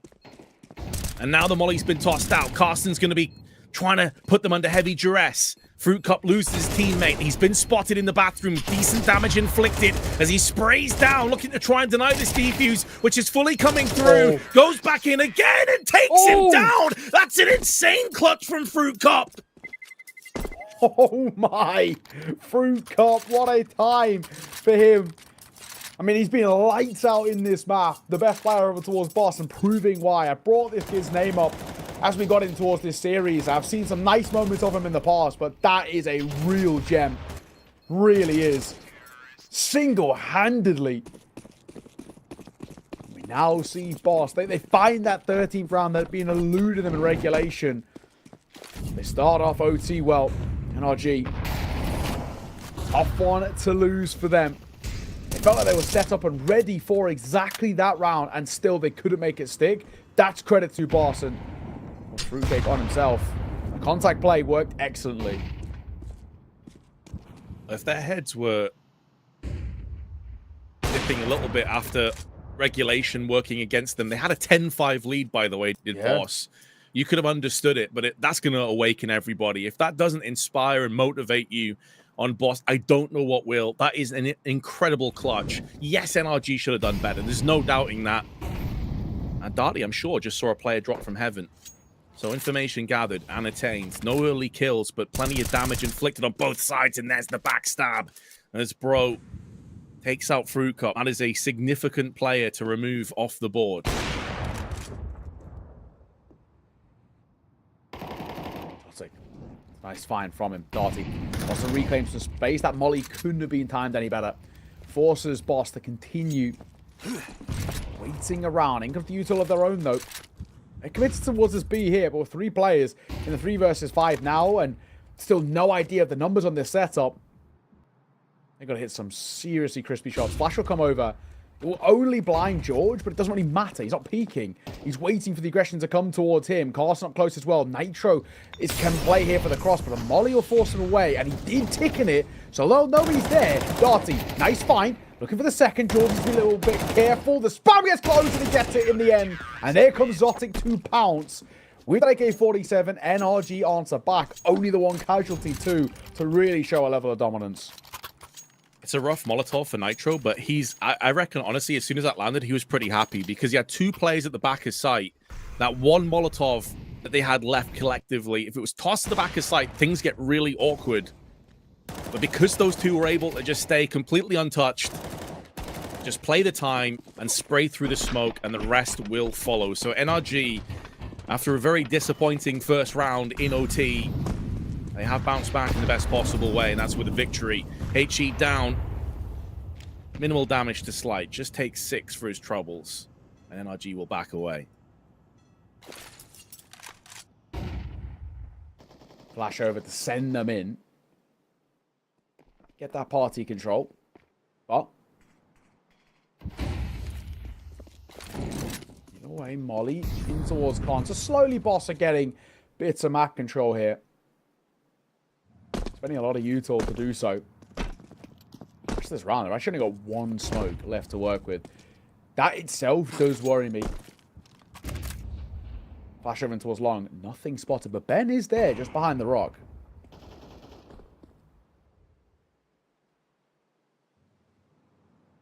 Slowly snaking his way up. Carson.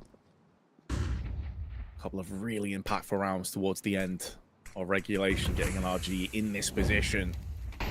Incredible performance on train as well from him. You know he's got more to offer here on Overpass. And Bro, and we haven't seen him play. We've seen Nitro play this a couple of times.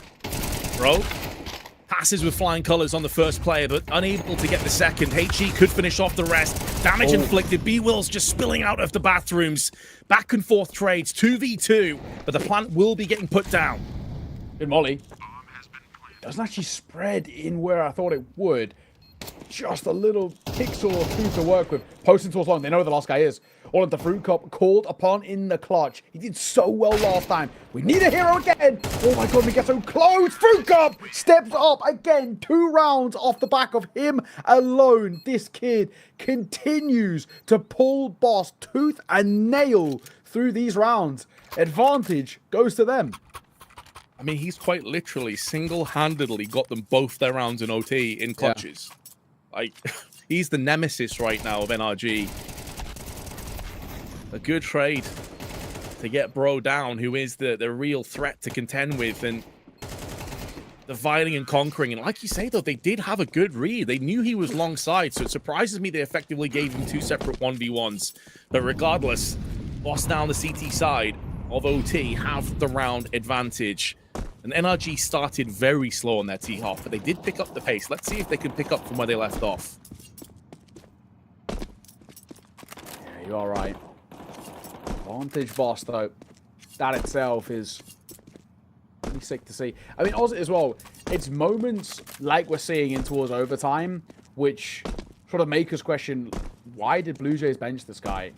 Why do they sort of let him leave? He's so talented. He's pretty decent over on Blue Jays as well. Yeah, man. This has been... It's our fault showing. NRG having to work for this a lot more than they anticipated. That is for damn sure. I'm doing a minute now, and NRG have not got really any sort of information to work with. Yeah, a bit of deja vu from some of their T rounds as well. Slight is peeking over on Con. He's given his position away, but he's completely fine with that because time is still dwindling away. Now, they did see multiple players in Con from his perspective, or at least heard them, so they may think it's still going to be a B hit. And that other flash is going to start to come through. Looking to blot out the sky with these smokes. They're very slow in the approach to NRG, and they're peeking 1 by 1. Nitro gets the entry, but Slight is completely uncontested with no smokes or Molotovs on his position in bank. He can strike. There's still a player behind the bank truck as well, and they're getting in each other's way. Someone needs to go plant the bomb, for God's sake. What are you doing, NRG? Carnage. It's Carnage. Look at the time as well. As long as we don't peek, we win, and that is the case. Slight does take a swing, which is inherently risky, but he gets Zotic at the end. NRG, that is a awful round to be losing. Dropping the bomb and the AWP as well. Carnage, the flank that comes through. Oh, that's such a poor one to lose. And in that sort of fashion, credit to Boss. All they had to do was stand tall like turrets and hit their shots, and they do exactly that. I can't even like fathom what the hell was going on. Like, first off, the AWP gets blocked twice. A guy runs in front of his scope. Yeah. Then they drop the bomb and the weapon on the ground with like 7 seconds to go. I don't know what's happening. Maybe there's some mega tilt in NRG knowing that they should realistically be in a really commanding position, but Fruit Cup has basically wrecked them twice with clutches. I honestly don't know. I would love to listen in to the comms on what happened in that round, because from the outside looking in, that was a disaster class. Yeah, that was a really poor round. I think, as you mentioned, the comms have got to be the thing that was most cluttered there. All over the shop. We've lost Bro. A bit of a tech pause. Hope we can get him back in as soon as. But, wow, man. That is a crazy, crazy round as a whole. And Boss, it just feels like at the moment they're a side who are seriously thriving in the chaos. And NRG just can't find a way to really fathom a win right now. This is, this is super impressive. Really feels like that third map is looming. Yeah, really awkward time for the tech issue as well, of course, like getting towards the business end of the overtime.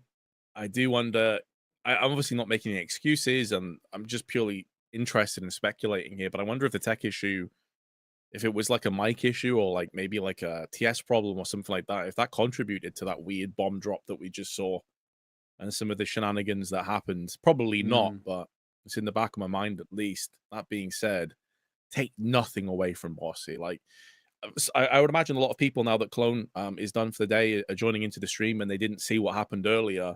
To put it in perspective, NRG absolutely annihilated Boss on train 13-2. And it was every bit as one-sided as that sounds. Basically, Boss won the first pistol, took a 2-0 lead, then lost the next 13 rounds in a row. Carson posted up a 2.08 rating and was just straight up smurfing. He picked up an ace. He picked up a clutch. He picked up everything he could possibly ask for. And they were looking in, like, basically immortal. Like, they couldn't be beaten. And then Boss bounced back on overpass and are putting in this performance. Like, just crazy. Like, massive respect to them. But NRG, again, are going to be ruining their missed opportunities. Like, 2 massive clutches from Fruit Cup that should never have happened. Bro's playing fantastically well, but it still doesn't seem to be enough. Yeah, absolutely. Well, Bro is back. But still, 15-13. Map point to Boss. NRG. As you're just touching on, from a 13-2 map but 1 to a fallen as flat and be made to work. I wouldn't even say it's equally as flat as well, but I would say it's a step up from Boss. Carson, nice tracking there.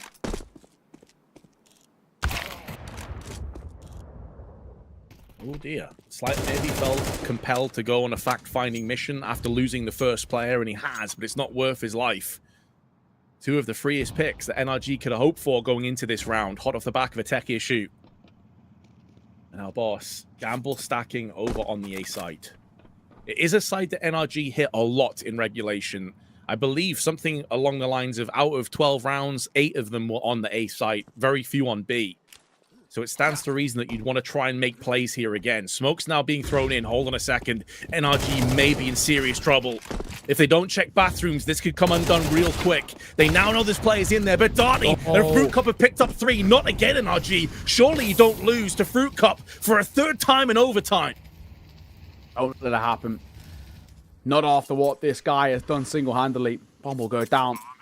And being a known quantity, that's the one real advantage for NRG here. Plant the other side and play deep in the post barn to make sure we have that ability to trade.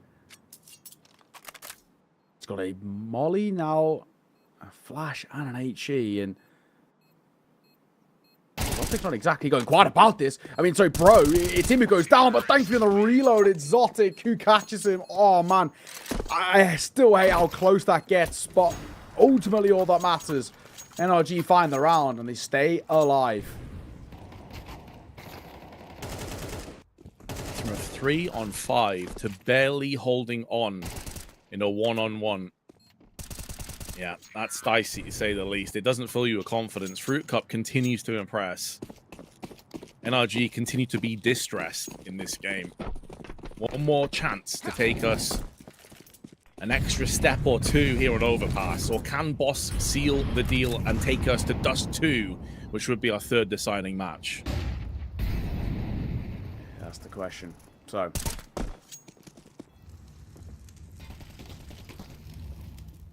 has been, as we've kind of touched on, a bit of a slower game from Carson. He's had those moments, even that wallbang in that previous round.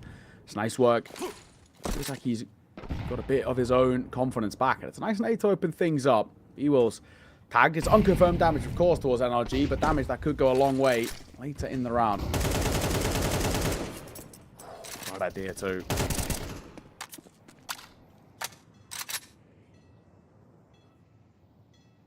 Carson has spotted a lot of wall bangs over on there. Obviously, he got the kill in the last round, but also boosted up players.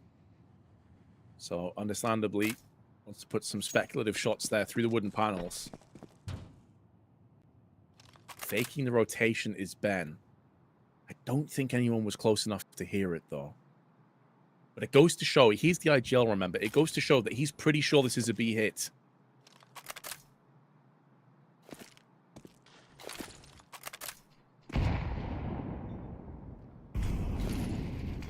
Come B Wells. Posted. Surely going to clear this. The smoke is good and should be a known quantity as well. Bro going to get a double. That'll help and go a long way. And Carson spamming down finds him. Numbers advantage. And it's added to the swing from Zotic. Slight. 1 versus 3 with the AWP on the retake is never what you want to see. He's got no util behind it either. Oof, nice flick.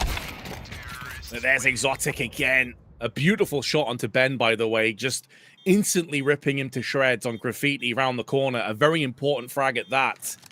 And NRG, they take us to a second overtime. Now, when you keep into account that in these OTs, Fruit Cup was required twice to save the life of Boss, you have to fancy the momentum probably slightly in favor of NRG as it stands. You can't expect him to have those rounds time after time after time. At some point, he's going to cool off. You're right.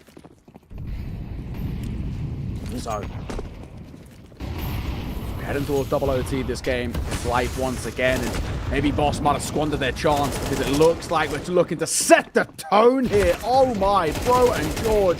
The wombo combo, the dynamic duo who make light work of that B-hold.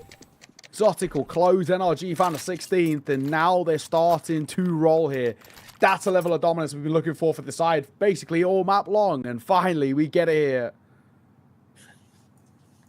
And the crazy thing about that, again, is I know a lot of people are tuning in just over this last 5-10 minutes. NRG, that's the first time we've seen a straight up B rush from them on T side. And they've waited till the 31st round in the game in double OT to pull that one out. Unbelievable. And it's worked a charm. Yeah, ridiculous stuff. Oh, man. Nitro as well. We spoke about him looking sharp, and we spoke about him having these nice moments, and there's another one of them.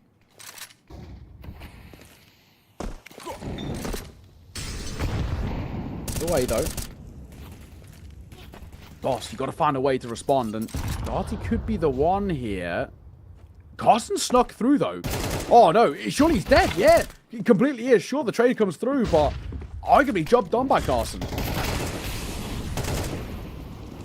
George also gets his hands dirty in this round, looking so much better on the side of NRG. Mixing up the pace. And getting success once more, and there's not that many options available. I mean, considering Slight also would have to be in a really poor buy. If he loses his AWP, he has to just hold on to it. He has to save. I mean, there's no other choice. 17-15. Now will be the score. Of course, both teams looking for that all-important, elusive 19-round mark to get the W. Again, place in the grand finals up for grabs in the Blast Open London tournament. Should be an amazing opportunity for either of these teams, with M80 waiting in the finals to face off against the winner of this game. Okay.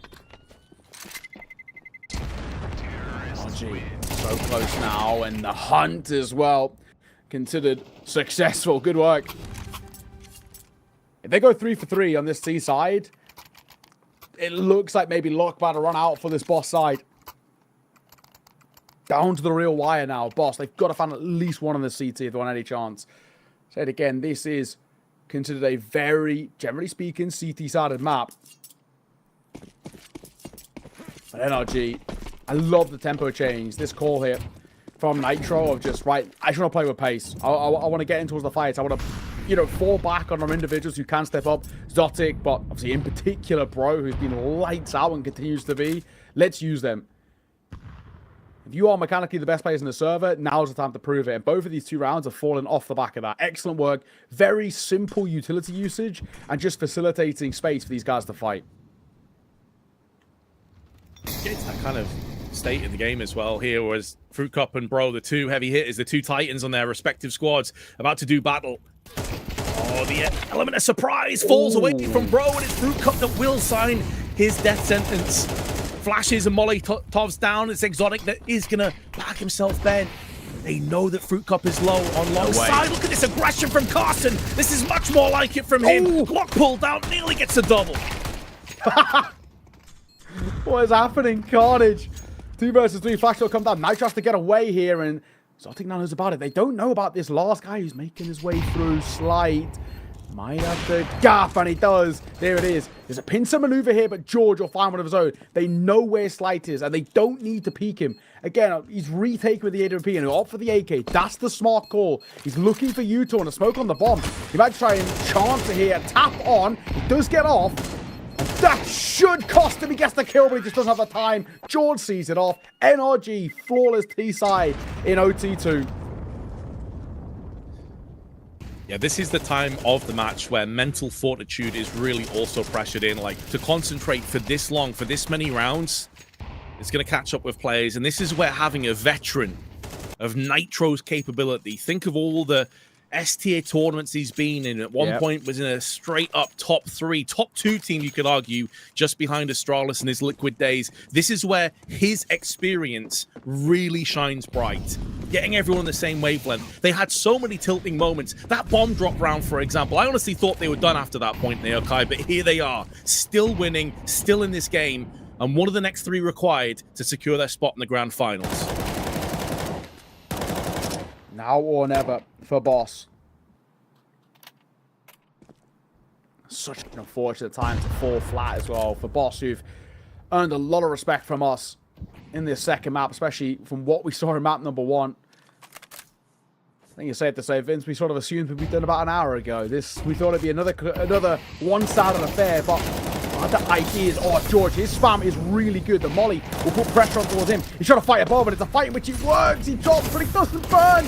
Somehow, and same can't be said for Ben, who jumps in towards the flames. It's all on the shoulders of Fruit Cup again, but this time it's a 1 versus 5. He's clutched up twice, massively in that first overtime. Surely non-existent here, and he's seen off by Carson. He recovered so well in this map after having a massively slow start, but what a map of Counter-Strike. NRG walk away with the map and ultimately the series, but that was a barn burner of an overpass. It really was, yeah. And like you said, I completely agree. It's easy to get down on players when they're not having a great game. At one point, Carson was 6-20, I think. Ends the game with practically even score. So really did bring that one back, and a huge reason as to why they were able to claw on and then take the lead and ultimately the victory. But I think the player of this map for me has to be Bro. Him and Fruit Cup were going blow for blow, back and forth. Fruit Cup with a ton of clutches, a load of multi-frags, but Bro in that bathroom area on CT side was huge for NRG and is proving to be a phenomenal pickup for this org. And I'm sure it's only going to get better as time goes on. Grand finalists now, it's going to be a very close game. But yeah, Bro had an amazing performance here.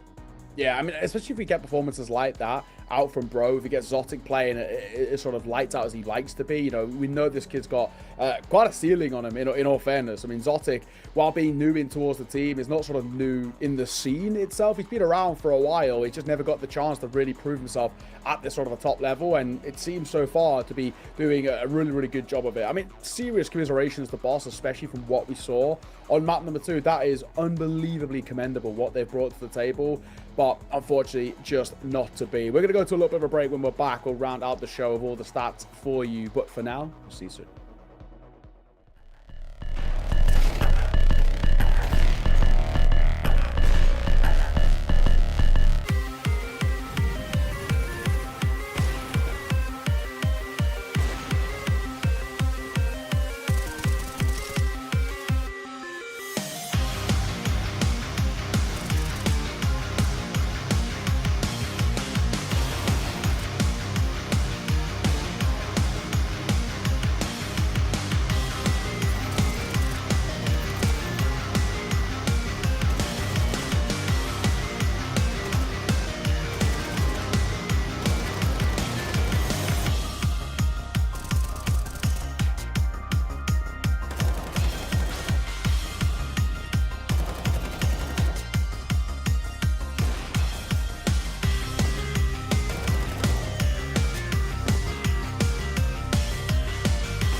Welcome back. Well, end of the series. There is a good time to round out the show. Take a look at some stats and some MVPs, of course. I think it's pretty easy to guess one of them, especially after that second map. But a fantastic day of best of threes and some Semi-finals concluded. We'll take a look at the end of that one, bro. 34 and 24, 114 ADR. Incredible work. But I think actually, you know, regardless, bro, fantastic work. We expect big numbers out from him, and it's glad that we see it. I love the recovery from Carson. Like you said, yeah, it's like 6 and 20 was at one point. That was like coming into overtime as well. 18 and 24 to finish. Mentally, he looked like he'd boomed massively, and he recovered it really well mid-game. Super, super impressive. Fruit Cup as well, unbelievably important. The clutches won, so solid. Without him as well, honestly, it's a different story. It probably would have been closing that first OT, but not to be.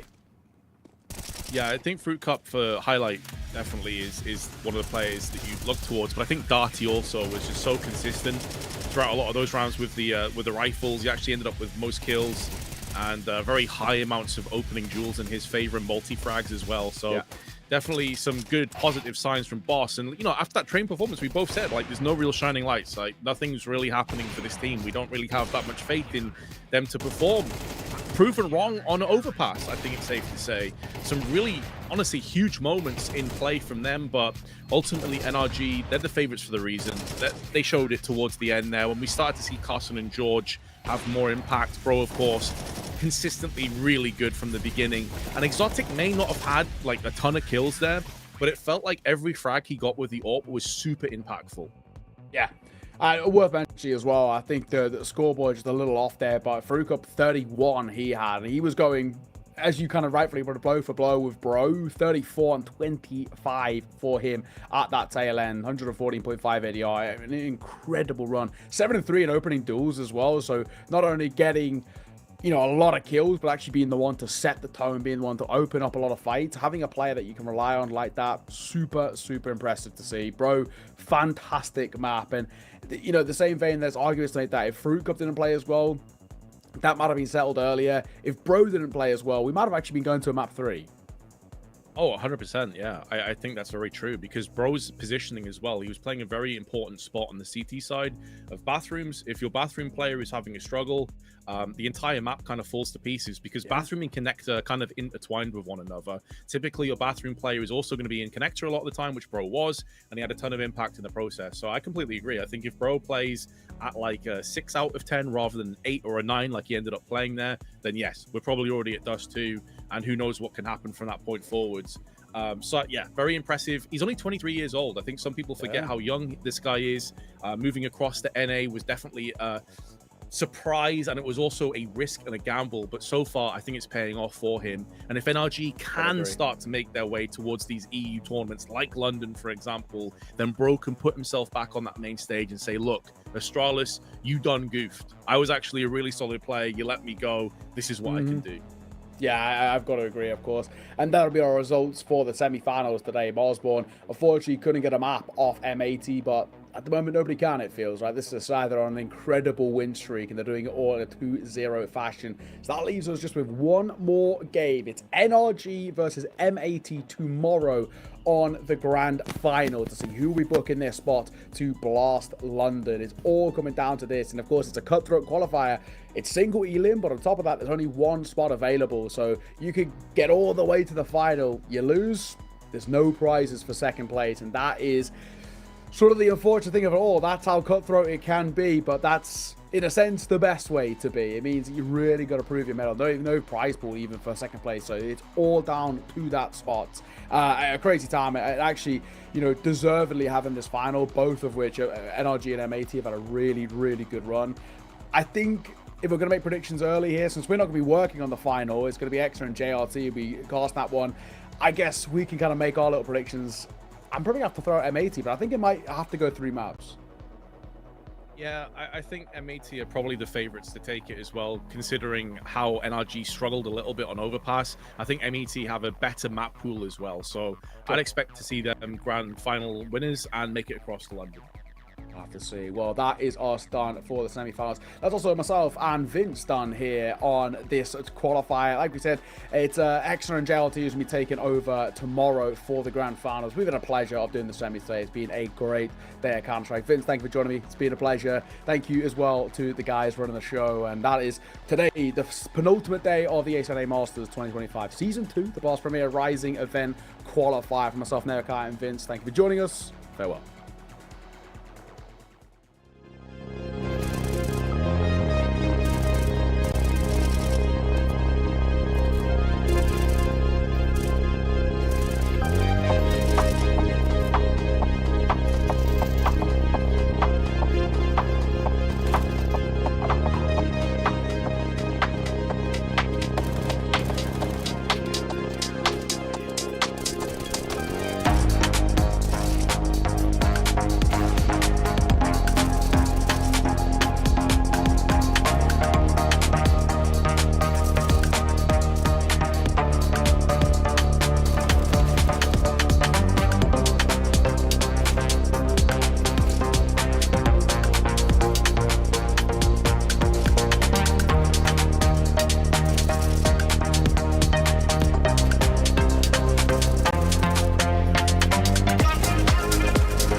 Bye.